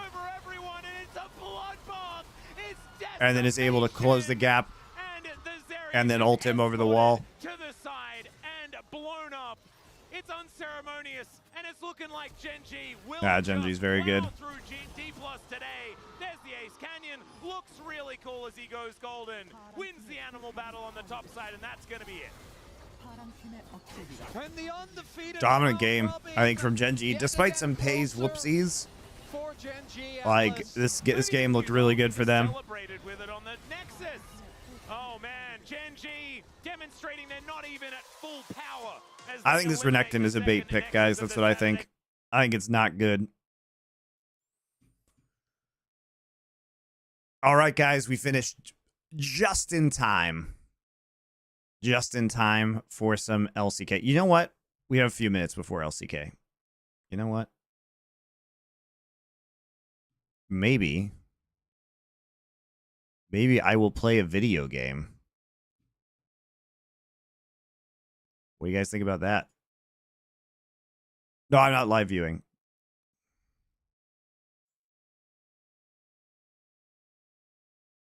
Bangers only for JDG versus AL tomorrow. Tomorrow.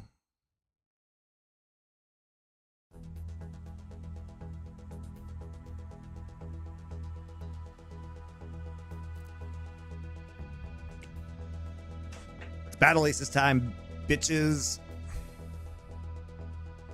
Because we can finish these real quick before LCK starts.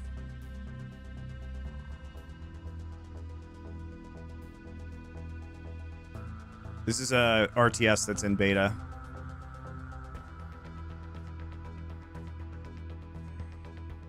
It's pretty fun, guys.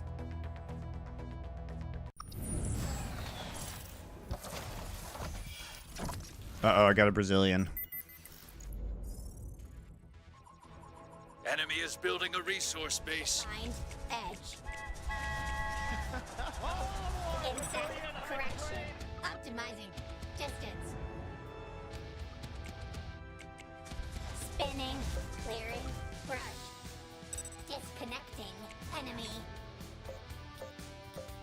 We're just hard rushing this guy because he's expanding. I looked at his unit deck. I don't think he can stop me. Terrain condition. Slicing. I can definitely make this super annoying for him.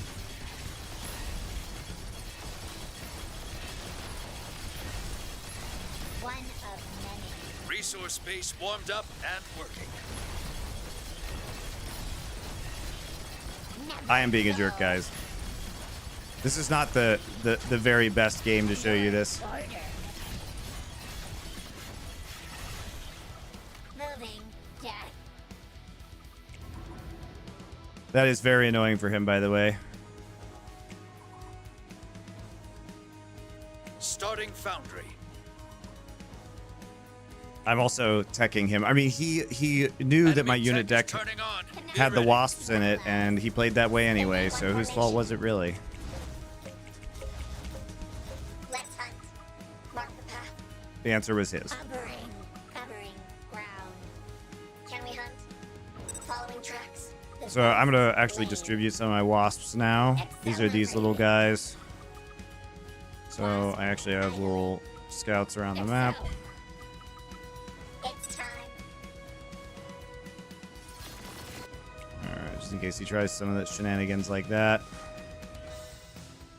Sorry, I can see if he comes. Resource base I'm gonna warmed play up super and greedy. On the hunt. Units engaged. I'm gonna play super greedy. I'm teching and expanding at the same time. Link hunters all spin to win. Units in Or combat. you want us to blink there? Following. You Foundry ready. on the horizon.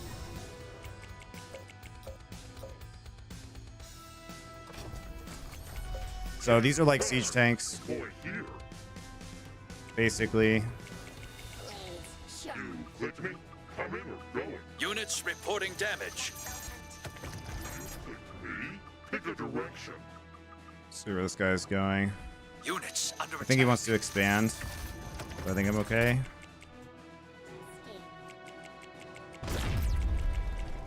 Can we hunt? Let us trap. Insect correction. Cutting path. Flag on their mark. He's bad, and he put his mortars here, so Blink hunting. Clear hunt. They can't escape. whoops. Fucked up my micro. No worries though. Enemy tech is turning on. Be ready. He's teching for air units. That's fine. I have heavy units. Rushing. I'm just gonna go harass him.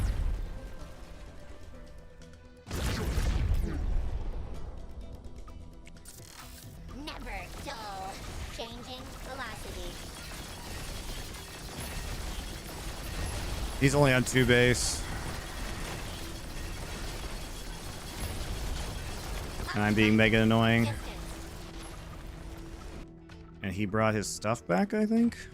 Connected to allies. Did you just leave his mortars here? Terrain condition.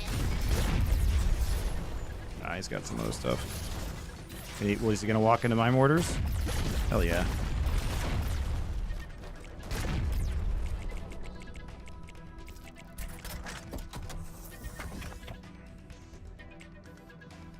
Clearing brush. Yeah. You're right.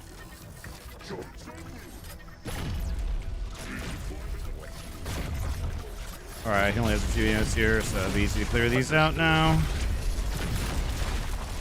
Sure thing. This guy's kind of bad. Resource base warmed up and working. What? Moving. Hovering. So he's trying to, I think, get air units now, so I'm going to build some anti-air Let's while I go. expand again. Issue command. Identifying. Units engaged. Yeah. Here I go. Yeah, there's this. I have anti-air now, though. So he can go ahead and stop this. Okay. Second pressure. Alright, this guy's donezo. This guy is so donezo. He's bad and he should feel bad. Units in combat. Sure thing.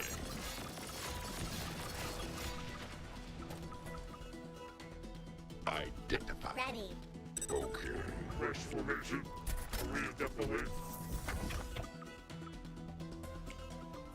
Alright, it's time to get it just to kill this guy now. Yeah, moving. Units reporting damage. Orders. Orders. What? Here I go. Units under attack. Okay. Cannon. Orders. Starting advanced foundry. Identify. You clicked me? Sure thing. Whoops. Yeah? Okay. You clicked me? Orders moving. This guy's gonna run out of resources in his main base pretty soon. Relocation sequence. Whoops. What? Wasp idling. Moving. What do you need? Alright, just doing idiots. Whoops. Oh, I can just bait him out though. Hunters move. Already lost his whole army because he's bad and dumb. Alright, there you go. See, GG's. Victory! So the nice thing about this game, guys, is it lacks a maximum of 10 minutes.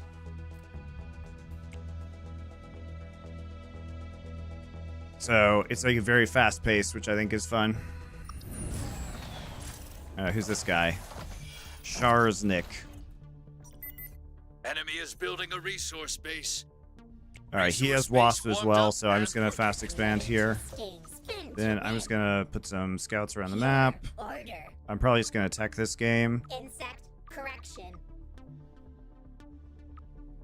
Moving. Death. One of many. Units engaged. Wait. Wait, Hunter here. Blink Hunters are go. Units in combat. Blink Hunter firing.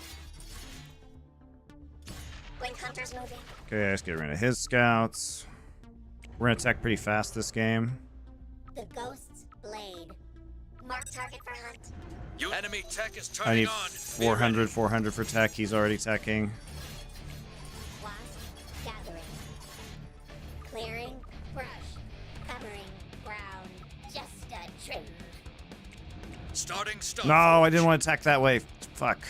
I hit the wrong button. Hovering.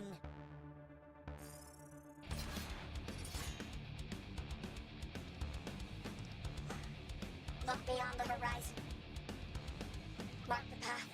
Let's play a game of grab ass around the map.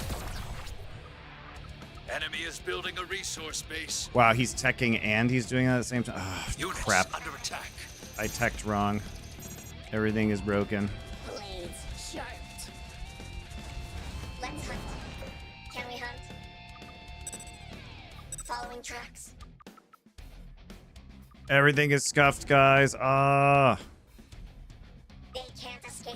On the hunt. Workers, Oh, workers, and they just got past me. workers. I think I'm dead. Fuck, man. Workers under attack. Don't want us to blink there. Fuck, man. Oh, I played so badly. Exposed rear. Workers down. Workers getting flanked. Starforge is ready. You got a resource space taking fire. Cover it. Well, Enemy tech is turning on. Be ready. time for the Hail Mary, guys. Cutting path. Target. Blink hunting. Alright, he has turrets? Butterflies, up and away. Look beyond the horizon. Oh, I screwed up so bad. We love war. Just cruising up here. Fresh breeze. From above. King of dust. Through the clouds. Time to kill. Riding the wave. Let's hunt. Alright, let's go. Hunter's move. Woo! We made it. Mark target for hunt. Resource base warmed up and working. Okay, selected. Link hunters are go. Fire for effect. We can cover the distance. Workers! Workers! Workers! The guy's just actually losing his main base, though? Where are my buddies? Units engaged. Workers under units in combat. Wait, did he just lose by trolling? He literally just lost. Oh my god, I can't believe I won. What? What? Victory!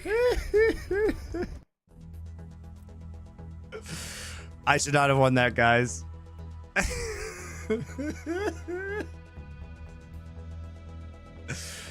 Oh my god. My Hail Mary harass attempt turned into me killing his main base, I guess. Oh, the game is battle aces. Sorry, guys. I was focused. It was not cheese, guys. That wasn't cheese. I accidentally teched into air and I couldn't do anything else. Is this open beta? Yeah, it is. All right, guys. We are gonna stop there though for today. Nice thing is, yeah, it's a fun game, guys. I just started playing it, so I'm not exactly good at it yet, but it's fun. I've been really enjoying it. We'll be back. I think tomorrow, guys, we're gonna do JDG versus AL, even though my viewership is terrible whenever I do LPL, and I think we'll do some LEC reviews. I heard that BDS versus Mad Lions best of 3 is a banger. Next cooking stream win soon. All right, guys, I will catch you later. Bye.